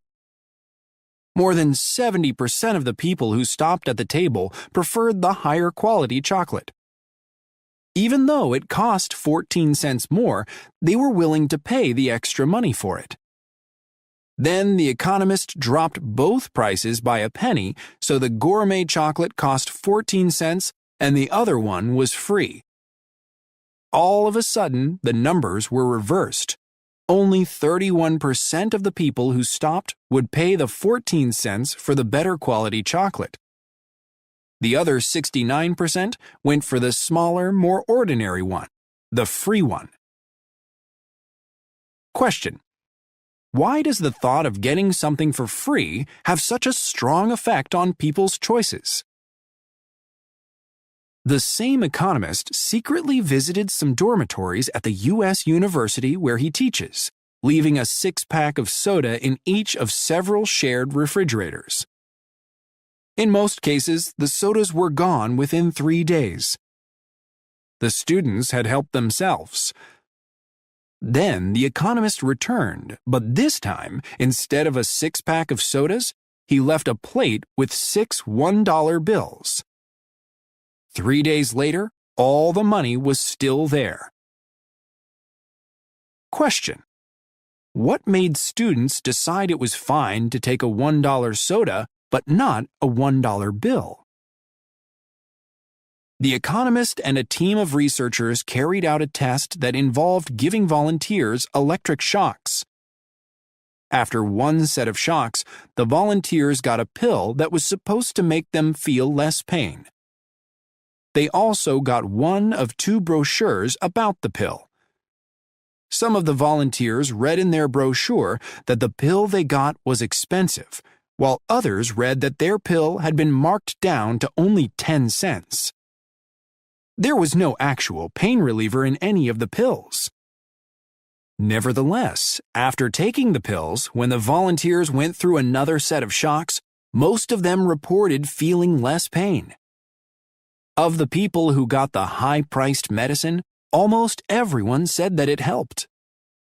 Of the people who got the cheap medicine, only half said that it did. Question: why do people believe that a higher-priced pain reliever works better? For answers to these questions, read the work of Dan Ariely, the economist who handed out the chocolates and fake pills and made the secret visits to those college dorms. Ariely is a professor of behavioral economics, a fairly new area of economics that has to do with economic decisions. He studies the behavior of consumers, borrowers, and investors. According to the teachings of traditional economics, when people make economic decisions, they act in their own best interests. That is, most economists assume that people are sensible and will make the choices that do them the most good. What behavioral economists are finding, however, is that this is frequently not true. People often make poor economic choices. Emotions get in the way of calculations, and people often repeat the same mistakes. Ariely calls people predictably irrational because their decisions often don't make sense, and because he can predict the mistakes they will make. One thing that influences people's decision-making is the way that a choice is presented to them. According to Ariely, most people don't know what they want until they see it in context. When faced with certain choices, presented in certain ways, for example by smart salespeople, people don't see the choices as they really are, and they're likely to make poor decisions. Ariely hopes that as people learn more about when, where, and why they make poor decisions, they will understand themselves better. Maybe consumers will learn to think differently and make better choices when shopping. Nevertheless, he admits to buying a $30,000 car, which was not the kind of car he truly needed, after learning that it came with 3 years of free oil changes, even though compared to the cost of a new car, the cost of an oil change, or even 3 years of them, is insignificant. Question: is Professor Ariely as predictably irrational as the rest of us?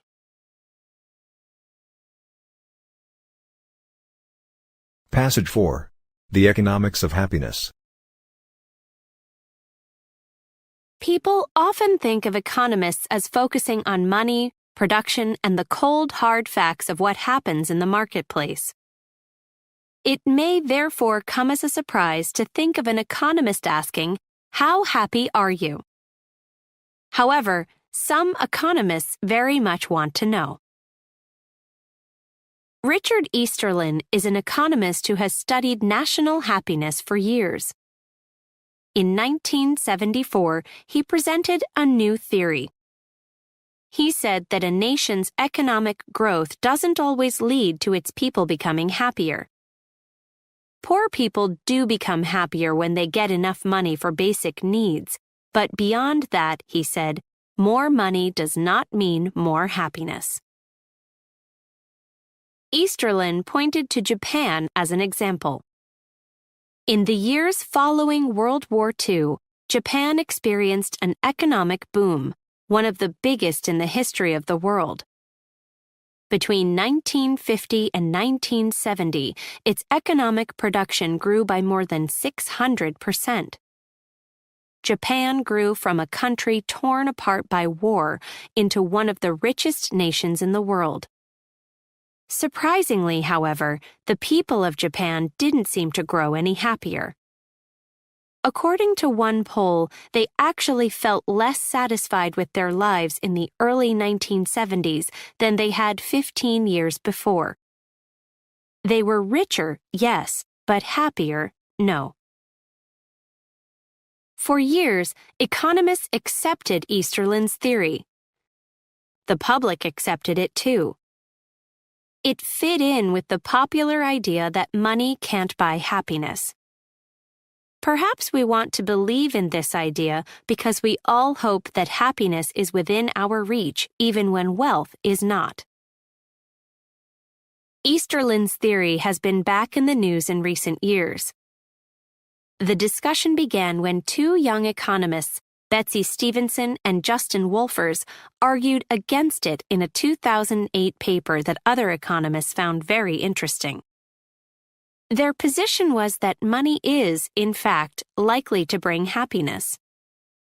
They based their argument on information that further polls had revealed over the 34 years since Easterlin's paper.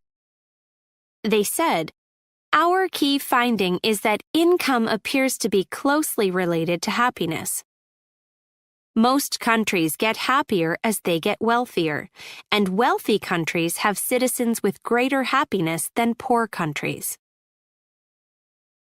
Some of their information came from the Gallup organization, a well-known and respected polling organization, which found that people in the richest countries are happiest with their lives. At least 1/3 of the people in those countries give themselves a score of 8, 9, or 10 on a happiness scale of 1 to 10, with 10 being the highest possible level of life satisfaction. The very rich and happy nation at the top of the list is Denmark. Denmark also sits at the top of lists created by other economists who do similar research. Who is at the bottom? Poor African nations, among them Tanzania, Togo, and Benin. As for the case of post-war Japan, Stevenson and Wolfers also looked back at the research done there. It turns out that the question in the poll changed over time. If you look only at the years in which the question stayed the same, then the percentage of people who rated themselves as satisfied or completely satisfied actually did rise. The central idea, then, is that the economic growth of a nation does generally lead to more happiness for its citizens. In poor countries, it can lead to better food and housing and more choices in life. In rich countries, it can pay for research and medical care that help people enjoy longer, healthier lives. Easterlin, however, remains unconvinced.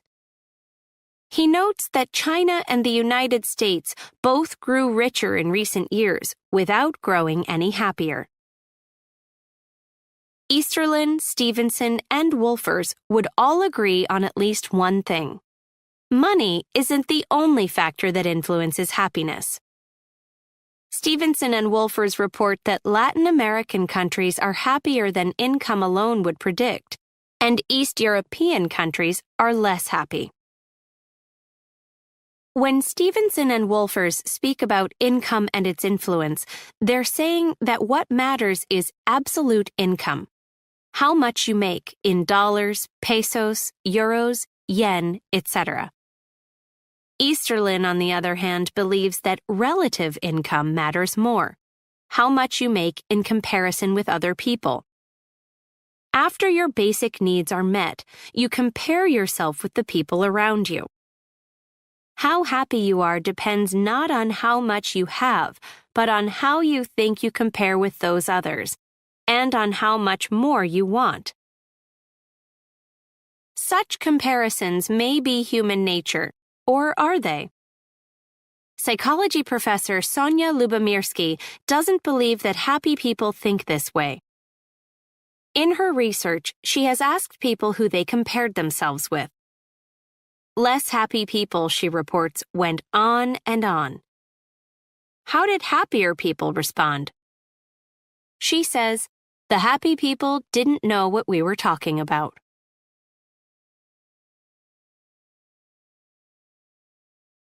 Part C, Advanced Level. Lesson 11, Arts.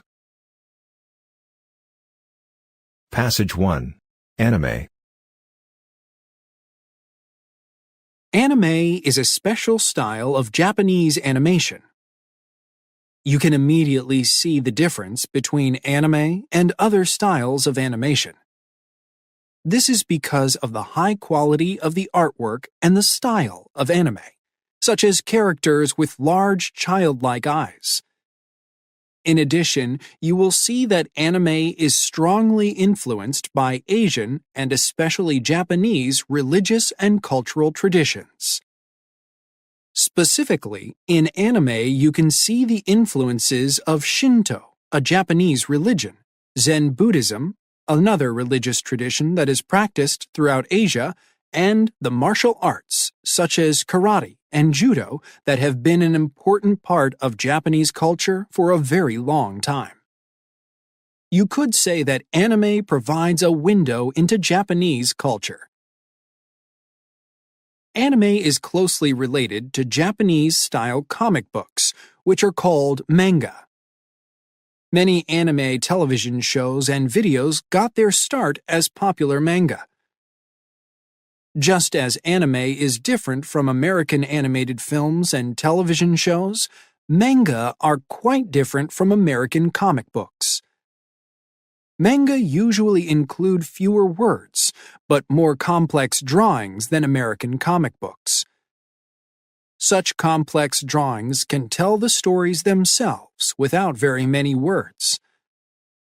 Manga are also much more popular among adults in Japan than comic books are in the United States. In fact, manga is a multi-billion-dollar business in Japan, and more than one-half of all printed material sold there is manga. Like manga, anime is popular with Japanese of all ages. In fact, a large percentage of manga and anime is made for adults only. Their popularity helps explain why the quality of anime is so high. Anime and manga are big business. A recent anime film reportedly cost $45 million to make. Some of Japan's most talented artists and musicians are involved in creating manga and anime. But it is not just the quality of the artwork that makes anime so popular. Many anime stories deal with complex subjects and characters that change as the stories develop. The bad guy of Disney cartoons, completely evil and not very believable, is not common in anime. Rather, in anime, it is not always clear who the good guys and bad guys are. Also, death is shown as a natural part of life much more often in anime than in Disney movies and cartoons.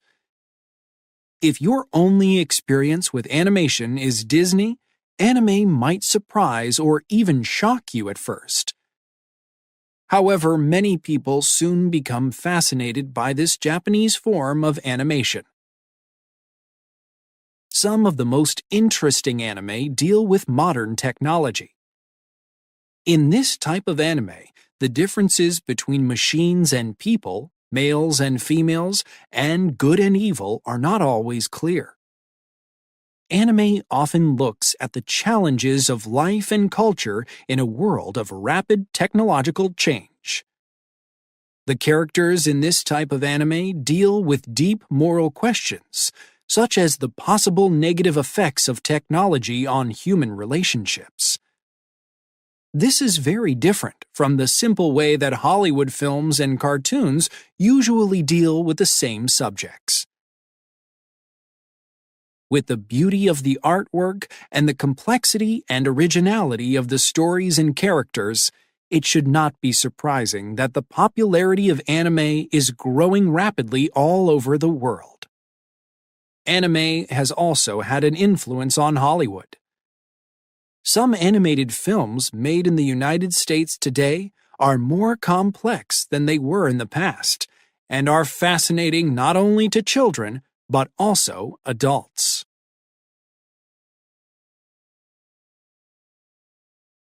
Passage 2. The Stradivarius. When Regina Buenaventura walks onto the stage, all eyes are on her violin. In the fifth row, Joseph Nagivari closes his eyes and listens. He has spent years in a laboratory studying the sound of the most famous instrument of all time. Nagivari believes that he has finally solved the centuries-old mystery behind the remarkable sound of the Stradivarius violin. This young musician holds the result of Nagivari's scientific efforts under her chin, the Nagivarius. She begins playing, and the violin makes a clear, brilliant, heavenly sound. Creator Nagivari opens his eyes. Could this be the magical Stradivarius sound? For 150 years, violin makers, musicians, and scientists have tried to solve the mystery of the Stradivarius. Antonio Stradivari lived in Cremona, a small northern Italian city. Before his death in 1737, he had made over 1,000 violins, violas, cellos, and guitars. 2 sons followed him into the business, but they died soon after. The details of how their father and other violin makers from Cremona made their remarkable instruments died with them. How could an illiterate man with no education produce instruments with such a heavenly sound? Did Stradivari and the other violin makers from Cremona have a secret? Joseph Nagivari's laboratory in the United States at Texas A&M University is a world away from Cremona. Nagivari began teaching biochemistry at the university in the late 1960s. A number of years ago, he began making violins. Using his knowledge of chemistry, Nagivari believes that he has found the answer to the Stradivarius puzzle. In 1977, Nagivari provided the Violin Society of America with the results of his research. He claimed that the high quality of Stradivari's instruments was not due to his artistic talent. Rather, the remarkable sound was a result of the materials Stradivari used, specifically the chemical properties of the wood and varnish. Stradivari himself probably did not understand the importance of these materials.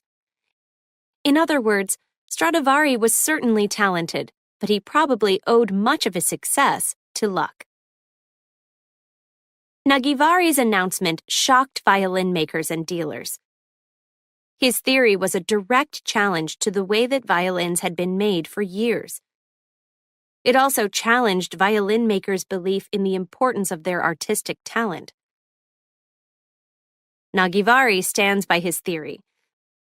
The pieces of the puzzle have been around, and I have not invented anything new. But I put the pieces, together, while the others could not. I am the first chemist of good international standing, who obviously has a much better understanding of the effects of these natural chemicals. The best proof of Nagivari's theory may be the instruments he makes. By using what he has learned from his research, Nagivari claims to produce violins with a sound quality very similar to that of a Stradivarius. This is demonstrated in The Stradivarius Puzzle, a 13-song CD recorded by well-known professional violinist Zina Schiff. On it, Schiff plays both a Nagivarius and her 1697 Stradivarius, reportedly worth $3 million. Schiff says, I sent the Stradivarius puzzle to a friend of mine who was a conductor, and he had no idea. He just could not tell. The truth is, I would rather be playing on one of Dr. Nagivari's instruments. Isaac Stern, one of the most respected violinists of the 20th century, is quoted as saying, Dr. Nagivari's knowledge makes his work of special value to us all today. So why do violin makers and dealers refuse to even discuss Nagivari's theory?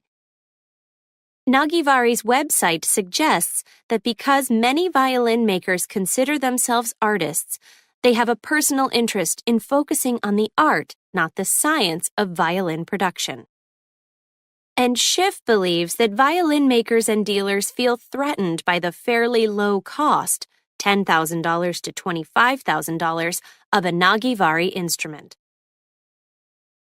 Schiff came from a poor family, So she feels very strongly that people who cannot afford Stradivari violins should still be able to have high-quality instruments. According to Schiff, Dr. Nagivari's violins have made this possible without having a negative effect on the beauty and value of a Stradivarius.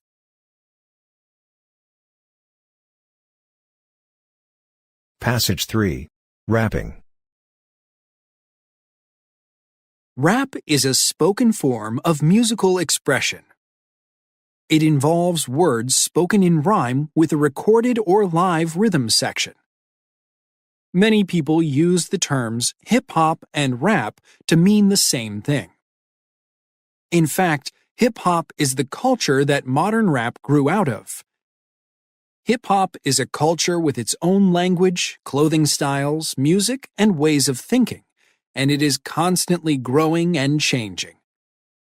It includes several different art forms, including visual art, dance, and music. Rap is just one part of hip-hop culture. Although there is a lot of disagreement about exactly where and how rap began, most people agree that it got its start in the mostly African-American neighborhoods of the Bronx in New York City in the 1960s. At that time, large outdoor street parties called block parties were becoming popular. Young people who could not afford expensive musical instruments or equipment took simple turntables and microphones out onto the streets. But instead of just playing the music, they moved the spinning or turning records with their hands. At the same time, they scratched them with the needles of the turntables. The changes in the sound of the music became known as cutting or scratching. The young people who played the music were called disc jockeys. These disc jockeys, or DJs, used their turntables as instruments to create a new musical form. Other performers working with the DJ interacted with the crowd by talking louder than the music, often in rhyme. These performers were called MCs, or MCs, and their interaction with the crowd became known as rapping. Later, the MCs became known as rappers. Interaction between the performers and the crowd is an important characteristic of rap. Among the many people who contributed to the development of rap, artist Grandmaster Flash stands out. The techniques or methods that he invented have become an important part of hip-hop culture. Flash was one of the first DJs to begin using a turntable as a musical instrument, rather than just a piece of equipment that played records. First, he would find a short section of a song that he liked. This was called the break. Then he would use 2 copies of the same record and 2 turntables to invent creative ways to play the break over and over without stopping. In the 1970s and 1980s, rap's popularity grew, and the rhymes became more complex and clever as the performers competed with each other. The music that they rapped to included recordings of famous African-American musicians and breaks from popular disco and rock music of the time. Many rappers also performed with live musicians. Today, hip-hop culture is popular all over the world, and young people everywhere listen to rap. There are many reasons for rap's popularity. It offers young people the chance to express themselves freely. It is an art form that can be performed without a lot of money, training, or equipment. Rapping involves verbal skills that many people already have or can develop. You can rap slowly or you can rap fast. All of this allows rappers with very different personalities or ideas to express themselves. This does not mean that rapping is easy, however. It calls for a quick mind, an ability to use language well, originality, and an excellent sense of rhythm. It presents the performer with many challenges, but only two rules: rhyme to the beat of the music and be original.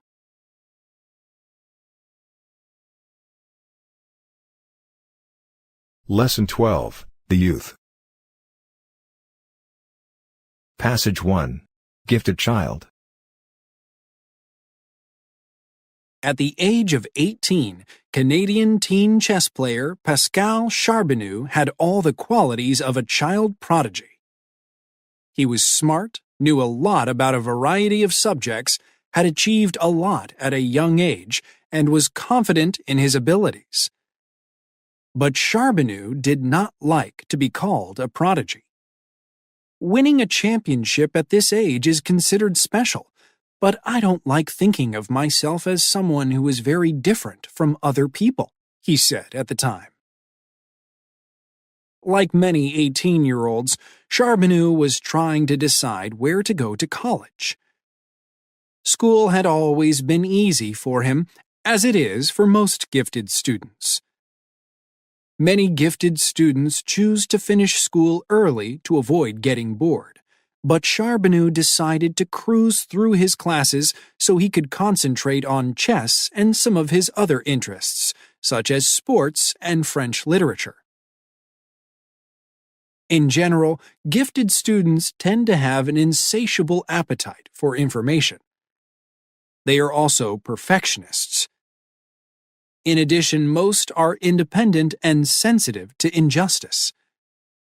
Other characteristics include specific ability in one area along with the ability to concentrate on it for a long time, excellent reading ability, a large vocabulary, originality, rapid mastery of new skills, and an ability to see connections between ideas.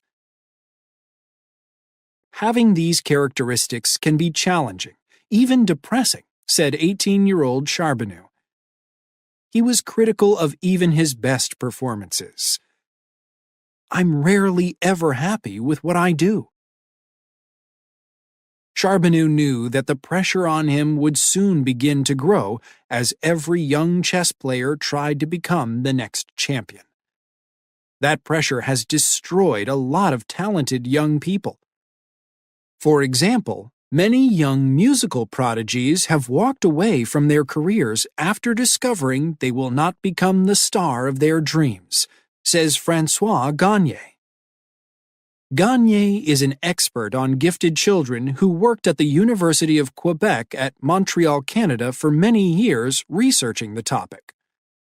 When you are a prodigy, your goal is to become an international master musician, he said. If you cannot become someone at the very top, you are not interested in becoming a musician in an orchestra. World-famous violinist Itzhak Perlman has seen many talented young musicians simply burn out. Rarely do you see people survive, and that's the goal, to survive your gift, he once told the New York Times. Charbonneau did survive his gift. He became a Grand Master of Chess in 2006 and has represented Canada and the United States in a number of major team events over the years.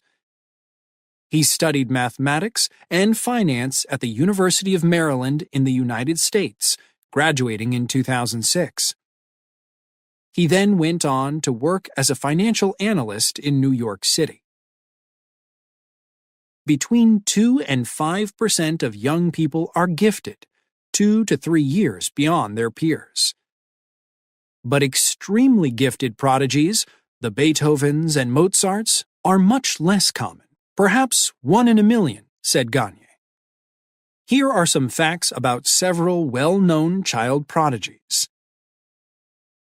Probably the most famous child prodigy of all, Wolfgang Amadeus Mozart, 1756 to 1791, began writing music before he was 5. By age 6, he had written a remarkable amount of music and performed throughout Europe. Some of Ludwig van Beethoven's 1770 to 1827 music was published when he was only 12.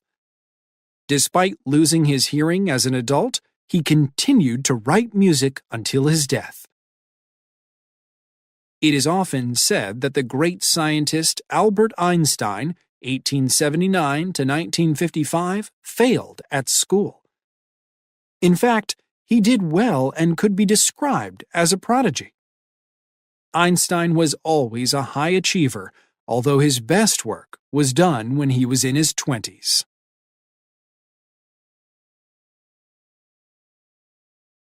Passage 2. Bullying in schools.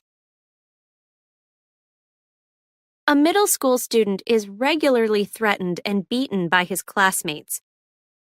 A 15-year-old girl drops out of school after she receives hundreds of text messages telling her that she is stupid. These are just two examples of an ugly side of school life: bullying.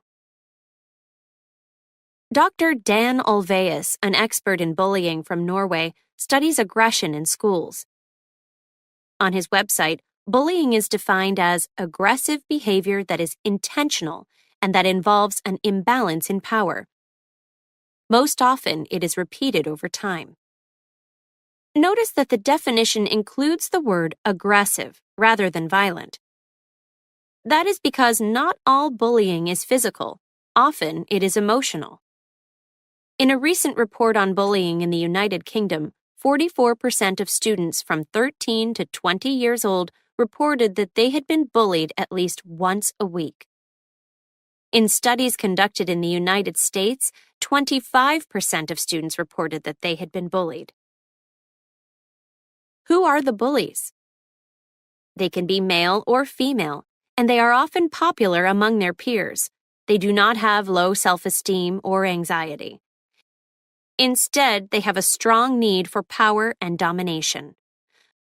According to Dr. Olweus, too little love and care in childhood and too much freedom are conditions that strongly contribute to the development of bullies. Bullying is not affected by a family's economic situation. Bullies come from both rich and poor backgrounds. And the victims? Based on his research, Dr. Olweus claims that the typical victim tends to be more anxious and less secure than his classmates and usually has a negative attitude toward violence. In surveys, parents of male victims report that their sons are often cautious and sensitive at an early age. In addition, often they are not physically strong. This makes it easier for bullies to pick on them. There are several types of bullying. First, there is physical bullying. Physical bullying involves violence. There is direct contact between the victim and the bully, such as hitting, kicking, and scratching. Both girls and boys can be victims and aggressors, but physical bullying more often involves boys. Second, there is verbal bullying. Verbal bullying involves face-to-face insults. The bully often says he is just joking, but his goal is humiliation. Both girls and boys are involved in verbal bullying, but some research shows that it is more harmful to girls. Third, there is social bullying. Social bullies do not interact with their victims face-to-face. Instead, they talk about them behind their backs and do not include them in social activities. Girls are often the victims. This is probably because, according to research, girls are more sensitive to their social position. If we examine the data, we see that social bullying and physical bullying are equally harmful to the victim's emotional health. Finally, there is cyberbullying, which is the newest form of bullying. It involves the use of social and electronic media such as text messages, instant messaging, and gaming websites. Cyberbullying is indirect, and the bullies are often anonymous. Because cyberbullying is new, there is not much data on its long-term effects. There are several differences between cyberbullying and traditional bullying. First, cyberbullying is usually anonymous. Second, it is not limited to a particular place, such as school. This means that the victim has no safe place. The cyberbully can always find him or her. Third, the messages that the cyberbully sends are almost impossible to remove from the internet. Fourth, the number of people who can see those messages is unlimited. Fifth, victims are unlikely to ask for help. There is a lot of interest in cyberbullying. Studies show that the effects of cyberbullying are similar to other forms of bullying. Victims tend to have low self-esteem and higher rates of depression and anxiety than those who have not experienced bullying. Interestingly, cyberbullying does not appear to have created a new type of victim. Victims of cyberbullies share the same characteristics as victims of more traditional bullying. On the other hand, some studies show that cyberbullying has created more bullies. This is probably because cyberbullying is indirect and anonymous. It is easier to hurt someone who you do not see and who does not see you.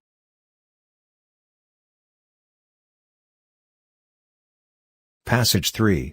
Sleepy Teens. When school superintendent Russell Dever enters the local coffee shop at around 7:20 a.m., it is crowded with students. "The line is out the door because our high school kids are getting coffee," he said. And they are not standing in line for the decaf. They need the caffeine to stay awake in class. Talk to American high school students and you hear the complaints about how late they stay up, how little they sleep, and how early they must be in class. These days, there is increasing concern in schools across the United States about students who are not completely awake in morning classes. School officials in some states have even changed start times so teenagers can sleep later. According to sleep expert Mary Carskadden, the fact that many teenagers work long hours outside of school and have computers and televisions in their bedrooms contributes to a serious lack of sleep. But, she said, the problem is also due to biology. As the bodies of teenagers develop, their brains also change. These changes make teens more likely than adults to have trouble sleeping at night. Teenagers need at least 8 to 9 hours of sleep a night, but the average teen gets a lot less. Carskadden's study, completed in the fall of 2001 with researcher Amy Wolfson, showed that nearly 30% of students in the 10th grade slept less than 6 hours on school nights. Less than 15% got more than 8 hours of sleep each night. 8th graders averaged 8 hours of sleep a night, although that age group, she said, needs at least 9 hours a night. Even more remarkable are the results of a 1997-1998 school year study. In that study, 12 out of 24 U.S. high school students who were part of an experiment at a sleep laboratory had brainwave patterns similar to those of someone with narcolepsy, a serious condition that affects sleep.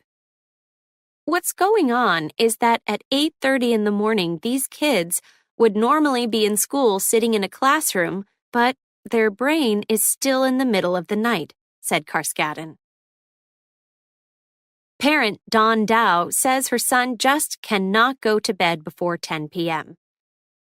Last year, he was trying to put himself to bed at 8:30 and was coming in at 9:30 and 10 o'clock in tears saying, "I just can't go to sleep."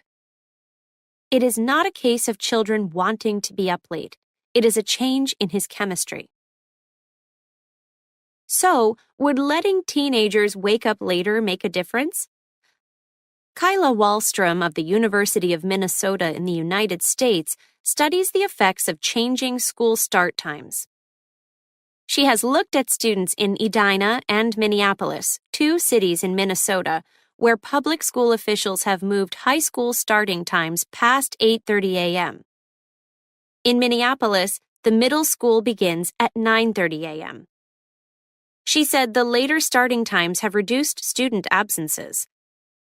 They have also lowered dropout rates by 8% over 4 years. In addition, she said, teachers report that students are not sleeping at their desks during the first 2 hours of class anymore. She said 92% of parents from Edina reported that their teenagers were easier to live with. The students reported that they were feeling less depressed and were getting better grades. Big changes in school start times may not be possible in some areas.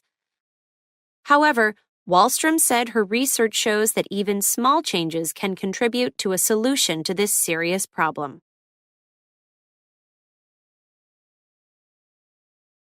Lesson 13, Genetics. Passage 1. Genetics Science. Who are we? Where did we come from? How are we related to each other and to other living things? The written record of the search for the answers to these questions goes back at least 2,500 years. At that time, Pythagoras, the famous Greek mathematician, believed that children got all of their physical traits from their fathers. Later, Aristotle, the Greek philosopher, realized that children inherit characteristics from both of their parents. However, he incorrectly believed that a child was the direct product of the mixing of the mother's and father's blood.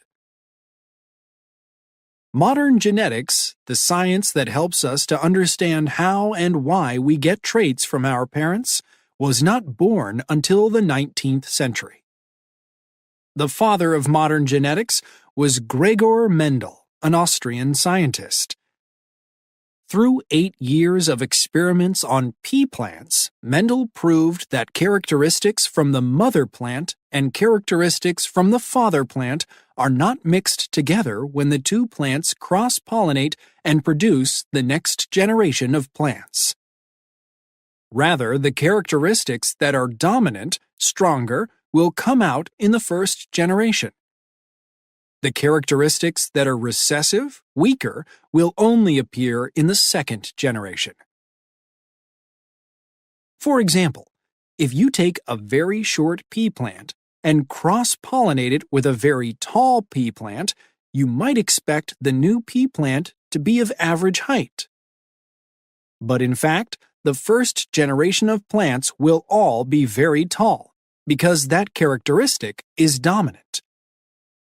Short plants will not appear until the second generation because that characteristic is recessive. The theories that Mendel developed using plants were later applied to all living things, including human beings. Future research that would explain how parents pass traits on to their children through their genes grew out of Mendel's work. What is a gene? Explained very simply, a gene is a set of instructions that you get from your parents before you are born. Your genes are similar to an instruction book for a computer.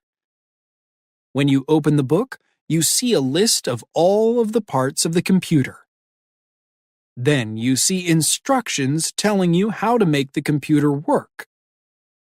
Your genes, like the instruction book, contain a complete list of all of the parts that make a human being.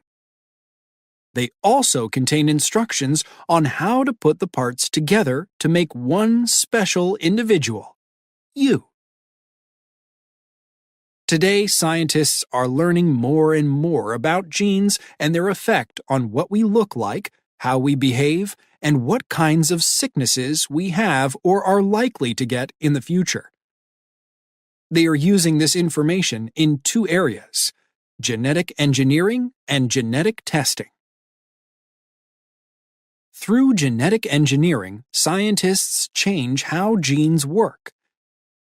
They sometimes replace one gene in a cell with another gene that works better in some way. Because all living things, not only humans, have genes, Scientists use genetic engineering to produce plants and animals that are healthy, grow rapidly, or are useful to us in some other way. Gene therapy is a type of genetic engineering that is sometimes used in humans who have very serious health problems. It involves using genes to try to cure an illness in someone who is already sick, or to prevent someone with the genes for a genetic disease from getting sick. At this time, gene therapy is experimental. It is only used on patients who have diseases that cannot be treated or cured in any other way. When doctors do genetic testing, they take DNA from a person or other living thing and examine it carefully. One important use of genetic testing in humans is to discover if someone has or might get a genetic illness. Then the doctors might put him or her in a scientific study and use gene therapy to treat or prevent the disease. Genetic testing can also be used to determine the gender of a fetus, although doctors often use other simpler techniques to get this information. If experimental gene therapy is successful, someday genetic testing and engineering might be used to allow parents to choose desirable traits or get rid of undesirable ones before their child is even born.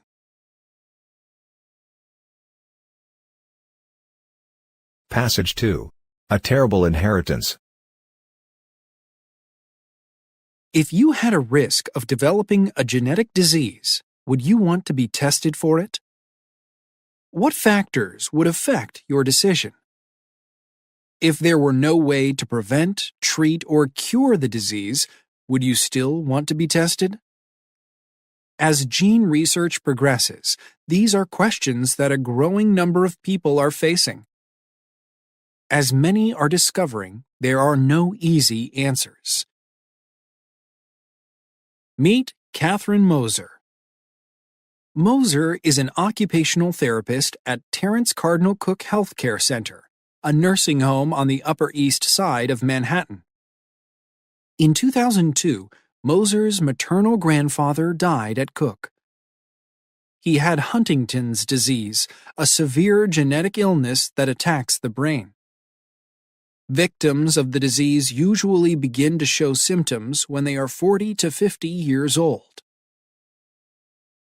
Early symptoms can include emotional changes such as depression and behavioral changes such as aggression. As the disease progresses, victims suffer from a loss of control over their movements, difficulty in thinking and talking, and severe emotional complications. After 10 to 20 years of suffering, victims lose all ability to move and finally die. There is no special diet that you can follow to prevent Huntington's. There is no medicine that doctors can prescribe to treat it, and there is no operation they can perform to fix it. If one parent suffers from Huntington's, his or her children have a 50% chance of inheriting the gene that causes the disease. And if you have the gene, you will definitely develop the illness. There is no effective treatment. All of its victims get worse and then die. No one has ever recovered from it. At the age of 23, Moser made the decision to be tested for Huntington's. Her decision was unusual. Since there is no treatment or cure, most people at risk for Huntington's do not see any benefit to being tested. And knowing that you will one day get the disease can be harmful to your mental health and your relationships. In fact, Moser's own mother did not agree with her daughter's decision. If her daughter had the harmful gene, it would mean that she had it too. And Moser's mother did not want to know because, as she said, you don't want to know stuff like that.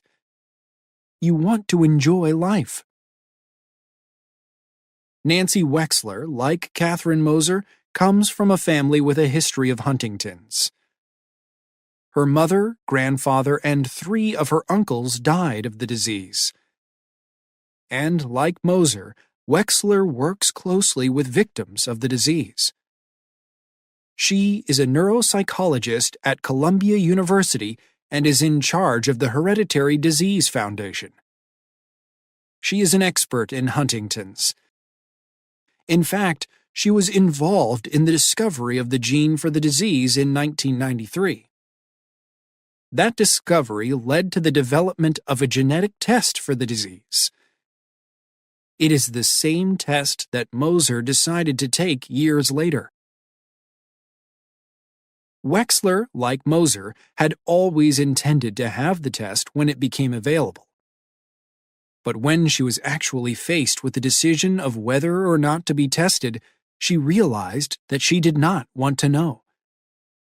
If the test were positive for the gene, she felt that her life would be poisoned by the knowledge. If you take the test, you have to be prepared to be really depressed, said Nancy. I've been depressed. I don't like it. Moser had the test in 2005. It was positive for the deadly gene.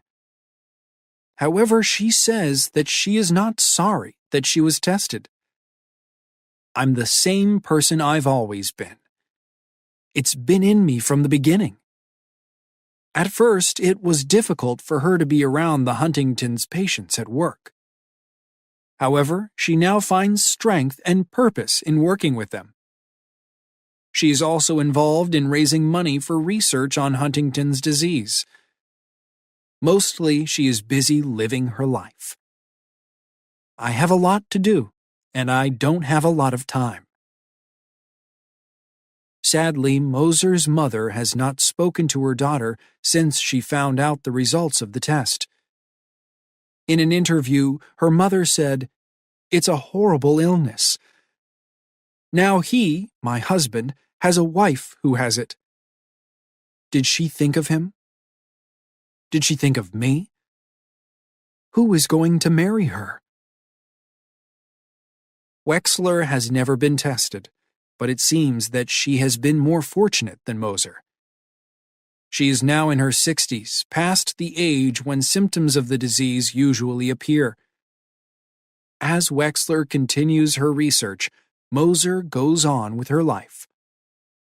She is working, playing tennis, going to church, learning to ride a unicycle, spending time with her best friend, traveling, and hoping that the work of Wexler and others will lead to a cure soon, before it is too late for her and thousands of others.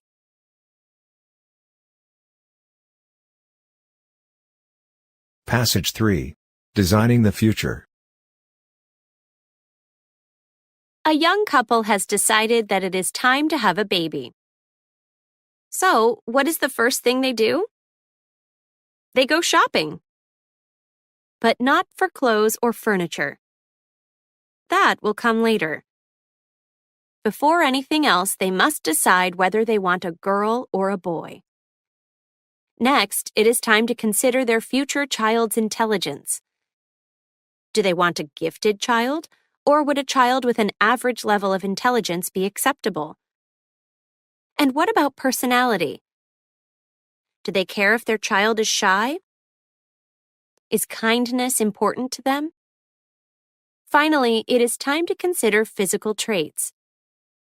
What eye color would they prefer? What about height and weight?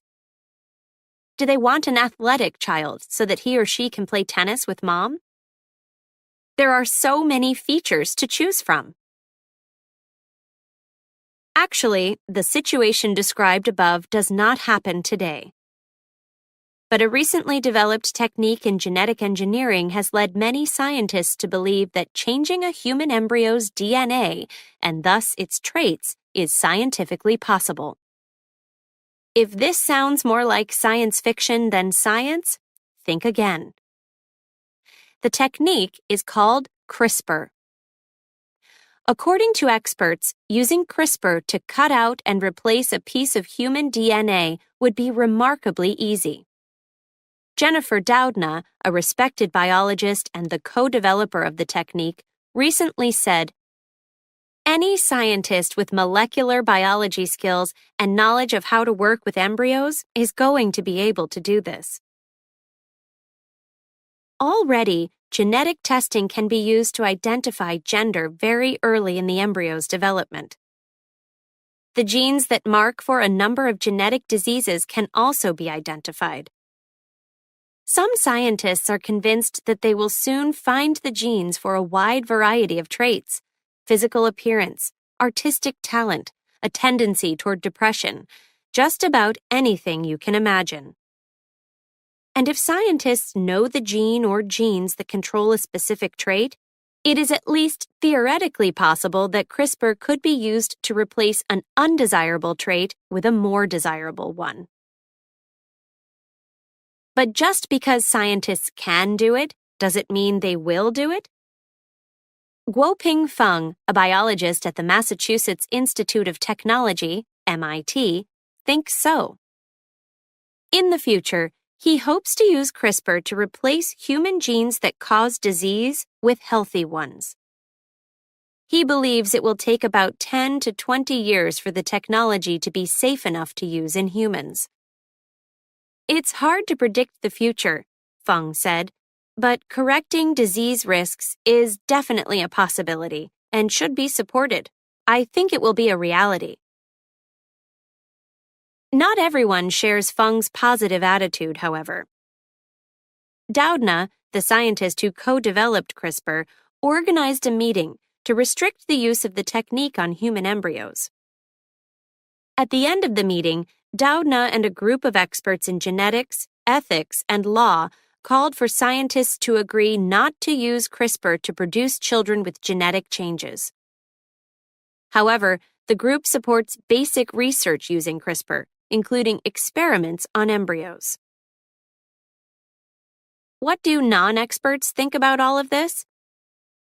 It is difficult to know, but a recent survey conducted in the United States found that 46% of adults approved of using genetic engineering to reduce the risk of serious diseases. However, 83% said that changes to make a baby more intelligent would not be acceptable. Of course, this is only one survey from one country. Perhaps it is more instructive to remember that historically, whenever the once unimaginable has become possible, cars, airplanes, and the internet, for example, it soon becomes common. If the technology exists, how can we prevent trait shopping by parents who want a perfect baby? Scientists do not agree on the morality of producing children with genetic changes or the exact day when it will happen. But most do agree that day is approaching. This brings up very difficult social and moral questions. What are the long-term health risks of introducing genetic changes that will be passed on to future generations? Will too many parents choose to have children of the same gender, leading to a shortage of boys or girls? What will happen to children whose parents cannot afford to give them the advantages enjoyed by their genetically designed peers? How will society treat imperfect children? In short, will changing human genes change humanity itself?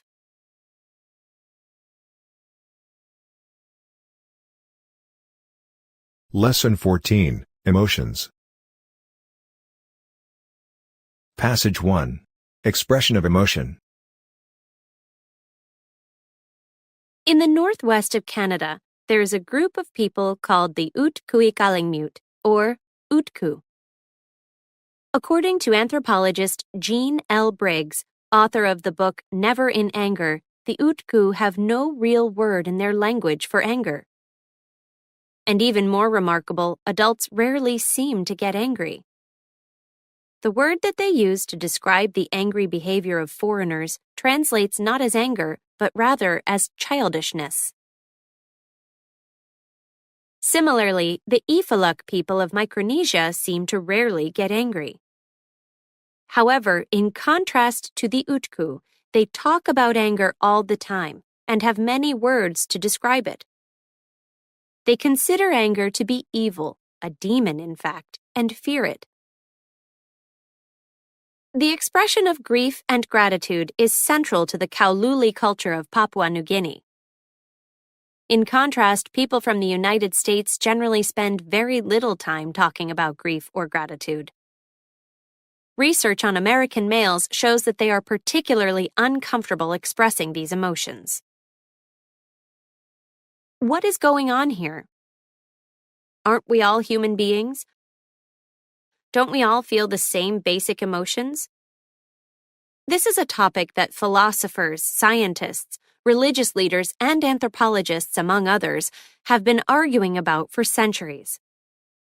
Most researchers today believe that a limited number of emotions are universal. However, there is not complete agreement on which emotions humans indeed share. Fear and anger are almost always included. Guilt, joy, shame, disgust, and surprise are also considered by many to be universal. But then, how can we explain the Utku and the Ifaluk? Dr. Robert C. Solomon, professor of philosophy at the University of Texas at Austin, has argued that emotions are, at least in part, culture-specific. In one essay, he says that even among people from the same culture, it is difficult to get agreement on what an emotion is. For example, most anthropologists would not consider love to be an emotion. But if it is not an emotion, then what is it? Another challenge is how to determine that two people are indeed feeling the same emotion. You can observe people's behavior and ask them to describe their emotions, but it is impossible to directly observe what they are feeling. This becomes even more complex when you are trying to compare emotions across cultures. We tend to associate certain behaviors with specific emotions, but of course, our associations are based on what those behaviors mean in our own culture. For example, imagine you are a teacher in the United States with a student from another country. Your student has failed the class. You learn that his behavior has changed. Suddenly, he is avoiding his friends and spending all of his time alone. If you are from the United States, you will probably describe his emotional state as depressed. Why?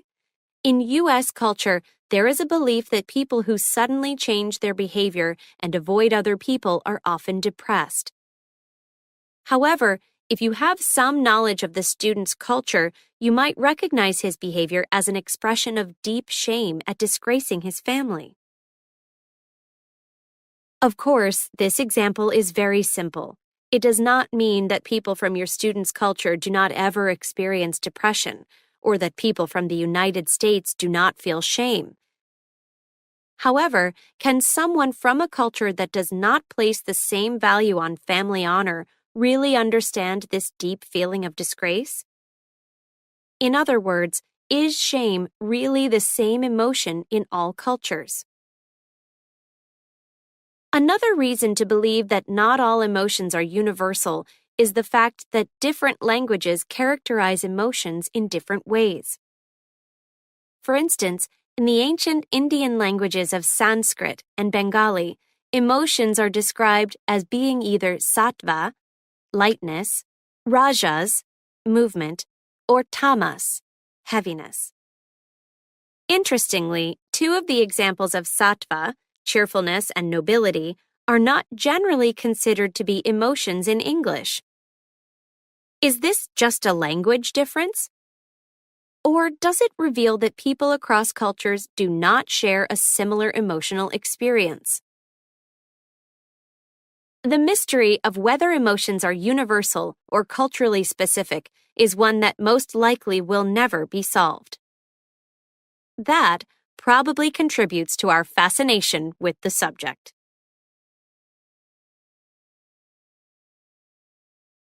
Passage 2. Catching other people's emotions. You wake up one day with a fever and a bad cough. Should you go to work? In the past, many employers would likely have said yes. Going to work even when you were sick showed your commitment to your job and was considered a virtue. Missing work for any reason was frowned upon. Nowadays, however, employers would probably agree that the proper decision in this case would be to stay at home. After all, it is better for one sick employee to miss a day or two than to pass the illness on to everyone in the office. But now imagine this situation. You wake up in a bad mood. Should you be concerned about passing your mood on to your coworkers? According to psychologist and writer Daniel Goleman, the answer is yes. In his recent book, Social Intelligence: The New Science of Relationships, Goleman explains that our brains are social tools. That is, the human brain was designed for social interaction. Research shows that the human brain contains cells called mirror neurons.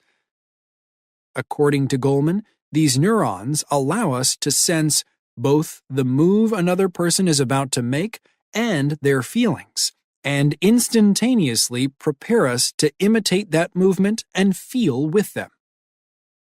Goleman goes on to say that mirror neurons link brain to brain. If you put a person in a meeting who is either purposely upbeat or downbeat, it changes the whole group's collective mood for better or worse. One example of passing one's emotions on to others is through laughter. One person starts laughing out loud, and even though we have no idea what the person is laughing at, we begin to laugh as well.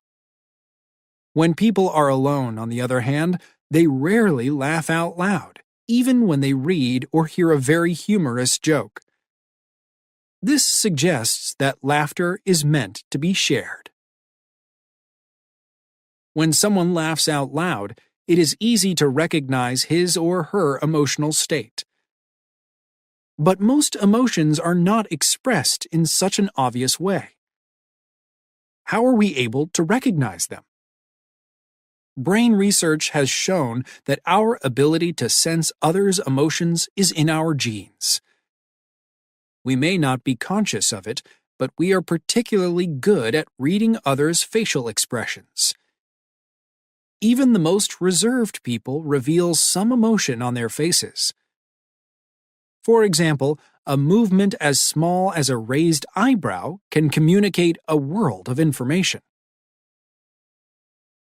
Psychologist Paul Ekman is considered the world's leading expert on facial expressions. He has spent years identifying the muscle movements that make up the thousands of facial expressions that we use to communicate our emotions. Interestingly, Ekman's research has revealed that our facial expressions are not only a mirror of what we are feeling. Sometimes, just making a facial expression can cause us to experience a particular emotion. For example, if you're in a bad mood, but put on an artificial smile, you will start to feel better faster. In other words, sometimes the facial expression actually starts the emotional process rather than the other way around. So if you greet someone with a cheerful expression on your face, both of you will be more likely to feel cheerful. Now let's return to our worker who wakes up in a bad mood. What should he do? The decision might depend on the workplace. If the atmosphere is generally positive, he should get up and go to work. It is more likely that he will catch the positive mood of others than that he will pass on his negative mood. And if he smiles despite his bad mood, he will have an even greater chance of recovery. On the other hand, if the workplace atmosphere is negative, it might mean that he's already caught the negative feelings of his coworkers. In that case, it might be a good idea for him to start looking for another job. And now that he understands how emotions are passed from one person to another, he should be more choosy about where he works. He should look for a healthy workplace where he is unlikely to catch negative feelings from his coworkers. At the same time, he should be more conscious of the effect that his own emotional state has on his coworkers. As Goleman says, mirror neurons make us far more neurally connected than we ever knew. This creates a pathway for emotional contagion. If you really care about people, it gives a new spin to the term social responsibility. What emotional states are you creating in the people you're with?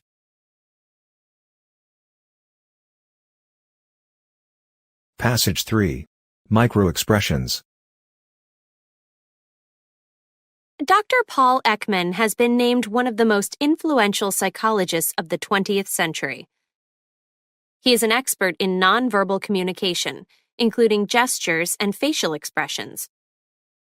One of his many achievements was the discovery of microexpressions. Microexpressions are facial expressions that flash across the face and then disappear in less than a second. Microexpressions cannot be consciously controlled, and they happen so fast that most people do not even see them. Dr. Ekman was also involved in developing a tool for identifying the range of human facial expressions, the Facial Action Coding System, FACS. While all of Dr. Ekman's work is fascinating, one area has received a lot of attention: using facial expressions to detect lies. Many of us believe that we can tell when someone is lying. However, research shows the opposite. Most of us are very bad at it. According to Ekman and other experts, only a very small percentage of the population, less than 1%, is gifted at identifying liars. Researchers working with Dr. Ekman have developed 3 tests to determine a person's lie detection abilities: an opinion test, a crime test, and an emotion test. For each test, the researchers made short videotapes of people either lying or telling the truth. The test taker then watches the recordings to see if he can identify the liars. In the opinion test, half of the people were lying about their opinions. In the crime test, half were lying about stealing $50. In the emotion test, half were lying about their feelings. To be considered gifted or a wizard, the term used by Ekman and other researchers, the test taker must score at least 90% on the opinion test and at least 80% on the other 2 tests. After testing approximately 20,000 individuals over more than 30 years, researchers have only identified about 50 wizards. And what about the other people who took the tests? Most people scored 50% or lower, almost the same result they would get if they were guessing. However, a small percentage of individuals scored 80% or higher on at least one of the tests, while doing poorly on the others. The test that they scored highly on was almost always related to their profession. For example, more police officers scored well on the crime test, while a higher percentage of therapists did well on the emotion test. This is understandable. After all, experience in a profession should lead to the development of skills related to that field, shouldn't it? Surprisingly, however, most people did not even score well on the test related to their profession. So, how do the wizards do it? According to Dr. Ekman, when people are hiding the truth, their faces leak information. That is, their facial muscles move in ways that a wizard or someone with special training can detect. For example, anger is an emotion with a characteristic feature, a tightening of the lips. However, the micro-expression for anger flashes so quickly across the face that you can easily miss it. Also, people often smile when they attempt to hide anger. This makes it even harder to catch that brief tightening of the lips before the smile. Wizards, however, are able to identify and interpret these micro-expressions immediately. That is how they can tell when someone is lying. Imagine how useful this information could be to the police. Police officers often have only a few seconds to calculate the danger of a situation. Sometimes a simple incident, such as stopping a speeding vehicle, can become violent if the police officer misreads the driver's intentions. During this type of incident, an officer's ability to recognize the difference between a real smile and one that hides rage is extremely valuable. It can help prevent tragedies, including serious injury and even death. Or imagine that you are falsely accused of a crime. Wouldn't you want to be able to call in a wizard to read the truth on your face and stand by you during the legal process? Although less than 1% of us are natural wizards, Dr. Ekman believes that with enough motivation and practice, almost anyone can be trained to see and correctly interpret micro-expressions. To prove his point, Ekman developed a training tape with 40 examples of facial expressions. The first time most people watch the tape, they cannot see any of the micro-expressions. However, after just 30 minutes of practice and instruction, they can see all of them. And after several days of training, most people are able to not only see, but also interpret micro-expressions successfully. However, identifying and successfully interpreting micro-expressions does not tell you what someone is lying about. It only tells you that the person is lying about something. To find out exactly what happened during a crime, for example, interpreting micro-expressions is only one tool among many that can be used. In 2004, Dr. Ekman retired from his position as professor of psychology at the University of California, UCSF, Medical School, and started his own company, the Paul Ekman Group, PEG. PEG conducts trainings all over the world and also develops online interactive training tools. PEG's clients have included police departments, the Central Intelligence Agency, CIA, the Federal Bureau of Investigation, FBI, healthcare professionals, security organizations, and business leaders. Interestingly, there are also many individuals who take the training to improve their personal relationships.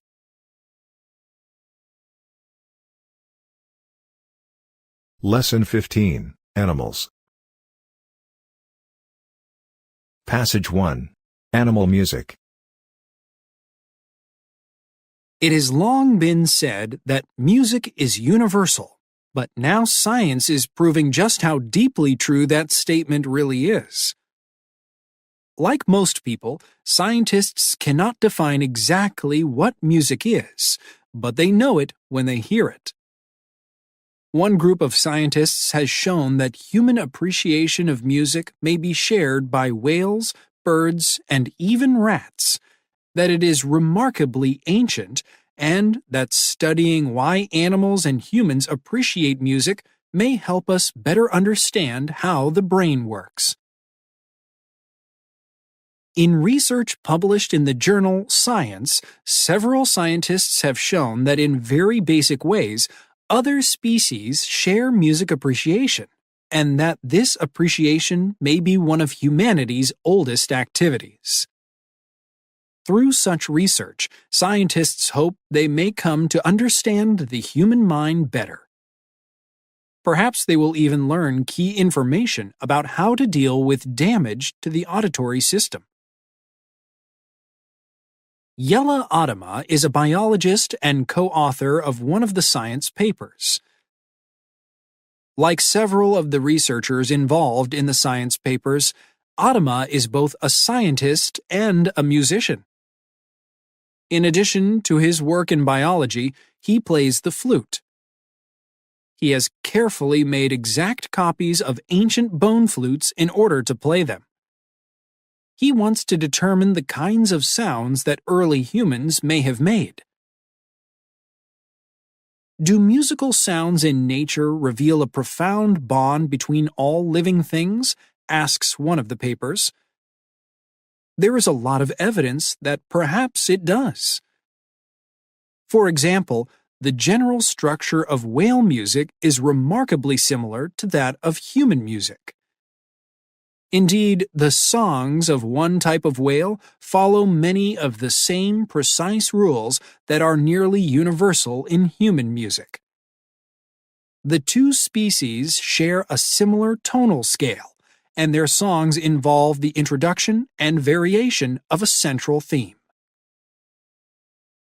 Many species of birds sing in ways that also follow the rules of human song. They use note scales similar to those used by humans, even though an endless variety of such scales is possible. Among some species, songs are passed from one generation to another or are shared by a group of peers. And some birds even intentionally look for objects that can be used as instruments and then play them. For example, one type of bird uses a hollow log as a drum, beating on it with a small stick it breaks off from a tree. There is also evidence that music played an important part in early human history. For example, 40,000-year-old flutes have been found in northern Europe. Referring to early humans, Adama says, "To see that they spent so much time making instruments means music was important to them." The ability to make music, some scientists believe, may even be older than language. Mark Jude Tramo, a neurologist, says he is fascinated by the complexity of the human brain's reaction to music. "There is no music center in the brain," he wrote. "Almost every thinking part of the brain is involved in listening to music, and when we move to the music, many of the areas controlling movement are involved too. Imagine how much of the brain lights up when we dance." Tramo sees the research on music as a process that will lead to a better understanding of how the brain works. By learning exactly how the brain processes and understands the specific features that music is made of, a more complete understanding of how the brain makes sense of the world around us may develop. Other scientists are conducting similar research on how the brain reacts to visual arts. One of their motivations is to understand how the human visual system works. Tramo believes that understanding is going to help scientists in their efforts to help the deaf to hear and help the blind to see. Passage 2. Human's best friend. Most of us are familiar with the saying, "Dogs are man's best friend." But is the feeling mutual? Do dogs consider humans their best friends? Recent research could provide an answer. The latest scientific evidence shows that dogs likely evolved from wolves much earlier than was thought before, perhaps as many as 35,000 years ago. This gives support to the theory that humans and dogs evolved together. According to the theory, humans were involved in the evolution of dogs, and dogs were involved in the evolution of humans. This is called coevolution. A key piece of evidence for coevolution is the fact that humans and dogs share a surprising number of genes. And some of those genes are involved in behavior. One similarity between human and dog behavior is the frequency and purpose of eye contact. Researchers noticed that dogs spend a lot of time looking at their owner's eyes. From a scientific point of view, this was very surprising. Why? Direct, sustained eye contact signals aggression in most animals, including wolves, dogs' ancestors. For dogs, in contrast, gazing into their owner's eyes does not lead to aggression. Rather, it appears to signal a close, trusting bond with their human companions. But why would dogs' behavior be so different from that of other species? Researchers thought that it might be related to the hormone oxytocin. Oxytocin is often called the love hormone. Why? It is released when people hug or gaze deeply into each other's eyes, and it produces pleasurable feelings. The connection between sustained eye contact and the production of oxytocin is particularly important to the establishment of a strong bond between human parents and their newborn babies. To test this idea, scientists measured the levels of oxytocin in dogs and their human companions before and after they gazed at one another. They found an increase in oxytocin in both the dogs and the humans. And the longer the dogs and humans looked at each other, the more oxytocin was produced in both. Scientists then performed this same experiment with wolves that were raised by and lived with humans from birth. Interestingly, they found that the wolves did not gaze back at the human parents who had raised them, and there was no increase in oxytocin production. This difference between wolves and dogs was striking. For a long time, researchers believed that dog behavior resembled the behavior of their genetic ancestors, wolves. Is it possible that due to coevolution, dog behavior is actually closer to human behavior? To answer this question, researchers turned to another area of study: the ability to read body language, including facial expressions. In an experiment at the University of Veterinary Medicine, Vienna, scientists taught dogs to distinguish between happy and angry faces. After training, the dogs could very easily tell the difference between pictures of happy and angry people that they had never seen before. This is evidence of another similarity in human and dog ability and behavior. Yet another experiment shows how similar dogs are to human children. Researchers found that dogs perform tasks better when their owners are in the room with them. This is similar to the way that human children behave. In the experiment, dogs played with toys under 3 conditions: when their owners were present and talking to them, when their owners were present but silent, and then when their owners were not present. The dogs played with their toys much more when their owners were present, regardless of whether the owners spoke or not. However, when their owners were not present, the dogs were much less likely to play with their toys. They did not seem to be interested in performing for strangers. The conclusion?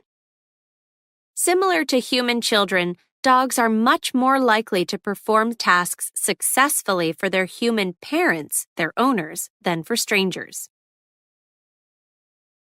What can we conclude from all of this research? The fact that humans commonly refer to dogs as man's best friend reveals the human point of view. However, is the feeling mutual? Based on the evidence available at the moment, the answer appears to be yes.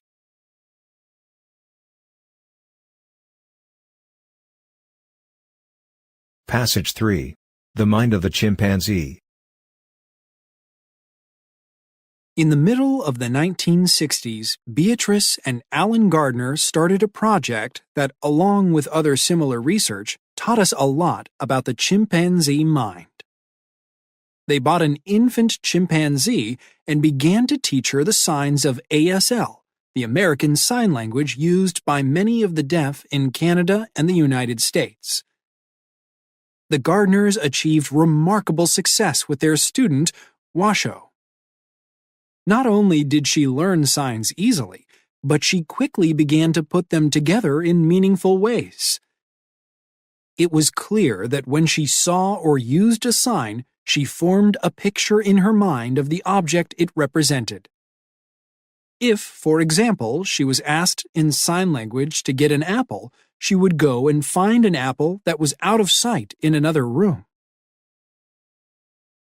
When news of Washoe's achievements were first announced to the scientific community, there was a lot of protest. The results of the research implied that chimpanzees had the ability to learn a human language and suggested that chimps might possess intellectual skills similar to those of humans. Although many were fascinated and excited by the Gardners' discoveries, many more bitterly criticized the whole project. The controversy led to many other language projects, and the resulting research provided additional information about the chimpanzee's mind. The fact that chimpanzees have excellent memories surprised no one. So it was not particularly remarkable when Washoe gave the name sign of Beatrice Gardner, her surrogate mother, after a separation of 11 years. Actually, it was no greater an achievement than the memory of dogs who recognize their owners after separations of almost as long. Chimpanzees also possess pre-mathematical skills. They can, for example, easily tell the difference between more and less. They can put things into specific categories according to a particular characteristic. Therefore, they have no difficulty in separating a pile of food into fruits and vegetables at one time and at another dividing the same pile of food into large and small, even though this calls for putting some vegetables with some fruits. Chimpanzees who have been taught a human language can combine signs creatively in order to describe objects for which they have no sign. Washoe, for example, puzzled the people taking care of her by asking many times for a rock berry. Eventually, they discovered that she was referring to a sweet type of nut that she had been given for the first time a short time before. Another language-trained chimp described a cucumber as a green banana, and another referred to an Alka-Seltzer as a listen drink. They can even invent signs. One chimp had to be put on a leash when she went outside. One day, ready to go outside but having no sign for leash, she showed what she wanted by holding a bent finger to the ring on her collar. This sign became part of her vocabulary. Some chimpanzees love to draw and especially paint.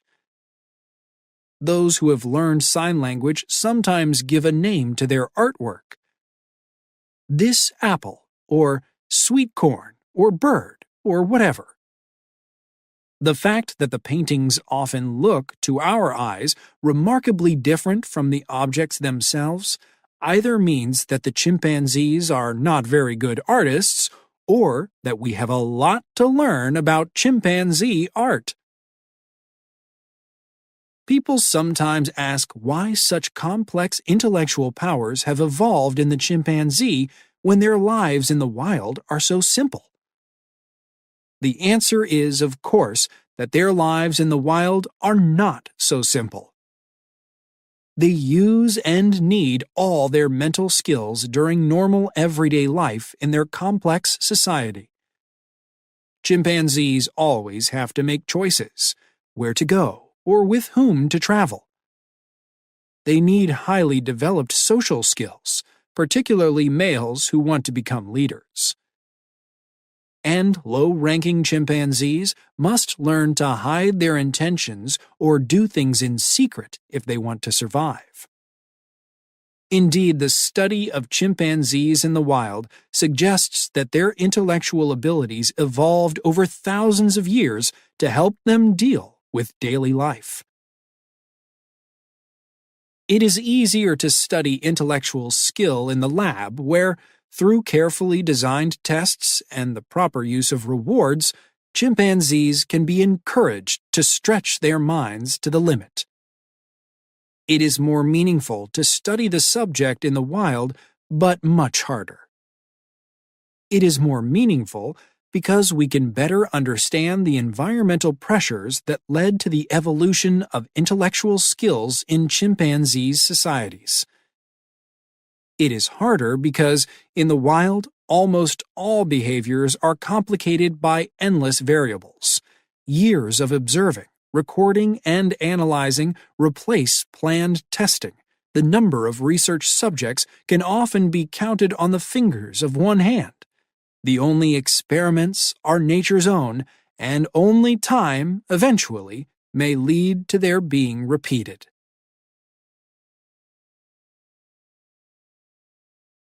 Lesson 16, Scientists. Passage 1. The Life of a Scientist. The attractive, well-dressed woman holds up a pair of gloves. There seems to be nothing remarkable about them. But there is a story behind these gloves. It involves a war, a little girl who wanted to be a housewife, a determined mother, a talented student, 3 prestigious universities, and a unique ability to see the big picture. Jung-hwa Choi was born in 1946 in Seoul, Korea. The only girl in a family of 4 children, Choi lost her father in the Korean War. Her mother went to work as a nurse to support her family. In Korea at that time, it was unusual for a woman to work outside the home, and as a child, Choi was very sensitive to her mother's absence. Although an excellent student, she resisted her mother's attempts to interest her in a career in medicine. She knew exactly what she wanted to do with her life, and it did not involve medical school. Choi's dream was to be a stay-at-home wife and mother. Choi's mother, however, was determined that her children attend university. Choi agreed, but with one condition: she would not study medicine. She would study home economics. Choi entered prestigious Seoul National University and did very well in her studies. Her professors encouraged her to go on to graduate school, but with no intention of having a career, Choi was not interested. Fate, however, had different plans. While Choi waited for a suitable husband to appear, she took a job with the government as a child welfare worker. But after she had been at her job for only 6 months, one of her former professors offered her a job as an assistant in the Department of Home Economics. It was an interesting opportunity, and she accepted. Choi spent almost 5 years in the department. While she was there, she learned a lot about clothing and textiles. Reading through international publications, she became fascinated by a field that did not even exist in South Korea at that time: clothing physiology.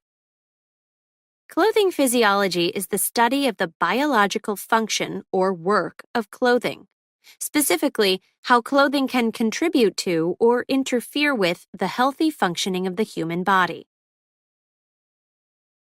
Although she had always dreamed of being a wife and mother, Choi accepted the fact that perhaps it was not her fate to marry. She therefore began to look for a graduate program where she could study clothing physiology. Japan seemed to be the best choice. She taught herself as much Japanese as she could by reading textbooks and looking through Japanese fashion magazines, and in January 1973, left South Korea for Japan. Choi expected that it would be at least a year before she would be ready to take the demanding Japanese university entrance exam. To her surprise, however, She passed after only 2 months of study. In March 1975, just 2 short years after her arrival in Japan, Choi graduated with a degree in clothing physiology from prestigious Nara Women's University. She then went on to get a PhD from the School of Medicine at Kobe University in Kobe, Japan. As her research topic, Choi examined how Korean traditional clothing compares to Western clothing in 2 ways: thermal adaptability, how well the clothing allows the body to control temperature, and mobility, how well the clothing suits the wearer's movement.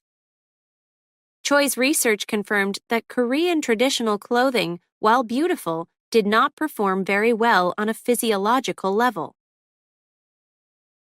In September 1979, Choi returned to Seoul National University, this time as an assistant professor in the same department where she had studied and worked years before.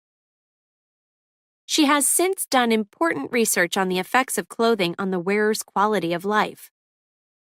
She and her research team conduct scientifically controlled experiments to precisely measure the ways in which clothing affects mental, physical, and occupational health and well-being. And that's what brings us back to those gloves. As a scientist, one of Choi's strengths is her ability to notice problems that others do not, and then come up with solutions.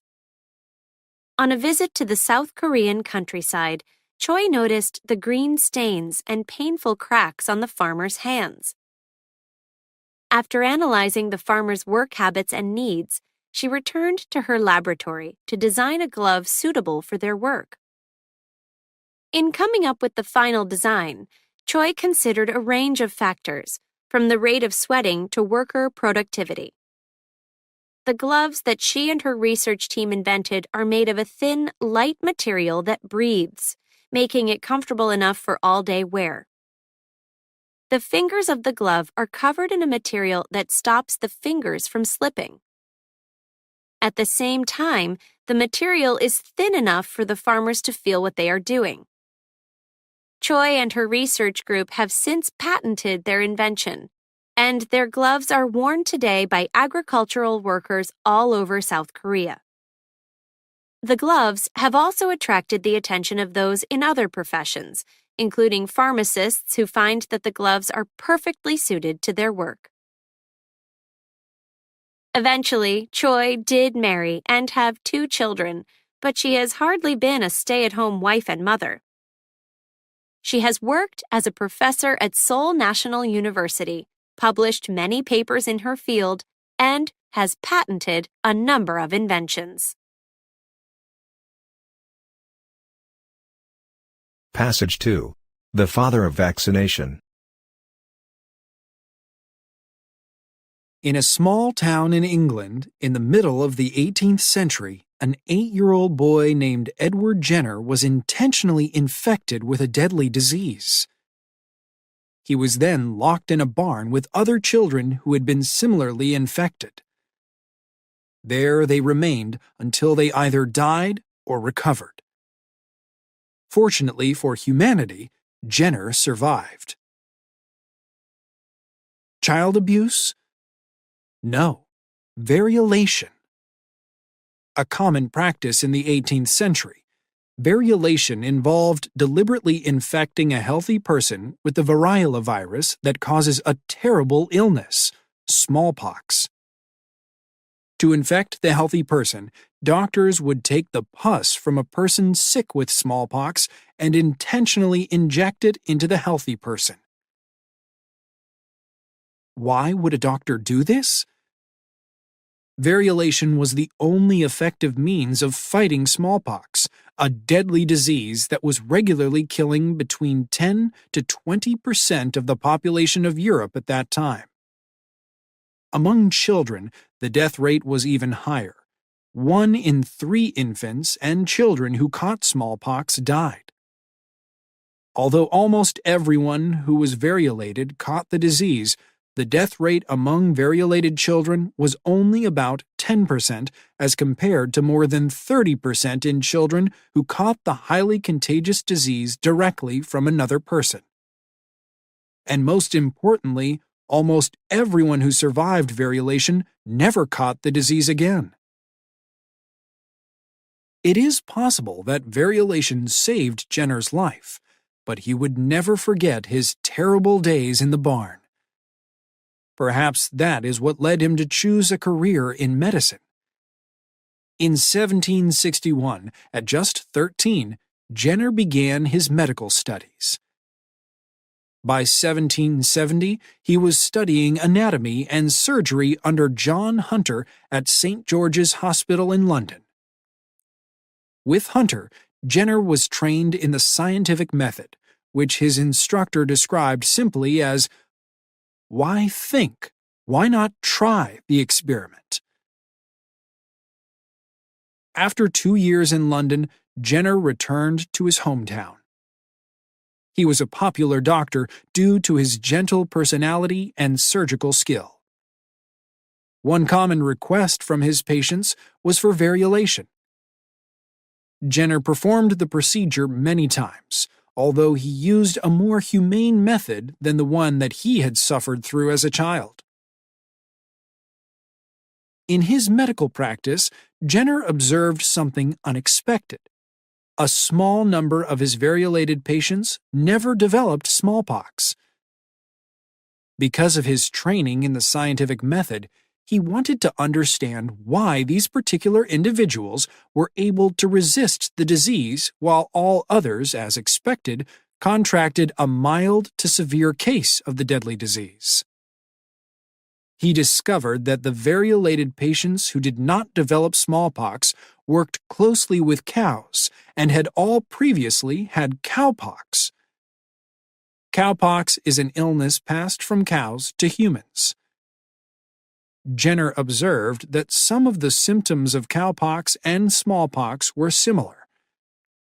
However, while cowpox was a mild illness that did not lead to death, smallpox was a severe, life-threatening disease.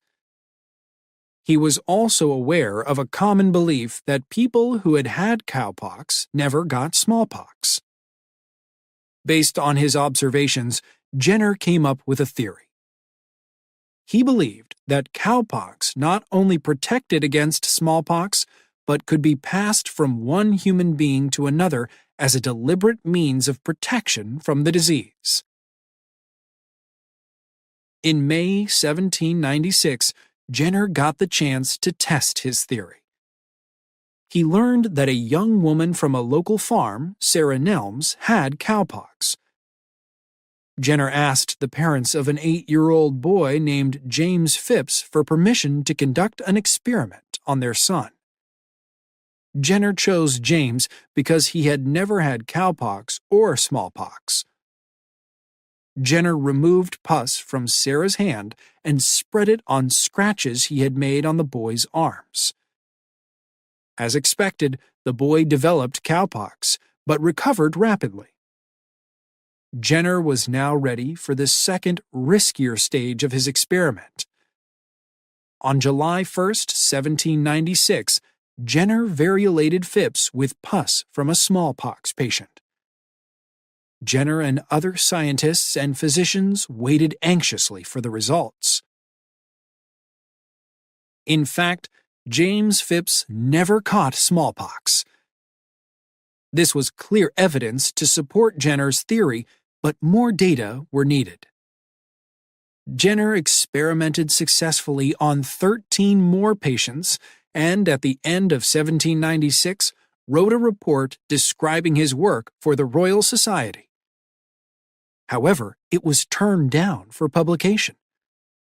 According to those who reviewed it, Jenner's theory was too much of a challenge to the accepted medical beliefs of the time.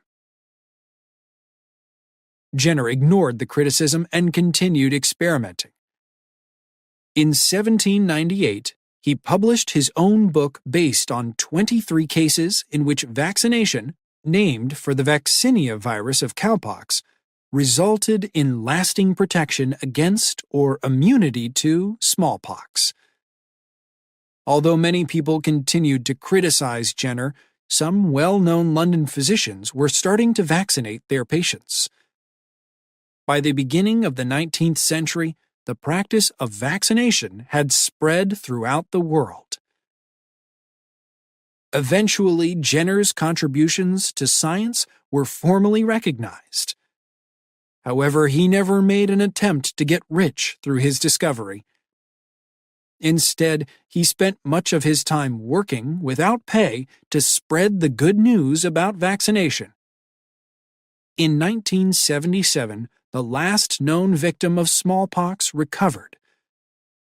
No new cases appeared, and in 1980, the World Health Assembly announced that the world and its peoples were free of smallpox. Passage 3. A Nose for Science. In 1791, Marie Antoinette escaped Paris with her husband, Louis XVI. Dressed as simple travelers, they left for Austria. But before they arrived, they were caught. How? The legend says that when the Queen stepped down from her carriage in a cloud of expensive perfume, everyone knew she must be royalty. No ordinary person could afford to wear anything that smelled so heavenly. The Queen eventually paid for the mistake with her life. This is just one of the many perfume tales that scientist Luca Turin enjoys telling. Turin is a biophysicist with an unusual hobby, collecting perfume. Turin has been obsessed by smell since he was a boy, and he used to entertain himself by analyzing the scents of wild plants. He has an unusually sensitive nose and is very good at identifying different scents. Turin describes his excellent sense of smell in this way. Every perfume I've ever smelled has been to me like a movie, sound and vision. To me, smell is just as real as they are. When he was a young scientific researcher in Nice, France, Turin frequently visited local perfume shops, collecting rare fragrances. He was well known for his ability to smell a perfume and analyze it, immediately identifying the individual scents that it contained. As he added to his perfume collection, Turin was also progressing in his scientific career. Although trained as a biologist, he considered the division of science into separate fields, biology, chemistry, and physics, to be artificial. He moved freely from one field to another, following a path determined only by his interest and intellect. In that way, he gained a wider range of knowledge than most scientists possess. At the same time, Turin's fascination with perfume grew.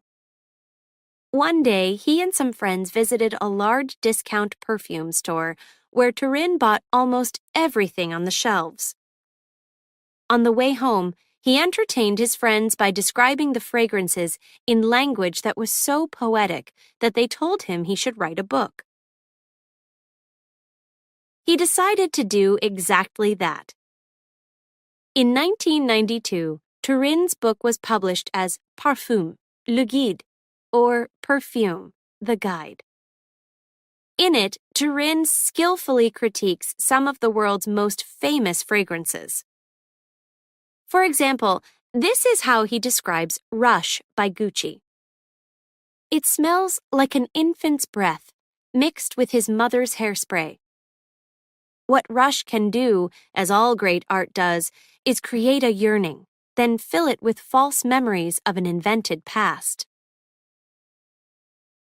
Turin's book was extremely popular among the secretive big boys, the 7 large companies that control the world scent market.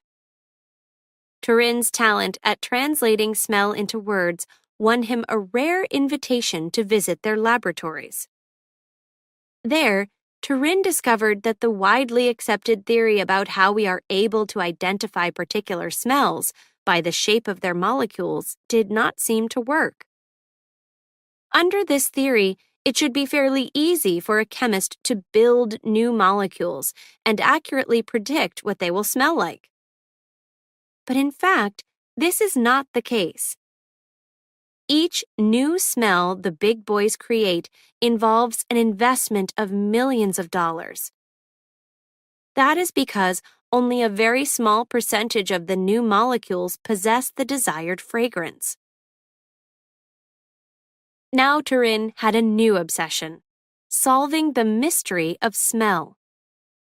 As a scientist with an extremely sensitive nose, an obsession with perfume, access to the big boys' laboratories, and a wide range of scientific knowledge, he was particularly well suited to the challenge. Within just 3 years, Turin believed that he had the answer. The key was not the shape of the molecules, but rather their vibrations. Turin sent a paper presenting his theory to a prestigious science journal and waited anxiously for a response. However, a few scientific reviewers recommended that the journal turn the paper down. Scientists who had based their careers on the old theory of smell also reacted negatively, and he was even accused of fraud, an accusation that turned out to be false. What is Turin's explanation for this negative reaction from some in the scientific community? First of all, he is sharply critical of the standards for publication in science journals. He argues that the reviewers turned his paper down due to their narrow focus on just one field of science. Therefore, they couldn't make sense out of a complex theory involving biology, chemistry, and physics. He also believes that scientists do not have enough time to write scientific reviews. In an interview in 2013, Turin said, "These days, people have 900 emails per day. How much time is there to read, to think, to review a paper?" Reviewing papers? Honestly, all of us have better things to do. But of course, you have to do it, so the standard of review now is really, really low.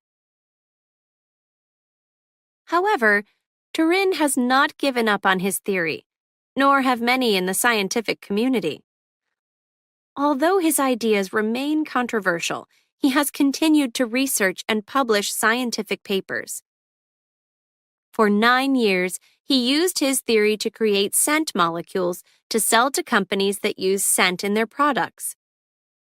He has also worked as a visiting professor at prestigious American and international universities and research institutes.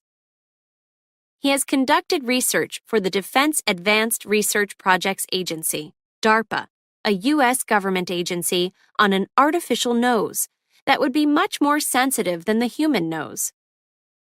Such a nose could be used in a wide range of fields, including medicine, where it could be used to identify cancer cells.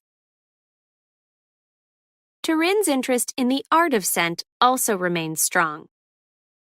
In 2006, he published a book about his work, The Secret of Scent: Adventures in Perfume and the Science of Smell. In 2008, he and his wife, Tanya Sanchez, wrote another guide to perfume titled Perfumes: The A to Z Guide, which received excellent critical reviews in prestigious American and British publications.